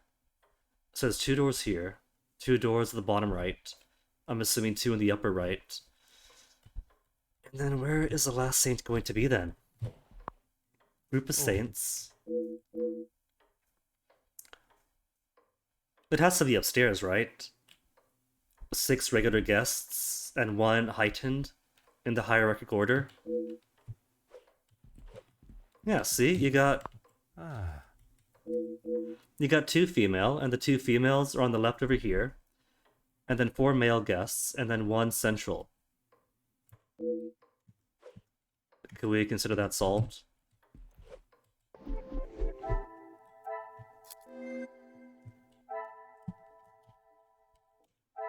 One door missing. 7 saints to 7 rooms. Group of saints, plaques above the doors. I must take a Not that different easy. approach. So it would have to go. I'm assuming it would go to the mention of the major being upstairs. Or the family staying upstairs. But I do not see that here.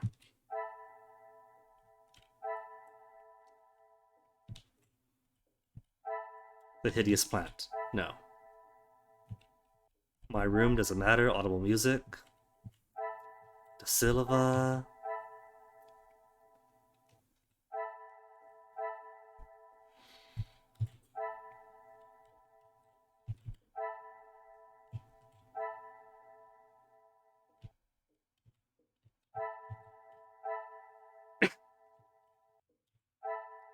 They don't have the clue that I want.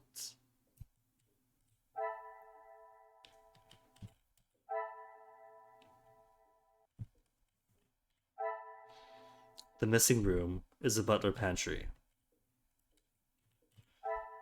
Guest? Well, there you go. Family can retain their privacy on the second. Would it not be there? So, if we're excluding the second floor for the missing room, then where would you be? Is there something I Doesn't am not... talk back to saints? The music, no.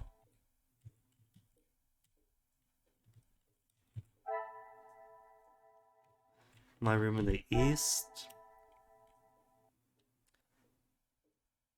The family secrets reside in the room with the central saint. The pieces of the puzzle are finally coming together. So it's less which location has the missing saint picture and more which room would have the family's deepest secrets. Okay, just have them backwards.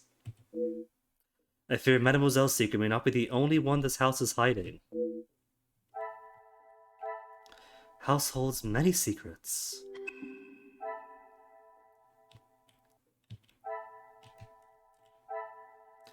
There are 2 clues here, or 2 connections here. As far as what happened to Elizabeth Florette of the Vanden Bosches. Angeline is guilty about the dismissal. Gideon sees his money as the family's money. Current financial state of the house. Gideon believes the finances are in order. Would that connect? Angeline has matured and is guilty. I must No, act on thought and that connects to me. Gideon is unsure of the major's intentions. Angeline is guilty.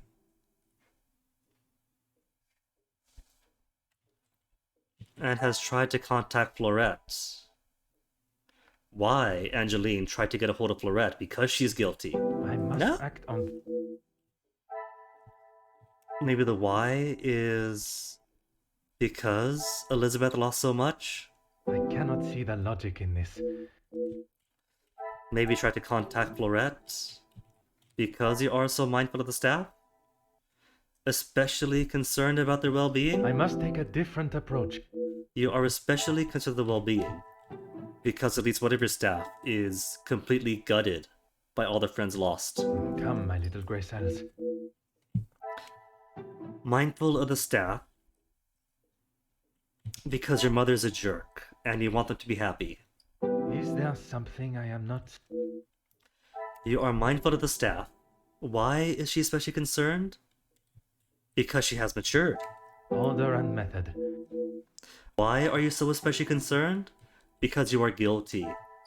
Things are beginning to become clearer. She is trying to do good, even though the dismissals weren't entirely her fault. And still from 2 to 2, so you could have said that was 2, right? Trying to redeem herself, and that is why you're contacting Florette. I should not be surprised by my own skills of deduction. So, absolute right track and right answer, but not the right process for the right answer.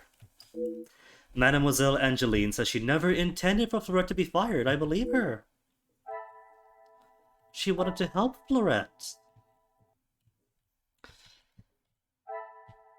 And there's still one more connection to make. It went from 2 to 1, so it's probably not this.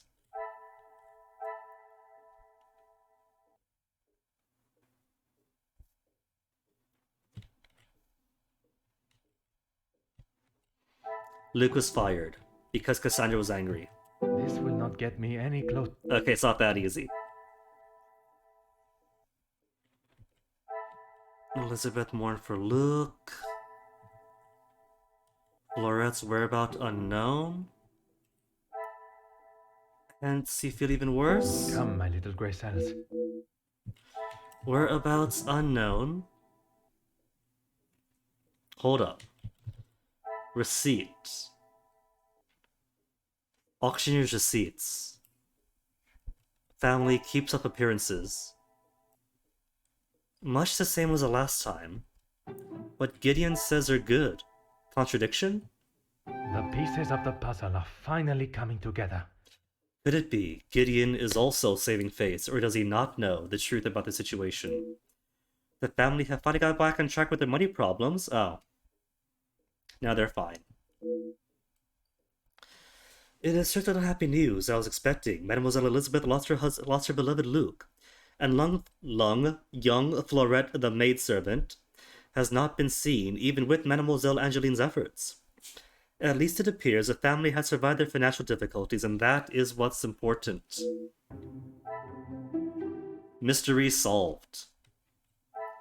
The staff are miserable and unhappy, but the upstairs folk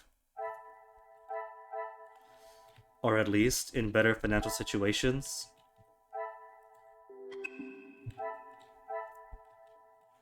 No connections, no connections, no connections.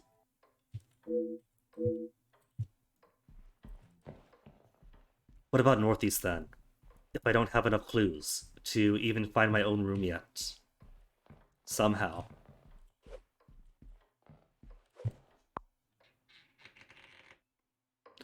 Maybe there's an even uglier plant. Zachariah Demir. And his room faces the back garden. Ah.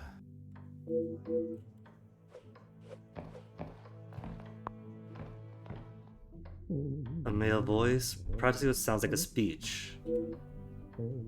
How's the plant? No musings on the ugliness of the plant or how beautiful it might be. And Amir's outside, so it's probably not this room then. Aha. Somebody else. Then Demir. This plant isn't ugly. Striking full of color. So that's it then. That's all the clues we need to find our own, right? We're in the southeast, on the bottom room. Where's a new clue? Someone is reciting a speech. So, is it just process of elimination? Mark everybody else's rooms?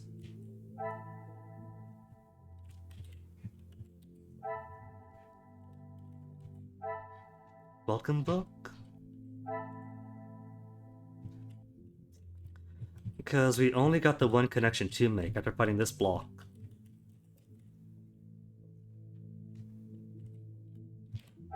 Zachariah's direction. I may be next to a hideous plant.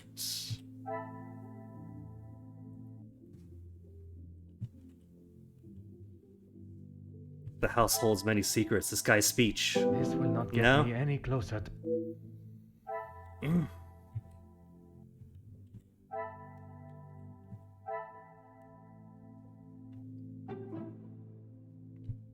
It does connect to the directions, though. We found the hideous plant. But it refuses to connect. The hideous plant and my room in the east wing? Is there something... Occupied room on the east wing, so it cannot be mine? I cannot see the logic in... Speech and music? Another success. Okay. I never doubted myself. What is a connection? The possible connection between the person reciting a speech in one room and somebody playing music in another. I must have been the last to arrive, so I should settle as soon as possible. Some guests arrived already. It's taken you this long, Poirot, to realize some guests arrived already.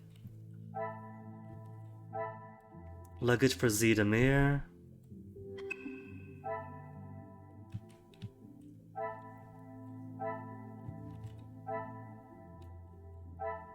And I've done that, haven't I? Inspect the east rooms?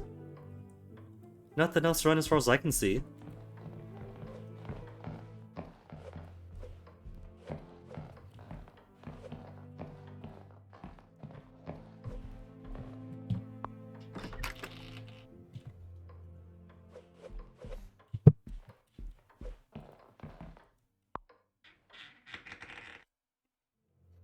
Unless somebody new pops up.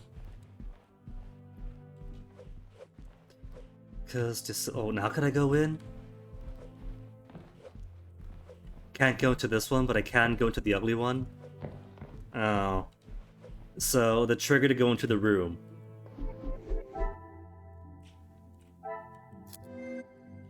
was making the incredible deduction that some guests have already arrived. Okay. Bedroom next to Monsieur de Silva. Yeah, I figured that out ages ago, but you said no. I must figure out exactly which one it is first. Which we did like half an hour ago.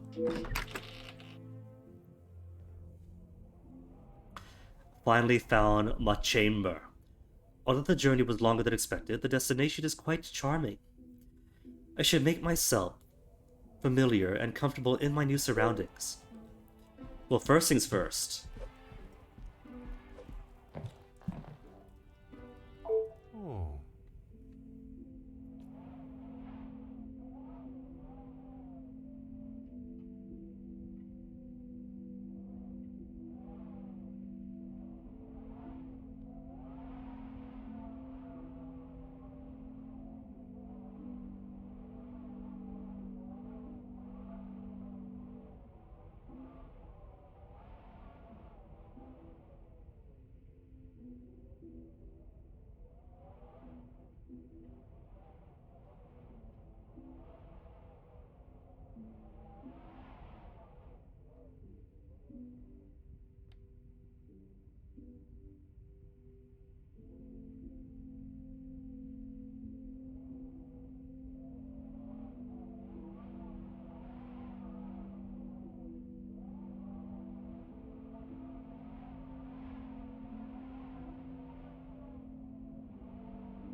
Not fire gazing.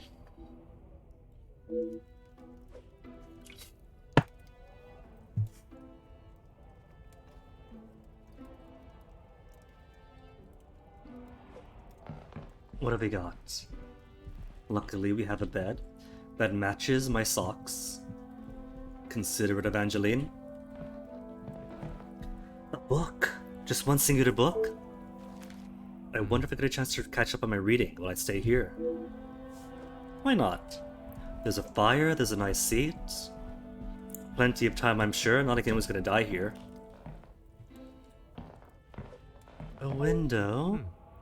The snow has limited the view from the window, but it has a certain beauty of its own. Even for a detective like myself, finding this room was quite an arduous task. No kidding, Poirot, you could have just opened the door. The house may hold more secrets than expected. But I've done it. I found my room. And a knock on my chamber door is a party time then. Is dinner ready, Elizabeth? So what's not complete? We finished finding my room and getting settled to the surroundings. And finding out the sad tale of what happened. Outstanding is investigate the blackmail and the blackmail. What's up, Liz? Elizabeth, thank you for coming. I shall not take up too much more of your precious time. Not at all, Detective. I had best not be away for too long. Madame would not be pleased when there is so much work to do. Madame could hire more staff.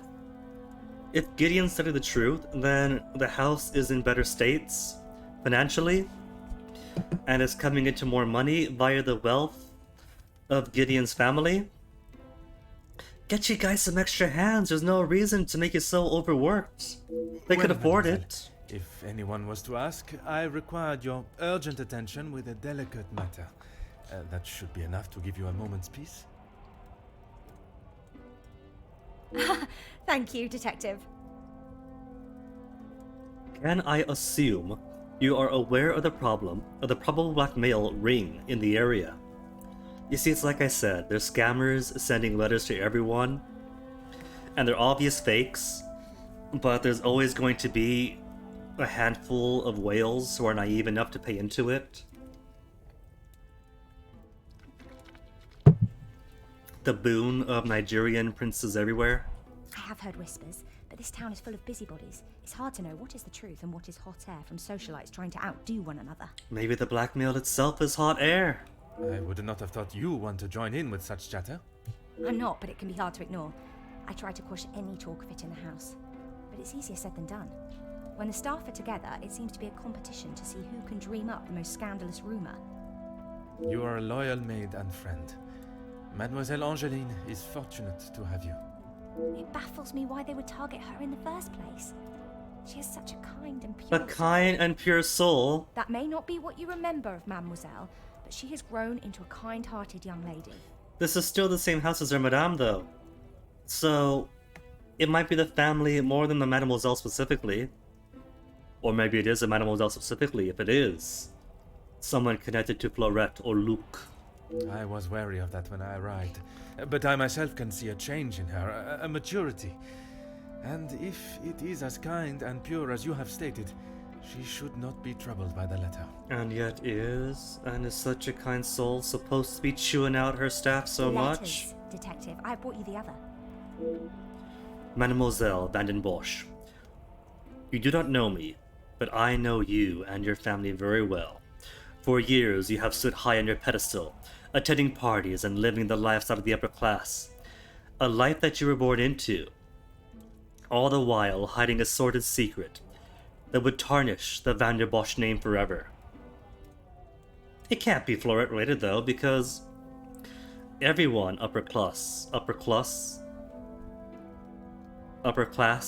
and upper crust got in a car accident to my mouth.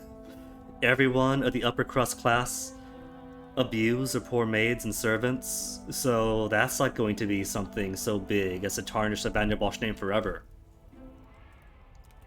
You reveal that, and the next time I was like, yeah, us too. Once a respected family with morals and nobility, but now you rely on riches and jewelry to show your worth, a worth that is not deserved. Even residing in a home that was obtained under your lies, but not for long. Oh, so perhaps of a more financial nature. Could it be that the Viscount van den Bosch was murdered, and that is how the Madame van den Bosch obtained her house and her wealth? Well, yeah, but a home obtained under your lies, a wealth not deserved. For your secret to remain exactly that, take a small brown paper parcel filled with 5,000 francs addressed to Monsieur Dupont to Barbier and Son cobblers before sundown on Friday. If he does our request, this will be the last you hear from me. You will be able to return to your life of stolen wealth and excess. If you refuse, be sure the name Van den Bosch will be on the whispers of lips for years to come. I have tried to tell her not to think any more on them, but she fears that even a fabricated story could ruin the family name. She even frets at what it may do to her engagement. I have met Monsieur Demir, and I cannot see his love for Angeline diminishing at something so trivial. Yeah. Merci for bringing this letter to me. It has to be something way big. Mademoiselle Angeline worries so much about the family name. But from Mademoiselle Elizabeth's telling, she has nothing to worry about, at least from her own perspective. Perhaps the secret does not directly concern Angelina at all, and she is merely the easy target. Merci, mademoiselle. It's like Frozen, right? The red-headed sister was the obvious mark to go for because she is so desperate for love and affection that is missing from the lost parents and the cold, distant sister, and grows naive. So, young prince, 25th in line for the throne, wants to prove his station. Well, there's the most naive one here. There's your access to the position and wealth. And exact same thing in Angelina. Might have matured some, but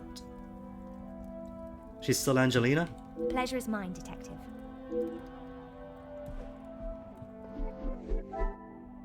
Two connections, 0. What's new? The first blackmail letter. Payment was demanded.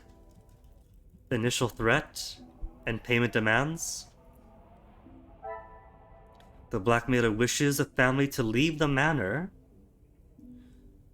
Suggests the blackmailer wants the family to lose everything, including the house. The blackmailer wishes the family to suffer.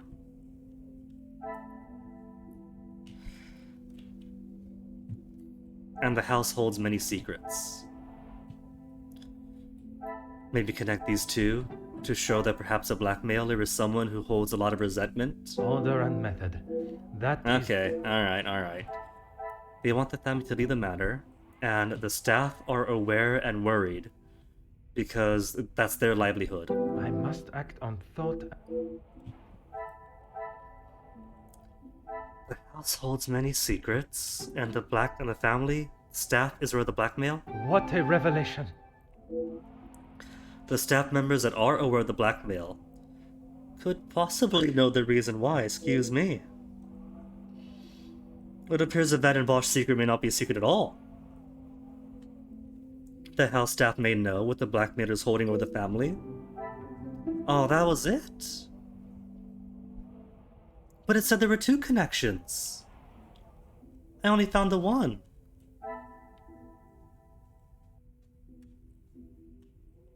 That's really it? Did I misread it? I probably misread it then. That's really all of it? That doesn't answer anything though. Just got both blackmail letters, and we know it's handwritten, but it's probably not from the pen because it's ornamental. And the staff's worried. Mom doesn't know the payment's been made, and the staff might know something. The staff right in front of me. Do you know Elizabeth? Of course, detective. You do? She will no doubt be with Master Gideon. The party was just beginning when I came upstairs. Oh, we're missing the party. That Relate is to my cue everything. to make a grand entrance. Am I presentable enough for the creme of society? Mustard yellow vest and coat. Bright red tie with matching socks and shoes. Perfect. Quite handsome, detective. Merci. If you catch me snoring, please poke me in the ribs. I will use Madame's sharpest poker. Muffled sounds. Gasps, a struggle, and then murder. It sounds as though someone else may have already been poked. A casual way to describe a murder right outside the room. Oh!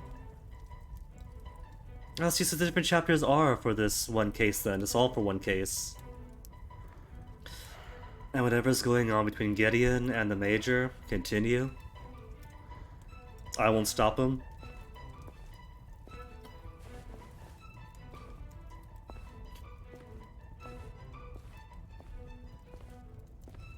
And he was never seen again, right? Ladies and gentlemen, please, if you would be so kind to return to the party. With all this excitement out here... I see two new guests I haven't seen. Bowler and teal dress. I believe that is an end to the excitement, as you put it, Monsieur Demir. It is hard at the job of detective to resolve domestic arguments. But under the circumstances, perhaps there is more to it. Well, yeah.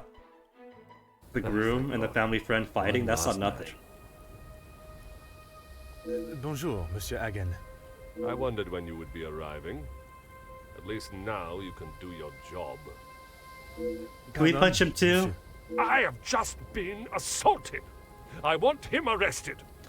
And so we punch him too and kick him out and let him know he has no power here, right?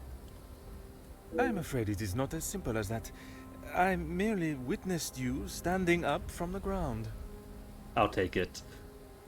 You tell us what happened with your biased account. This is ridiculous. You know very well what he did. I just saw him standing, that's not a crime. Perhaps you could elaborate on what instigated the altercation. I should have known you wouldn't make things easy. The Major's still outraged by what has just happened? Well, yeah. Push on whether the Major instigated the altercation.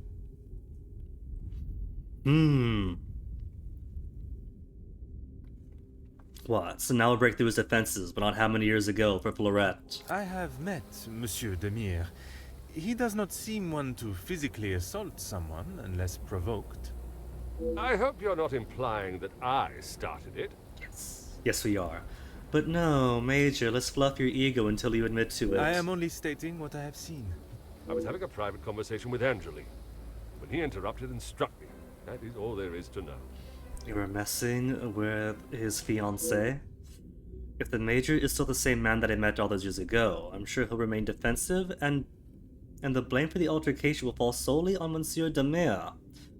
Perhaps the best approach would be to act as though I am on the Major's side. Well, yes. Straightforward. It must have been a rather heated conversation for him to intervene. Or imply your conversation with Mademoiselle Angeline was had with the utmost respect and politeness towards her? I mean, both of these sound like you're kind of blaming him for something. It must have been heated. And you were polite and respectful, right? But nah, let's not accuse him of having an argument. Surely you were polite and respectful, sure, right? I would not act any other way. Well, unless I am provoked. You have grown rather close with the Van den Bosch family, it seems. What has my relationship with the family got to do with anything? Why are you even here, officer? Detective. And I was invited by Mademoiselle Angeline personally. Seems to be mistake after mistake with that girl. Agree. Do you think she's made a mistake and agreed to marry Monsieur Demir? Or suggestive? Nah. Of course I do. What a stupid question. He is scum. Him and his whole family. What? How come? Do if tell. I had my way, he wouldn't have even stepped foot in this house. Oh man, see, this Major is an idiot. He's trying to get this family fortune, but he doesn't realize that the family fortune is coming solely from the Demirs. Mocking? Do you think the Monsieur Demir's actions were appropriate? Or antagonizing? There was clearly some hostility between you and Monsieur Demir, and none of these sound good. I don't want to mock or antagonize. This might get him to open up, though. And exactly who am I mocking? The Major, right? No, surely there's hostility. Officer Poirot, are you going to do something about him or not? It is Detective Poirot. And if you refuse to answer my questions, I do not see how I can continue. I just don't know what she sees in him. Easy. Angeline So is easy. So much better.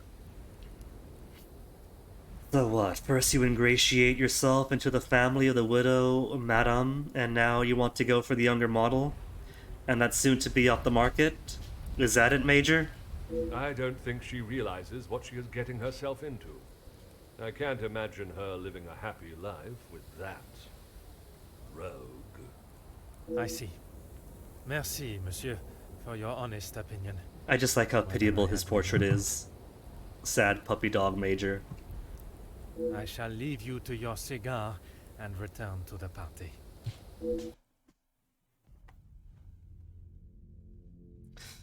It is not often such violent altercations happen at a celebration as this.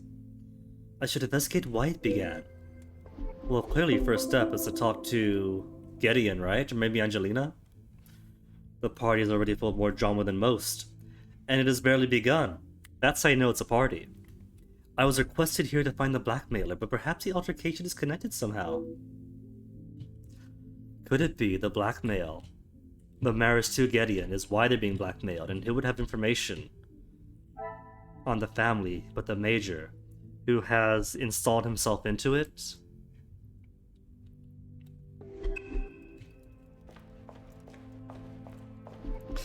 Alright, profiles. Profiles? What have we got? Confirmed evidence. She has a rocky relationship with her mother. She has matured, though, and she's unsure of the blackmailer's reason.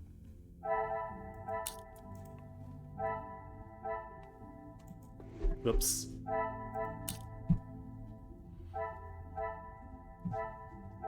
We still have no secrets, but I'm sure everyone's gonna have secrets soon enough.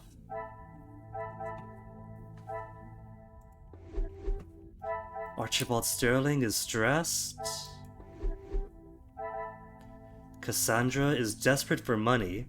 Somehow still, when the family's in better situations. Maybe that's why they're in better situations. And is widowed, Elizabeth. Planned to elope, but then Luke passed away. Hagen is just a dick, that's all you gotta know.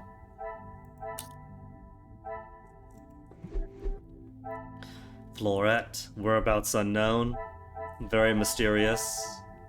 Gideon, paid the first demand. Zachariah.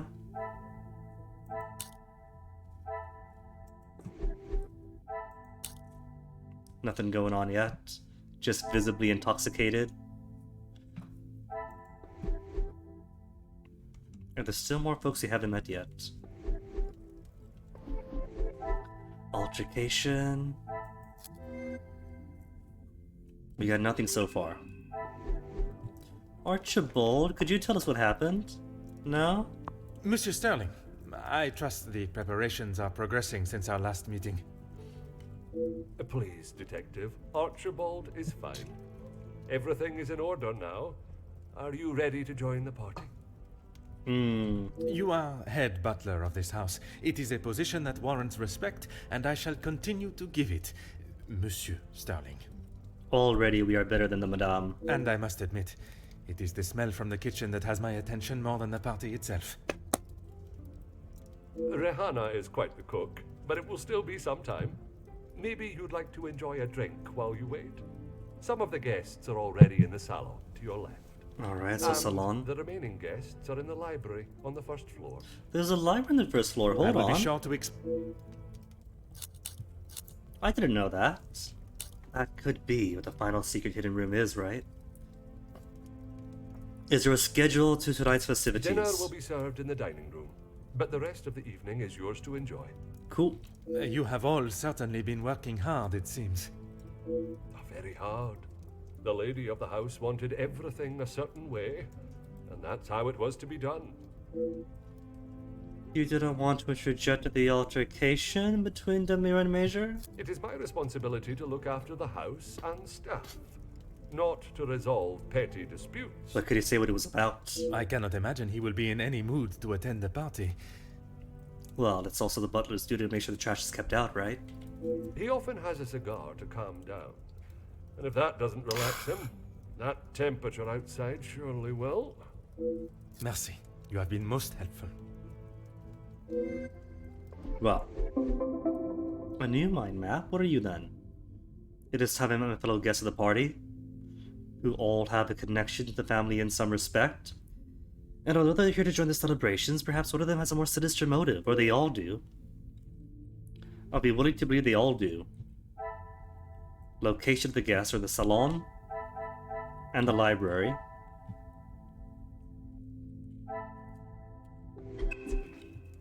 Library first.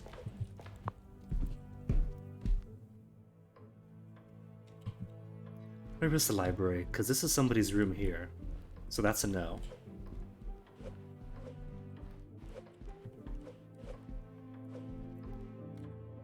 Huh.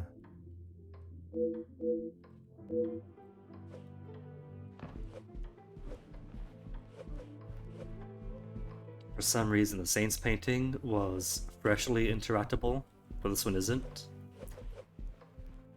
Perhaps it wants to remind me. I told you, you're barking up the wrong tree. I'm not a reporter. Jackie?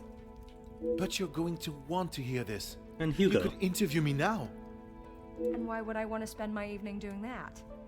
The world needs to know. You want to sell papers, I want the truth to be known. Win-win. I came here to enjoy myself, not to hear a second-string version of... I was there. I saw the whole thing, including who was ruining the show. All right, I'll bite. Let's talk later. Would I walk in on? Where are they? Because you're neither of them. Oh, you're Ernesto da Silva. And the other two are where? Back of the room? Well, let's pretend we hadn't heard this yet. No, we're staring at the fire. Book? From the library. Aha. I wonder if this story would match the excitement of the weekend. What do you think, Ernesto? Bonjour. Are you a guest of Mademoiselle Angeline or Monsieur Demir? Do I know you? Where are my manners? I am Hercule Poirot. The lawman. Oh, he knows me. Well, my cover's blown. Poirot. And you are? Ernesto da Silva. A pleasure, monsieur. So what is it that you do, Ernesto? I'm a man of business.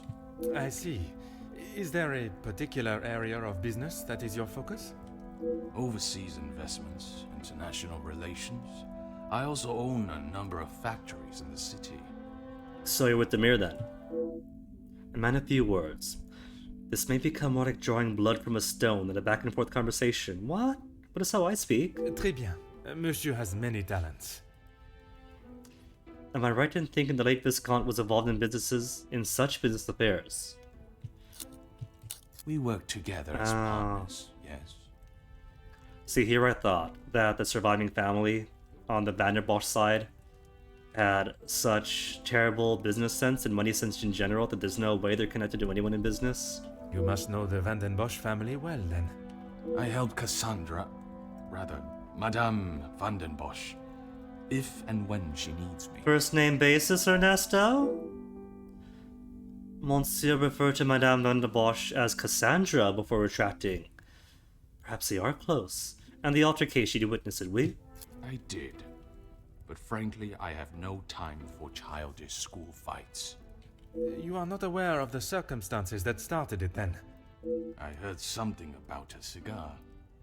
Only Felix would be petty enough to get riled up by something so menial. A cigar? Yes, Monsieur Demire had one of Felix's precious cigars. If you ask me, they won't be the real thing anyway. Would not expect two children to act that way, let alone two supposed distinguished gentlemen. Distinguished gentlemen. It was two alpha males going head to head. Master Gideon came out the victor. Surely we have passed the days where shows of unnecessary brute strength impress anyone. Oh, Poirot. If it was that simple. When it comes to the protection of a woman, we are far from it. Man will always return to their most primitive form. Mademoiselle Angeline, the Major has no place to feel threatened. Monsieur Gideon is to become her husband. And he has spent the last however many years supporting them, as he calls it. Clutching on to whatever he can. A leech involves himself in Willow's family, hoping for an easy in. Then somebody else scoops up the prize. Merci for your time. It has been most intriguing. More books. Perhaps a happy couple's engagement has someone in a particularly romantic mood. A romance novel. And more notes. The happy couple are planning their honeymoon, but are undecided on the destination. Cute. A list of travel destinations. And this one. So many countries and cultures to experience. I hope to one day see them all with my own eyes. And what else? So many technical books. Could spend every waking moment reading about the adventures of the characters within these books. Collection of mystery novels. Poirot, are you in here? Have you got a shelf? No?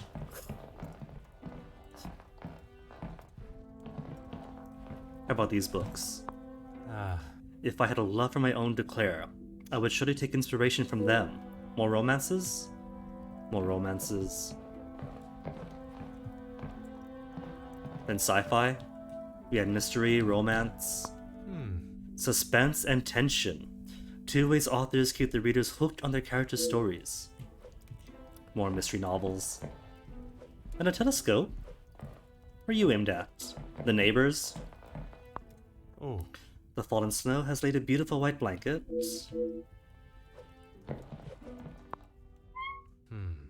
Gazing at the stars is truly one of life's simple pleasures. The first one made that noise. Wait a minute. What is my cat doing in the headphones?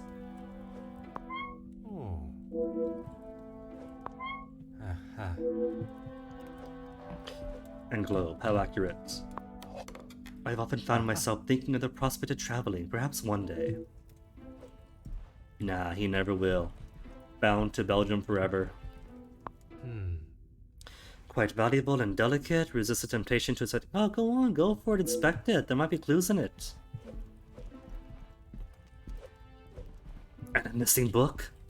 There's a space for a third, where is it? It is quite valuable and delicate. Oh, really? Just gonna leave that mystery be? Madame must have a great interest in religious saints to have such material on them.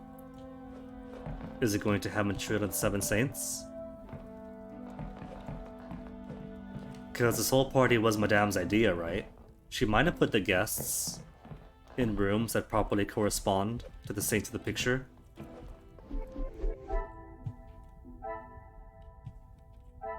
One connections. Gideon had one of the Major's cigars. Major wants to calm down. To smoke a cigar, but because the cigar is taken, he's got to freeze first, yes? Things are beginning to become clearer. Would the Major really start a physical fight over Gideon stealing a cigar? Tata Zachariah?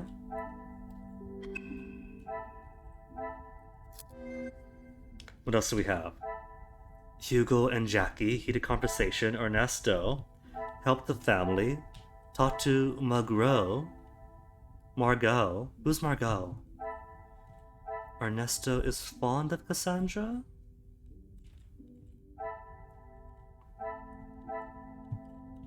Major supports the family. Or does he? Perhaps he's not such a bad man after all. I'm gonna keep my bias. Jackie and Hugo. Is it simply Link, Jackie and Hugo have a heated conversation, and Jackie and Hugo have a heated conversation? I must take a different approach here. Okay, good. Both the Major and Ernesto help the family. She's got many friends who support her. Magnifique. There's already so much help you could receive before you're simply relying on someone. What do the family still need assistance with? Well, I really doubt that either of the Van den Bosch women have financial savviness to them, so maybe it's a reversed producers thing, and they simply have lots and lots of men happy to help out in small ways that build up to one big fancy house.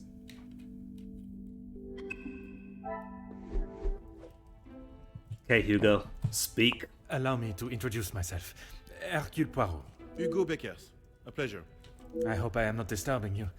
I often find myself at a loose end at parties such as these. Same. I've never been referred to as a loose end before, but it is always good to make a new acquaintance. Start with pleasantries. There is no better way to understand one's purpose in life. I stand up for the workers that cannot do it themselves. Alright, alright. Getting in my good graces already then. You work with a union? Union leader, well, that is my formal title. But I see myself as more than just that. So much more. I am the face of the people. A voice in the void when there is none. So we end one game with allowing anarchists to blow up the London Stock Exchange, to bring some minor liberation to the working classes, and begin the next one with a harsh view of the abuses of the upper class to become friends of the Union. Good trend so far. Very spirited. You have quite the way with words. In my line of work, it is essential. Some fight with their fists, but I Or believe gunpowder. words are the ultimate weapon. Or gunpowder. Is Demir or Van den Bosch? Which one brings you over? I have been working with Gideon for quite some time.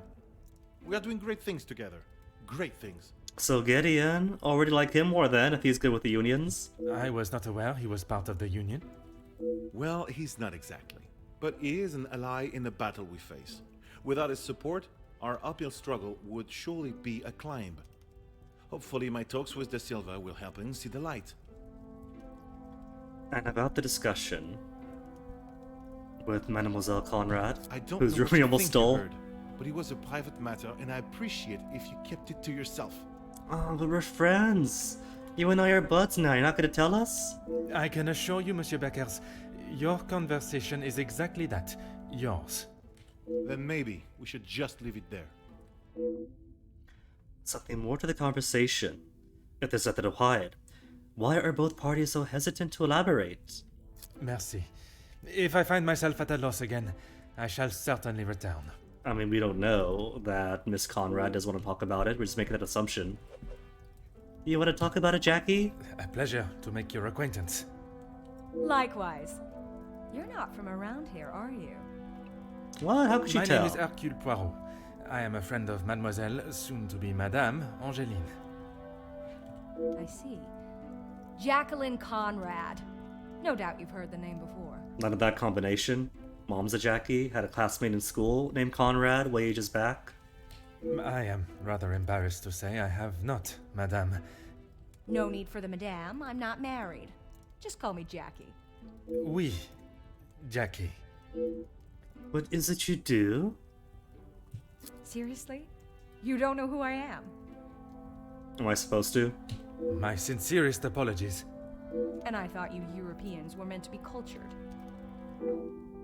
I shall bite my tongue at Mademoiselle's comment. Culture is at the heart of our country. I cannot say the same for the United States. Her name was not one immediately recognized, but from her confidence and assumption in being recognized. I believe her to be a well-known newspaper magnate, whose stories occupy me every morning. Really? You must have heard about the recent blackmailing then? Should we talk about that? The recent blackmailing would be any house, right? Because there's a ring going around. I heard, and it doesn't surprise me. There will always be someone trying to get something out of someone else.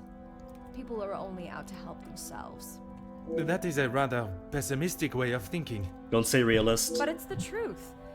And in my experience, more often than not, it's someone the victim knows, and knows pretty well. You make me question those I consider friends. And maybe you should. If you have something you don't want the world knowing, just keep it to yourself. Maybe the nature of her work, but she lacks any sense of compassion for those that may fall victim to such betrayal. So who are you here for? Here's Bride the of the thing. groom.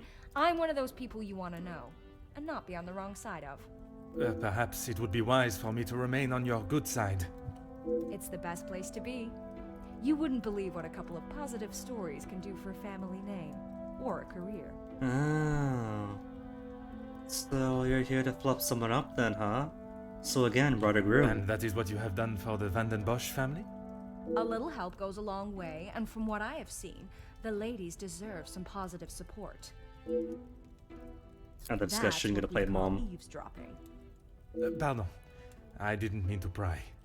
And with respect, I don't think it's really any of your business. Not what I was expecting. Mademoiselle Conrad is a force of her own. She'll have to play my cards right with her. I must take my leave. So how do I play this off?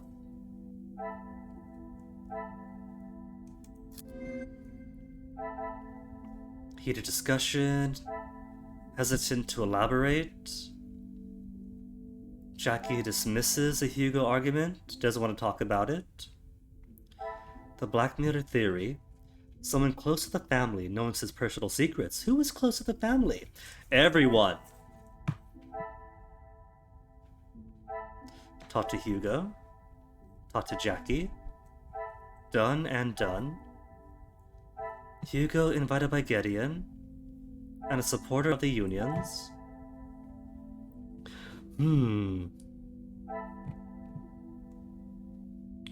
Refuses to elaborate and dismisses the argument. I should not be surprised by my own skills of deduction. All I did is put together that they don't want to talk about what they talked about. I should revisit this argument. Something does not feel right about their joint secrecy.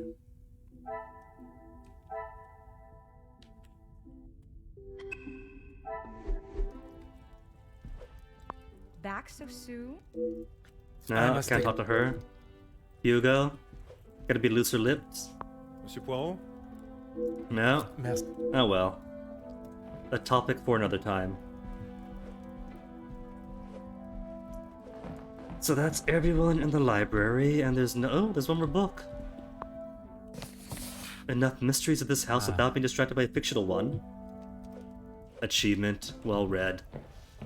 I'm assuming that's for getting all the books read. Or interacting with the books and bookshelves. So I guess no option then but go to Salon and see everybody else. I still can't go upstairs, can I?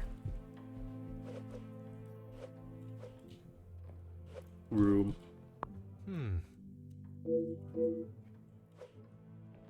Doesn't say what room is. What if the missing room, the missing 7th room, is here between these two chests, and Poirot can't see it because he is unaware of the 4th wall?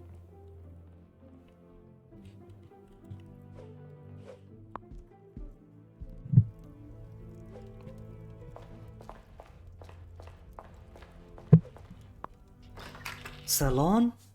Who's not in here then? There were 3 guests upstairs. The 3 other guests and everybody else? Zacharias. But first, the bottle. A substantial sized bottle of alcohol, already half drunk. Why is a half empty bottle sitting on the bar with no glasses beside it, Zachariah, would you know? Monsieur Demir, we meet again. What did I tell you? Call me Zach. You found your room all right then? I did, and a charming room it is. I don't know if I would call mine charming, but if I drink enough, it won't matter. His poor liver. Do you think liver would taste better if it comes from someone who drinks so much that it swells over time? Or do you want the liver that is less overworked? I really don't know.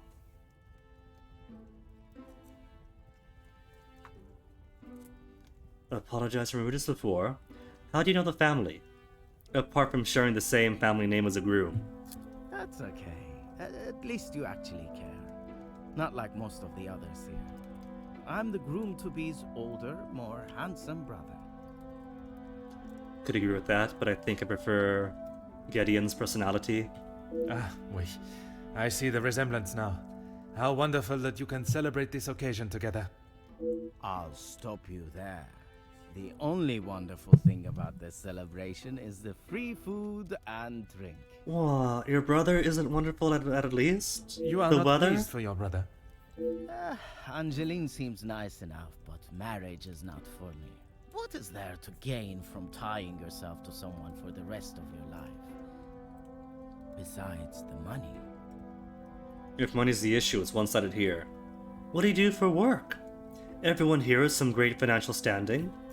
Recently, not a great deal. Well, except for enjoying myself. I was once a field medic in the military. But those days are over. Field medic in the military doesn't pay out too much. And yet here he is enjoying a lavish wine and dine lifestyle. So, if I had to guess, probably just coasting on the family's wealth, taken care of by his younger brother? A noble occupation. Did you not want to make it your career? It wasn't my decision to make. I certainly don't miss the battlefield, that's for sure. Hesitant to ask, how is your brother after the altercation with the Major? I'm sure he's fine. You don't need to worry about him. I mean, he won the fight. Always the knight in shining armor, riding in to save the day. So he's probably still riding that high? Saving the day from who, exactly? Poirot, come on, you met the Major. Well, if Gedeon is the knight in the fairy tale, Felix is the dragon. Felix the Major. Ha! Always there, thinking he is better. Just because he was a major. We all know how he got there. In his mind, that puts him at the top of the chain. I don't know about these guys' military rank system, but Major's really all that high. Couple of bars, lieutenant to captain, then major.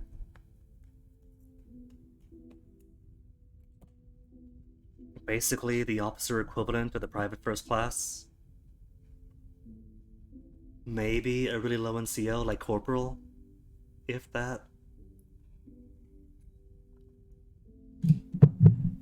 Hostility between Monsieur Demir and the Major, and animosity does not come from one eating the party.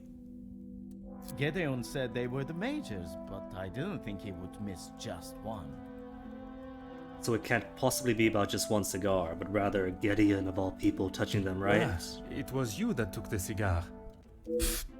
Me? Okay, detective, you twisted my arm. Really? It was me. But I didn't Okay, so you took it. Gideon takes it. The Major sees Gideon holding it. Out of my hand. I'm sure he could afford to replace it. And the Major saw Monsieur Gideon hold the cigar, assuming he had taken it, hence the altercation. Why the altercation, Poirot? Because Gideon held it. And the Major's gotta be way jealous. Perhaps it is best I take my leave. Just gonna leave it there? Well, we have the story now, I'm sure.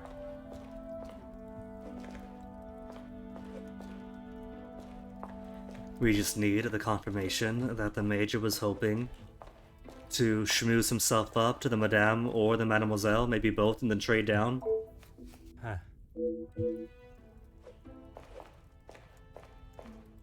Also, loving this room. The blue tile, the blue seats.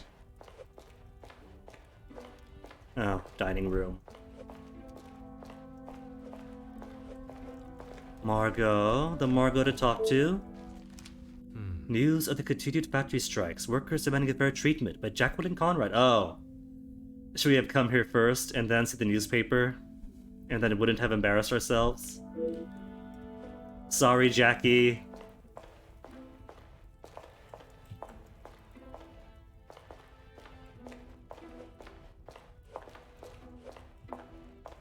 Nothing else here, just more fires to stare at for hours. Ah. Stand and gaze into the flame for hours. Alright, nothing else. Allow me to introduce myself. Hercule Poirot. Detective Hercule Poirot? I heard we were being joined by one of the king's finest officers. She's got some nice moles too. Let's see, everybody knows me. There's no point keeping my ID and purpose here a secret then. Everyone knows the great Hercule Poirot, and so could probably assume there's a reason to have the detective here. Oui, madame. I see my name precedes me. Comtesse Margot de Vos. Charmed, I'm sure. It is I who is charmed. Handsome, well-mannered, and a man of the law. I did not expect such a fine caliber of gentleman at this party. She's gussing up to me, building rapport. She's guilty, lock her up. Comtesse, your compliments are enough to make a young detective blush. Besides flattery, what is it that you do? I fill my time mostly with charity work. The number of those less fortunate only continues to grow. How very admirable. One must remain humble. And who brings you here? Bride or groom? I have been a close friend to the Van den Bosch family Naturally. for, well, heaven knows how long. You must have known the late Viscount then. It doesn't seem that the Demirs are like titled family, are they? Here we have the widow of a Viscount and a Comte whatever. So they're nobles. They'd be peers. Maybe the Major doesn't like the Demir family because they're merely wealthy businessmen who made their own wealth and not proper aristocrats. Indeed, we had been friends since our school days. His passing was very hard on both Cassandra and young Angeline. I became a sort of protector of them both after his death. A guardian angel, if you will. More helpers, as 3 helpers for one family so far. I've learned that friendship in these higher social circles can be nothing more than a facade to remain in that position.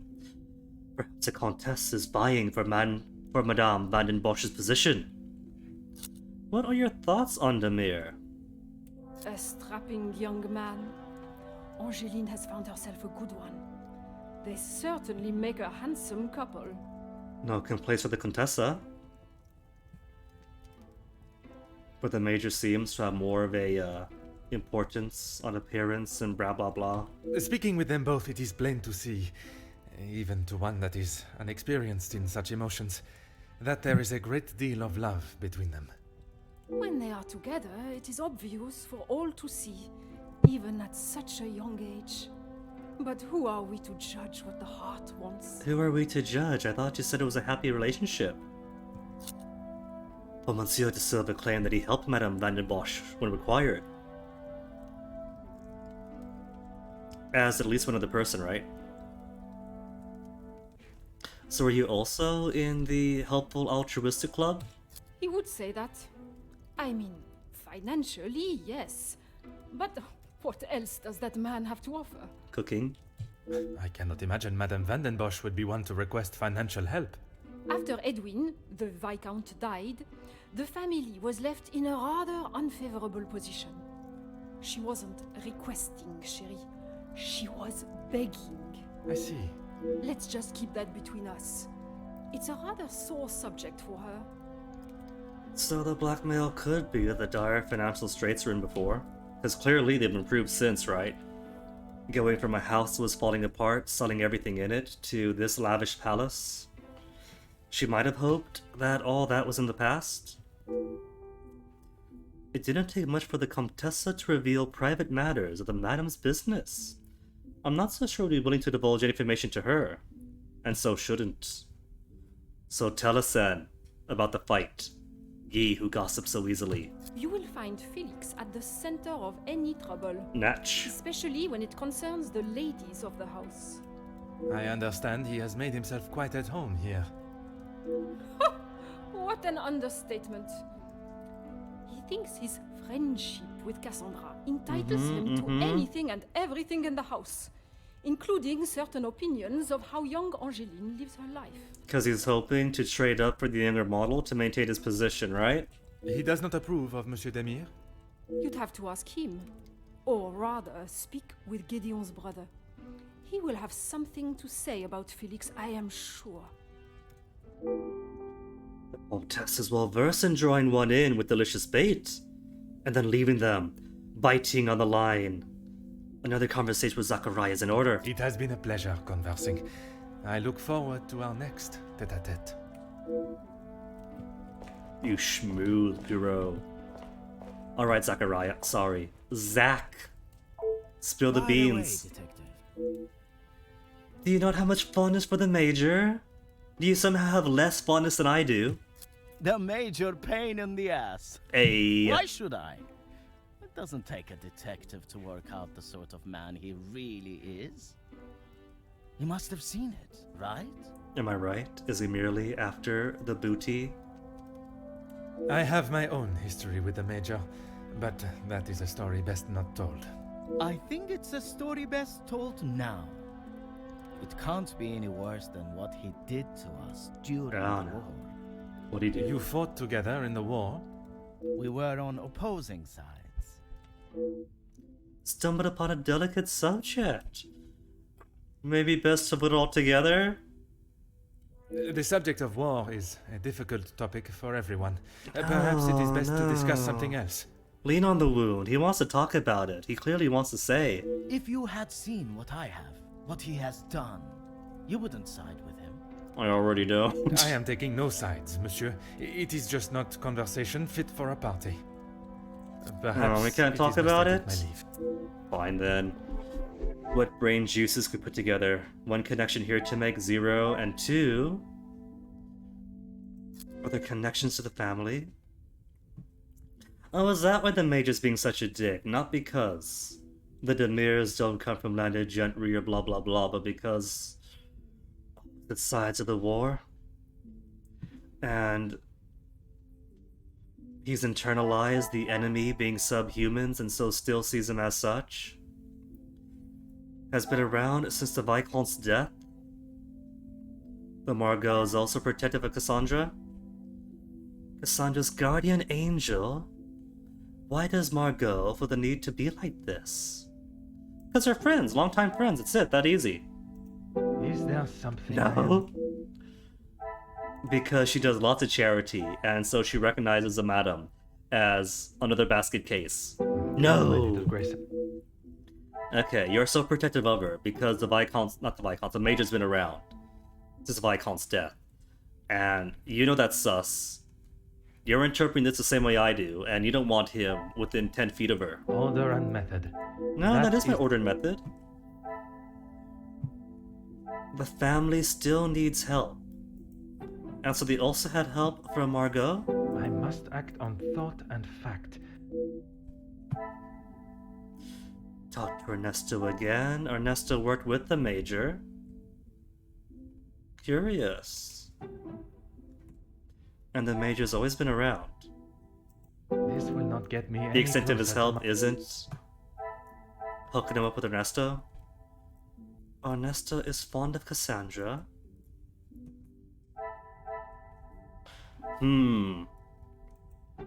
Maybe connect these vultures circling around. I must take a different No? approach. It's not connect the vultures circling the widow, and then that is what Margot provides protection from.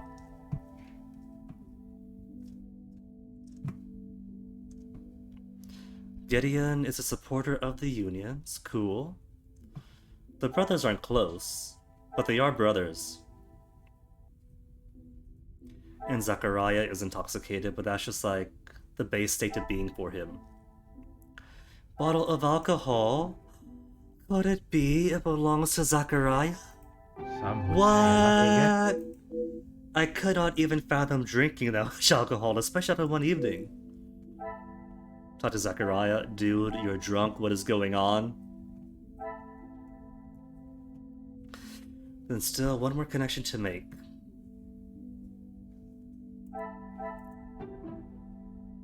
Major been around since the Viscount's death.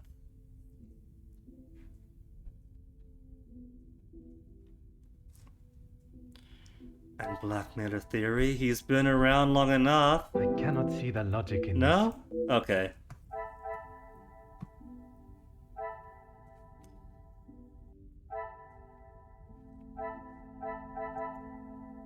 Invited by Gideon. Supports the unions. Brothers aren't close. They don't have the best relationship. Because you're a drunk. Enjoys a drink. No. Are they similar in character? Does he support the unions as his brother does? I must take a different approach if... No. Newspaper. News of continued factory strikes. Could it be that's what their discussion was about, because you're with the unions and you're with the papers and this discusses both? I cannot see the logic in this. No, there's logic, Poirot. Trust my logic. It's good logic.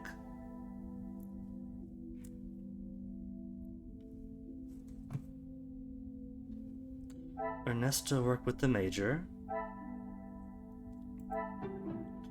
Does that come back down?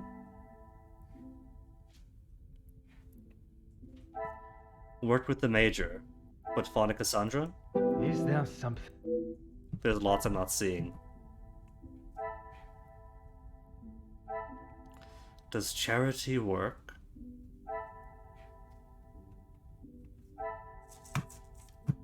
The one in the corner means that these connections, these bubbles, have one possible connection in them. So there is something I can connect. Already. Heated discussion. Though it should be something fairly new, since the salon stuff was already cleared out. So it's gotta be some, well, the library stuff was. So something in the salon either connects together or connects to the library. Margot and Cassandra, longtime friends. But the mage has also been around? Possibly to connect that these are people who have not only helped financially, but have also been present in the Vanden Bosch family all these years? I must act on thought and fact. Longtime friends. And so is a possible blackmailer? This will not get me any close. No. Protective of Cassandra. And so might know of blackmail possibilities? Come, my little grey cells. Longtime friends. Family still needs help? Order and method. Protective of Cassandra. Works on charity and the family is a basket case? I must act on... What if I connect these? No, those don't connect. Longtime friends in charity. Order and method. No.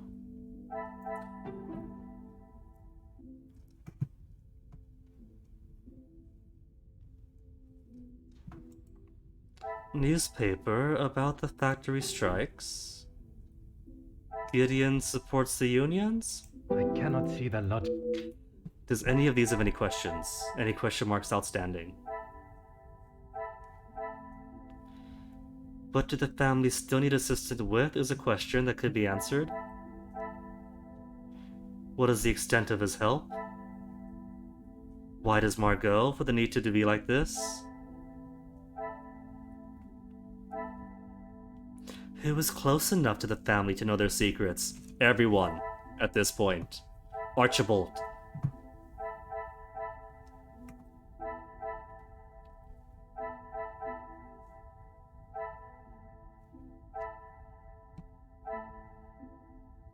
Are they similar in character? But we got nothing on Gideon right now.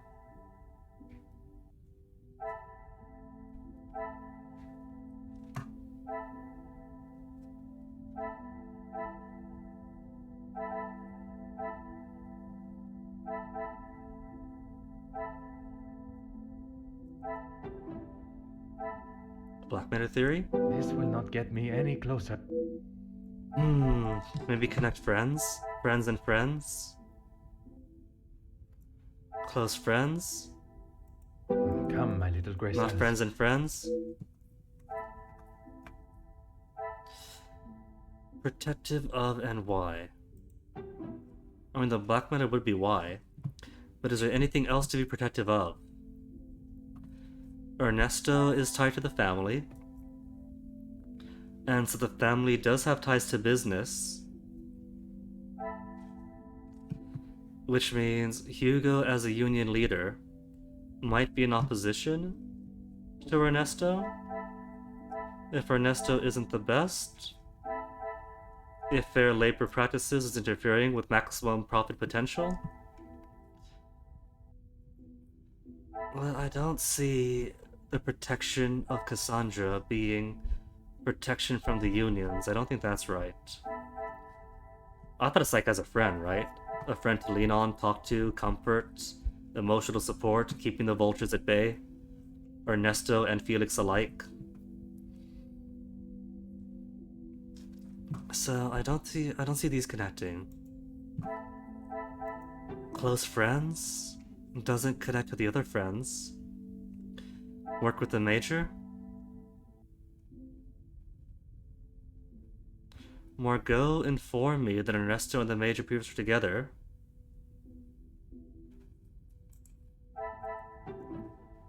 Protective of that?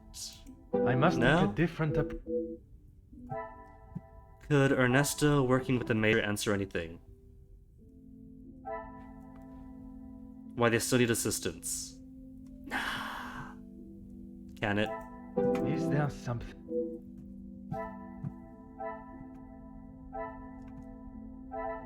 It feels like it's arbitrary sometimes, like you have the right answer, but you gotta fill bubbles X, Y, and Z to get the answer that the game wants.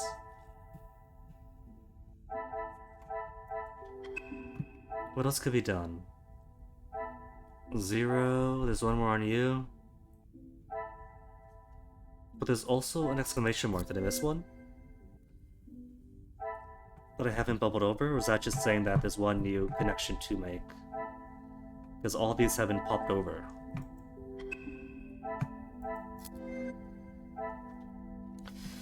What about the circumstance of the altercation? Gideon was returning the cigar, but the major hates Gideon. Possibly stole the cigar, but that's false. Gideon is a young romance. Relationship has been rather short. I hope they're ready for their commitment. And the brothers have a history with the major. Neither are fond of the major. What is Felix's true thoughts towards the brothers? Well, simply holding the cigar was enough to set him off, right? I cannot see the logic in this. So, Gideon had one of the cigars, and that set him off. This will not get me. No?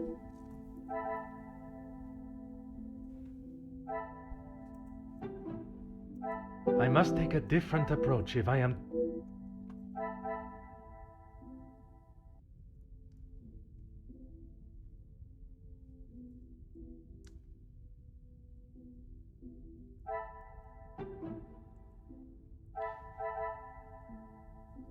Why would he have one of them?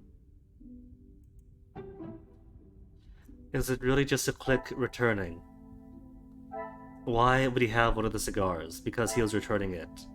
Please no. Order okay, Omega. good. That is the way.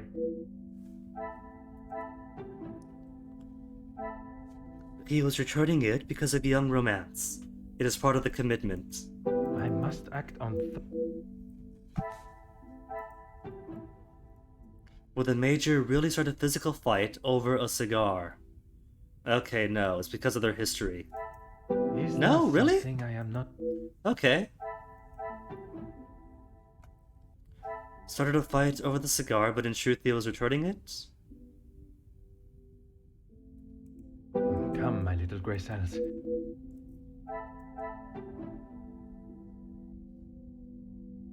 It can't be this or that. That'd be like connecting to itself. Would the major really start a fight over the cigar? Okay, so it's a question then. It's a question of is it really over the cigar or is it really over the romance? I cannot No? see the logic. Hmm. Come, my little grey... Is there something I am not... At least it confirms it's not connecting to itself. which is good. That's all done? Really? There's nothing. Oh, there's more over here. Oh. Sorry, Margot, didn't see you there.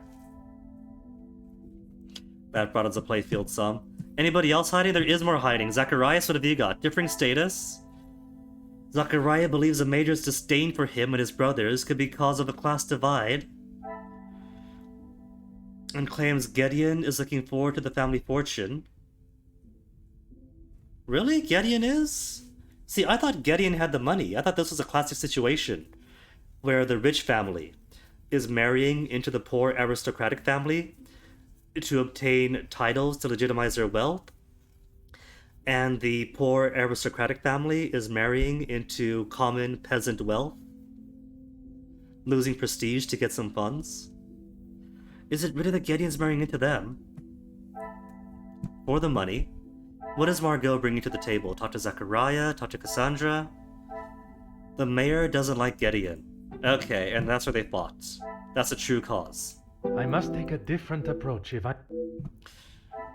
The major doesn't like Gideon, and caught him holding a cigar. I must act on thought. The mayor doesn't like Gideon. Closer connection, because they have history. The pieces of the puzzle are finally coming together. Achievement, ordered, and method. I don't know. That's less order and method, and more trying to interpret what the game wants. Wouldn't say it to his face, but I don't think it's the Major's place to cast judgment on Gideon. Okay. I mean, it's all stuff we already knew anyway. Is anything else hiding here? No? Nothing else hiding? Just making sure. So, what's the hidden mystery for this one?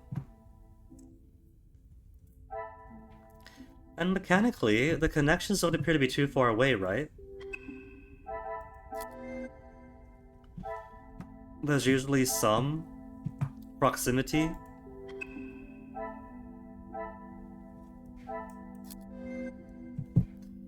So, if I think of proximity, then what, like, connects together? Brothers aren't close? Zachariah?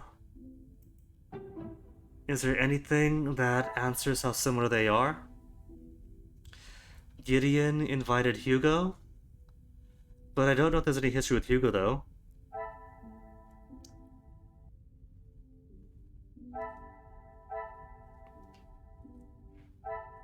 I don't think it touches. I don't think it's that.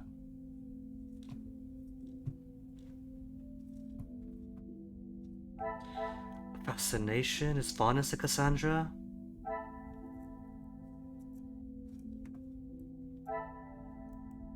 What the family still needs help with? Order and method. That... This will not get me a... The family needs help with charity. Oh, I've already done charity! Need help with the blackmailer. Order and method. Does the blackmailer do anything else? Who is close enough?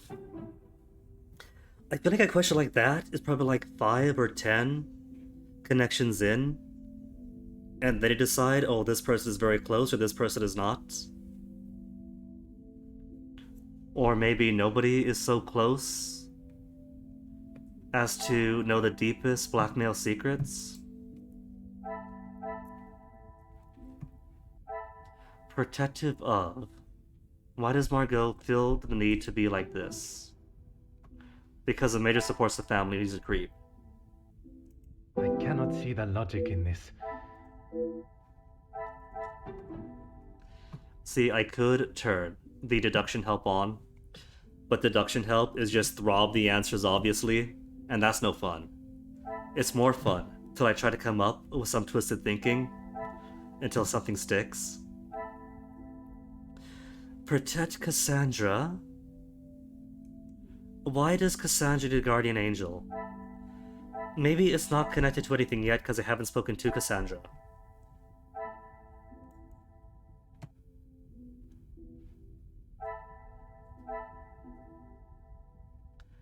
Could be hiding something, and the answer to that question Is you're hiding something.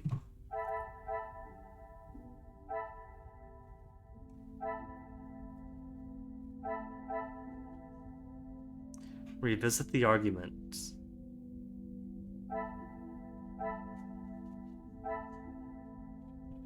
Who is close enough? Major supports the family. Is there something? Ernesto works with the Major. Come, my little Grace.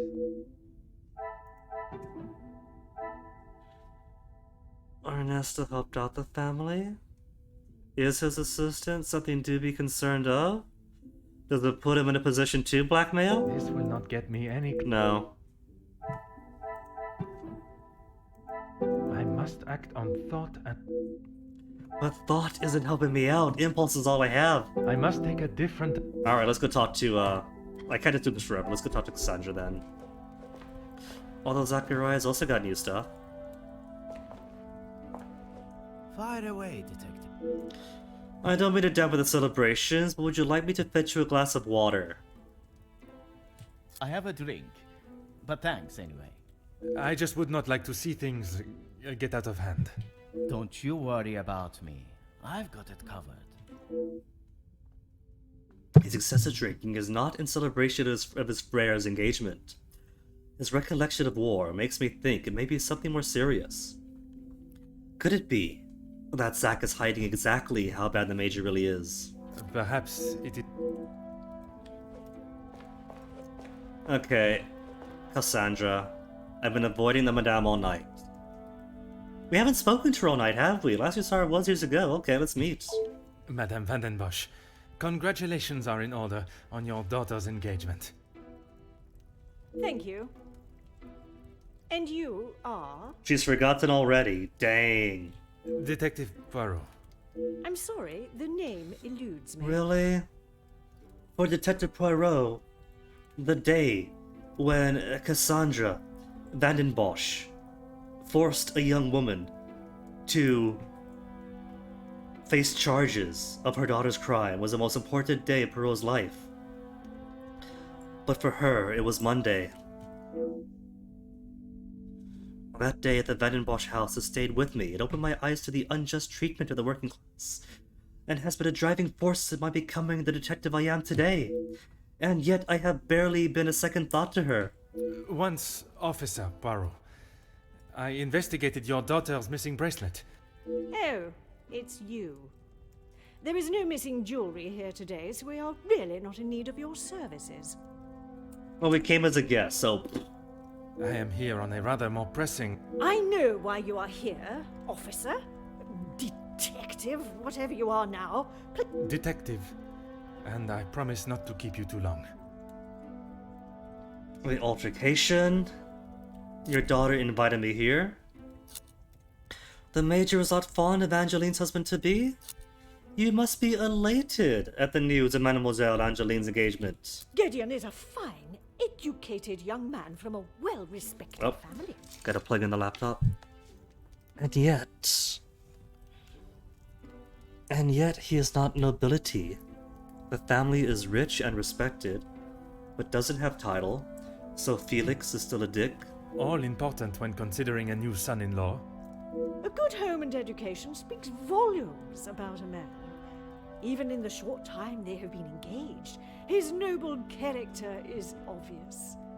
If you were an educated man, you would know that. I can assure you, madame, my education is not one to be sneered at. And yet you remain a mere detective. Perhaps it is your choices, then, that are to be questioned.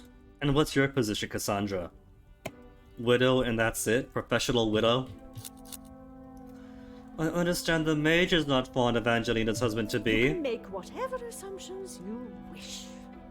Based on several accounts, it seems as though the Major has a certain level of disdain for him and his brother. Felix is merely protecting both my daughter and the Vandenbosch name. Do you disapprove then, Cassandra? Because so far he's trying to botch the marriage. Protecting them from what exactly? That is a question best asked to them. The altercation was an argument between the Major and Angeline. Angeline is her own woman now. She can fight her own battles. She does not need her husband to be stepping in. This is her own daughter you're talking about. Whatever happened to the hard-working mother who wants to protect the daughter? And what battles would they be? Nothing that concerns you, detective. But this does concern me. I'm not sure what I expected, asking Madame Vanden Bosch about private matters. Should we tell her? Should we tell her we're here about the blackmailer? Keep your volume down. She had no That right sneer. to do such a thing. I thought you said she fights her own battles now. There was a police officer in house. The whole town will know. What? You don't want me mentioning a police officer? Perhaps you should be more focused on catching the blackmailer that is holding your family's name to ransom than what the chattering women of the town will say. I care more about what those chattering women, as you so rudely describe them, have to say than the empty threat of an anonymous letter. But what if the letter's on a bluff and you don't pay? Then the contents get revealed, and then all the chattering women know anyway. Your daughter does not agree. In fact, it has been suggested that one of tonight's guests may know more than they are willing to show. No? The guests? You mean our friends? Your friends, madame. You can't honestly believe one of them would be so petty to send a letter like that. Oh, officer, you have not changed. Madame, I'll take that as a compliment, because if we haven't changed, then we are right. Thank you for your hospitality tonight. I you suppose crone. it is only polite to say you're welcome. Madame is as quick-witted as I remember. As quick-witted as a whetstone. What a shame there is nothing as memorable about you but your lack of respect. Should have known getting into a verbal battle with Madame would not be easily won. Oh, it's won. It is entirely won. Perhaps you should tell me about the family secret, the one your daughter's protecting, and if you want to be nice, then I'll ask at a soft volume. What do you mean, protecting? She hasn't gone and paid that silly ransom, has she? Getting at a bad end by telling all the secrets to the mother. It was Monsieur Demire that accepted the cost. He paid it because your daughter believes there may be something to hide. For heaven's sake! Why do you think it was addressed to her and not I in the first place? Because they knew I would throw it in the rubbish where it belongs. Madame, if there is something you are keeping, it would be wise to tell me now. It may help in identifying the culprit. And it would be wise for you to stay out of my family's business. If I require your help, I shall ask for it. But don't hold your breath. If you require help, but you just said your daughter fights her own battles now and part of that she hired me, so sit down. Merci.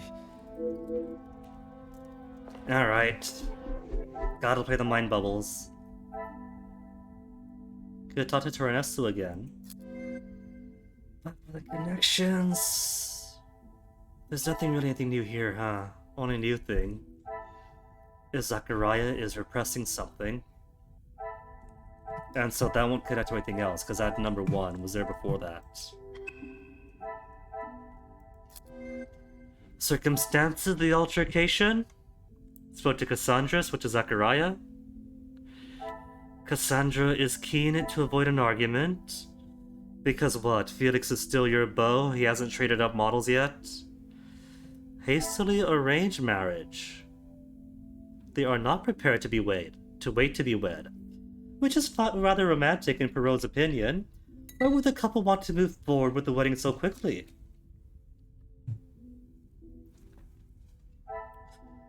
What if neither of these families are as well off as they think?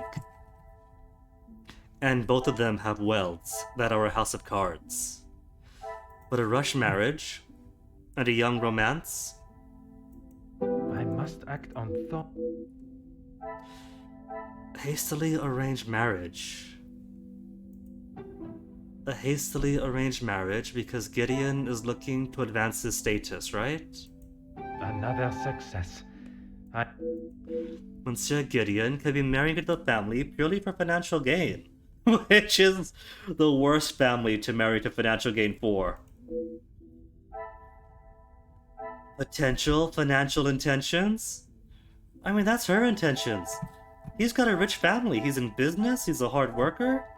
He's clearly got the money. He paid off the ransom himself. So he's got the dough.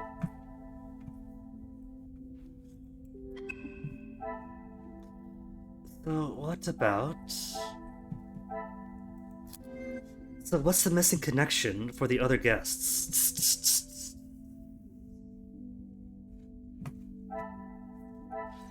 Well, if I keep clicking, I'll run out of connections eventually. Confirm that this does not connect to itself. Make a different... Come, my little grey cells. Okay. So, supports the family, connected to Ernesto helping out, and that became this. Only so much help you could receive before you're simply relying on someone. What do they need assistance with? There's nothing with Margot. That's a surprising thing.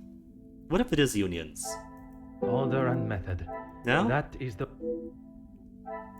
So, it's not help with the unions. Help finding the location of the guests. This will not get me in. Nah, that's what Archibald is for. Help with. Help with. Help with. The discussion. The discussion. Help with the unions after all? I cannot see the logic in this. Nor could I. I'm just desperate for an answer. What if it's one of those things where a question connects to a question? Did I try this one? Protective of Cassandra because of the vultures circling around? Is there something I am not... Okay, so not true. Protected because of the newspapers? Is there something I am not... So you're not protecting her from the press? Protecting from the unions? Come, my little... Protecting her from alcohol. And it's only because Zachariah enjoys a drink that we could introduce the idea that the widow was on the verge of alcoholism. Order and method. No? Unless it was Cassandra's bottle. I must act on... Protecting your friend from other people having arguments. This will not get me any... The chattering old ladies. I must take a different... Just clicking everything to everything. Their argument significant? I cannot see the logic. That just means talk to them again.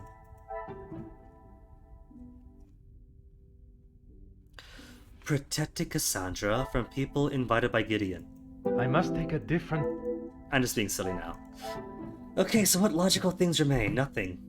So it's not about the protectiveness of Cassandra. Family needs help, but from what? Nothing really connects here.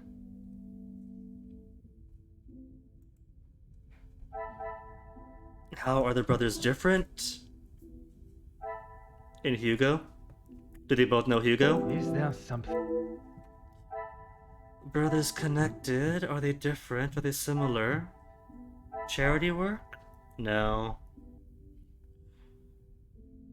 See, I'm very surprised that Margot being protected Cassandra does not connect to charity for less fortunate women, which Cassandra definitely was.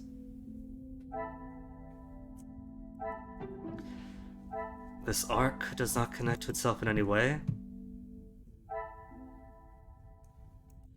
Worked with the mayor. With the major, sorry. But I don't see that going in her either.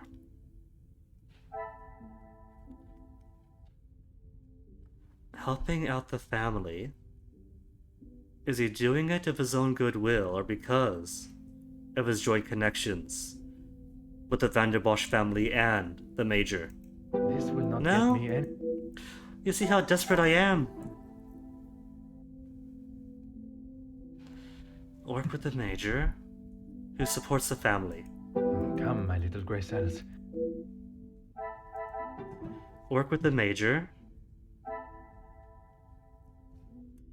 Maybe this represents tiers of friendships? A Venn diagram of friendships? No? fond of Cassandra in a charity sort of way. I cannot see the logic in this. The location of the guests is Zachariah enjoys a drink. Order and method. No. But I don't want to turn on the help. Oh well. What else is there to do? Talk to Ernesto.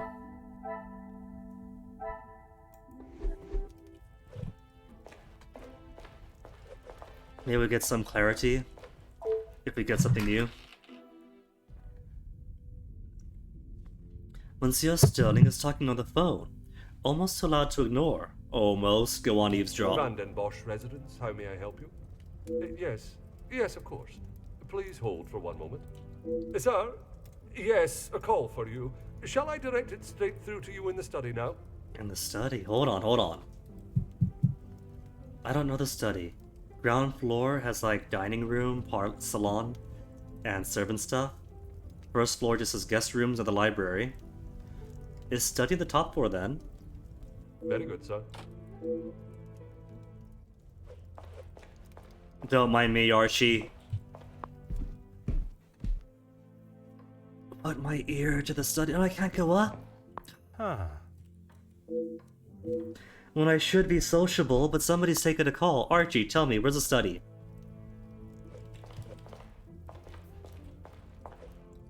What can I do for you? Nothing. There's another room down here, right? That we haven't been to? Hey, a note, that's new. The staff rota for the evening, 4 people are assigned. Is this enough staff to pursue these night's events? All-day service, Archibald, Elizabeth, Inge, who we haven't seen, Rahana the cook. Kitchen, breakfast family, lunch family, then dinner party, service, breakfast family, lunch family, dinner party, evening service. Housekeeping, morning family, evening turn down service. No clue how that is read. New mind map though. The staff live and work at this house of the Vandenbosch family. Would not be surprising for them to know more than the family would expect or want. Current house finances.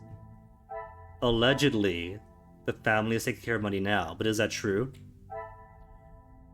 4 people enough. They can't afford. Oh no, I can't make connections now? Remaining staff is overwhelmed. This feels like lost connections. The staff rota isn't enough, and the staff is overwhelmed, and all this means that they're not really taking care of their finances at all. But the game insists on that staff quarters.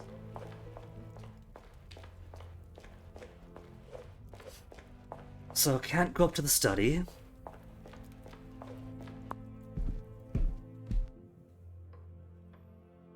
I guess we'll just see what Ernesto has to say then.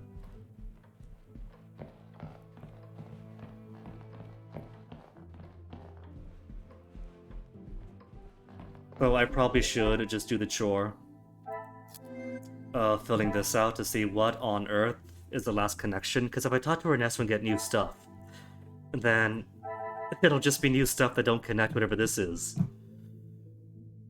Great Hall's got something.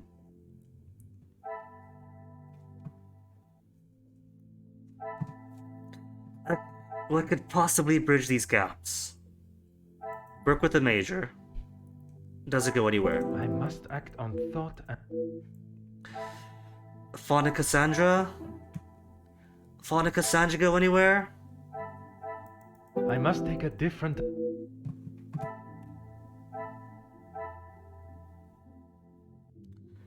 Wonder what the extent of his help is.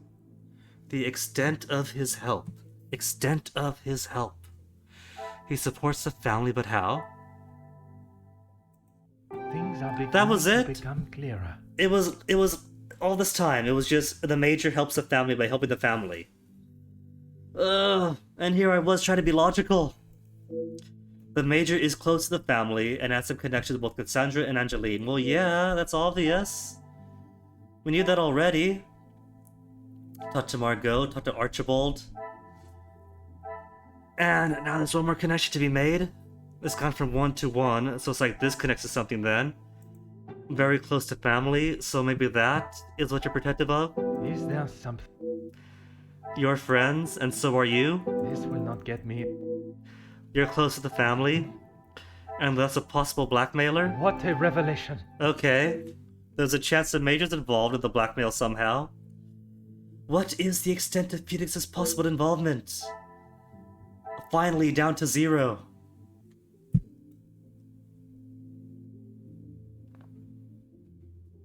See, it's not that you have to like, who's close to the family. The Major is. It's, the Major was helping by helping. And so he's close. Keyword close. Keyword close. It's okay. I'm not whinging. Just showing my work why it took so long. After we had all the answers already. Hey Ernesto, give me something straightforward. Else you need. You've done business with other guests. It seems someone has been asking around about me. No, we just borrowed Sherlock Holmes encyclopedias. Only polite curiosity, I can assure you. Polite curiosity or police curiosity? Well, you would be right. Although working with the Viscount caused me much less grief. Grief, monsieur? Let's just say we didn't always see eye to eye. And if neither side is prepared to back down, there is a problem. Of course, you guys are businessmen. You guys have that weird, warped, zero-sum game view of the world, in which for one person to benefit, somebody else has to suffer. Obviously more to learning about the goings-ons between Monsieur de Silva and the Major. Does not sound like a positive business relationship. Merci for your time. Okay. What can we talk about now? Archibald or Margot? Inspect the pantry. You got time, right? To talk to Archibald and Margot. They're downstairs. As is the pantry.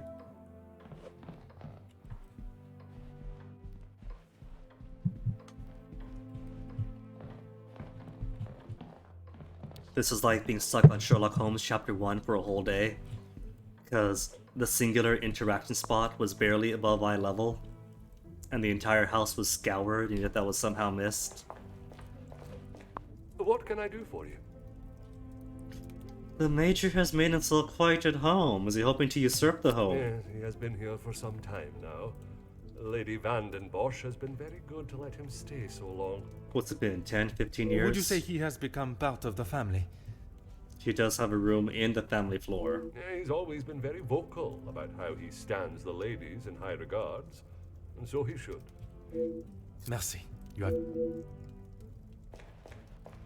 And Margot?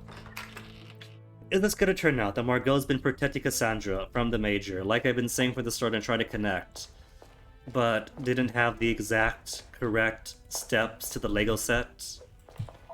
I am all yours. Madame's friendship with the Major? You are quite inquisitive, aren't you? I believe it is called small talk. There is small talk, and there is prying. What, Margot? I thought you were part of the gossip too, weren't you? I assure you that is not my intention. We're just mingling, and it so happens when you mingle and talk about stuff, they connect. Monsieur, please. I know a nosy gossip hound when I see one. There you go, just gossip. We can smell our own. The Major isn't worth a minute of your time, though. So, can we lock the door and be still outside? Archibald, lock the front door, please. You are not a fan of his. I'd hit him with my fan, monsieur. Any man that can treat a lady the way he does doesn't deserve to be in his position. The Major claims to hold the ladies in high regard. I think he's a leech. But what do you mean, treat the ladies as he does? And what position is that, may I ask? Lording over Cassandra like she's the help. He shouts at her like she's a stray cat that's wandered into the house. Madness. It is something I never thought I would hear. Madame was ready to physically escort me out of the house when I arrived to investigate Mademoiselle's missing bracelet. And yet she allows the Major to get away with murder. Foreshadowing much? There must be a reason as to why she should be so accepting of such behavior.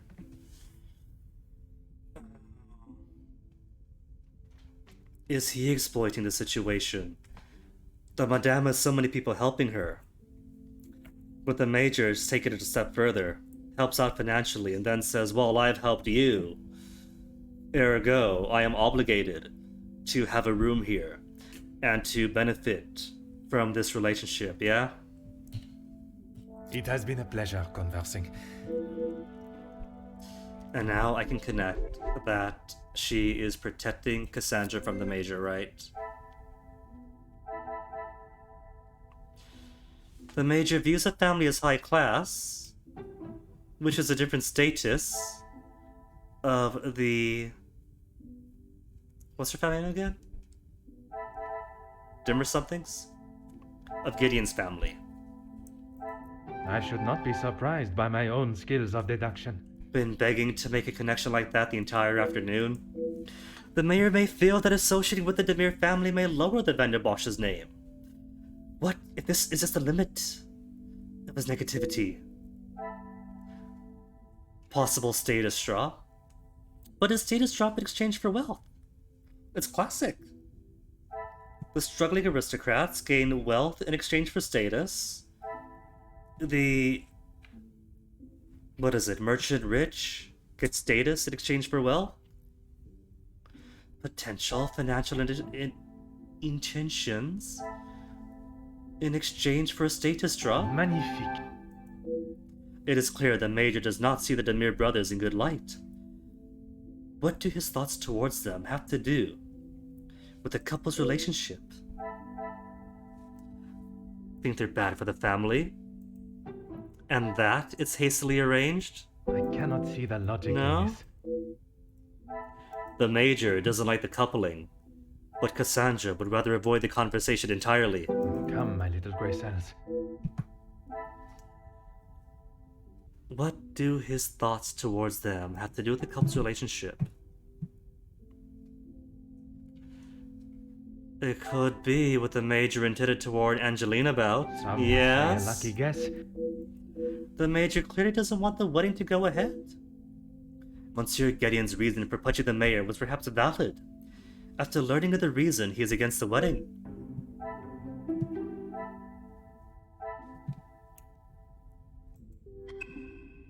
That's checked off. Connections to the family. Alright then.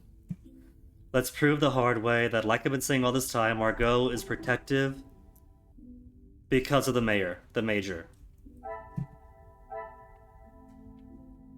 Margot didn't go into too many details, but Cassandra being treated poorly by the Major?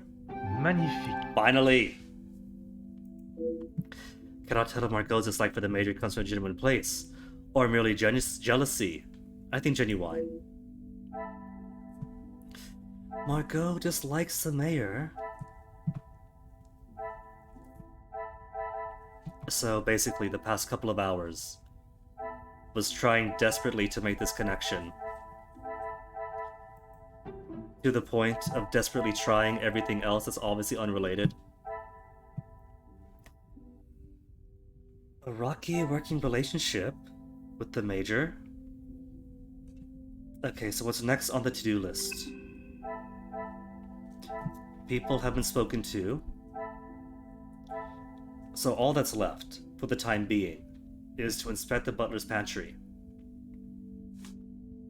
Well, I think that's a good place to stop for now, and to pick up tomorrow.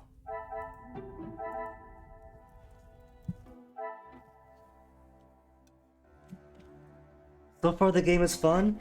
It definitely puts more focus on fiddling with deductions and interviews that Sherlock Holmes do.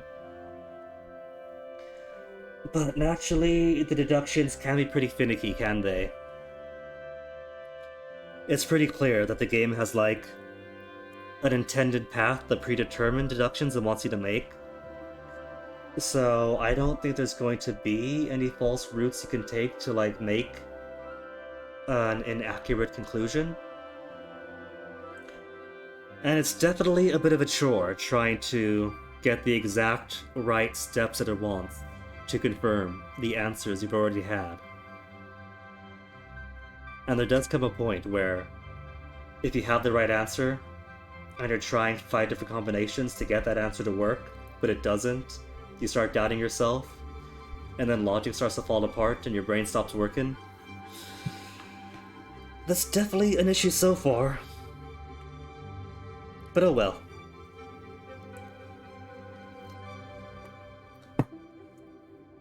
The case is still early. We'll probably enjoy more of it as it goes on. And it is enjoyable. It's enjoyable, it's just very specific. So you kind of got to guess the logic of the game, as much as you're trying to work your own actual logic. But for now, I see Macaw has just come on, as of the past 6.5 minutes. So I think I'll be lazy and toss you guys on over his way. Playing awesome SNES games today, or so he promises. So tomorrow, we do more snooping.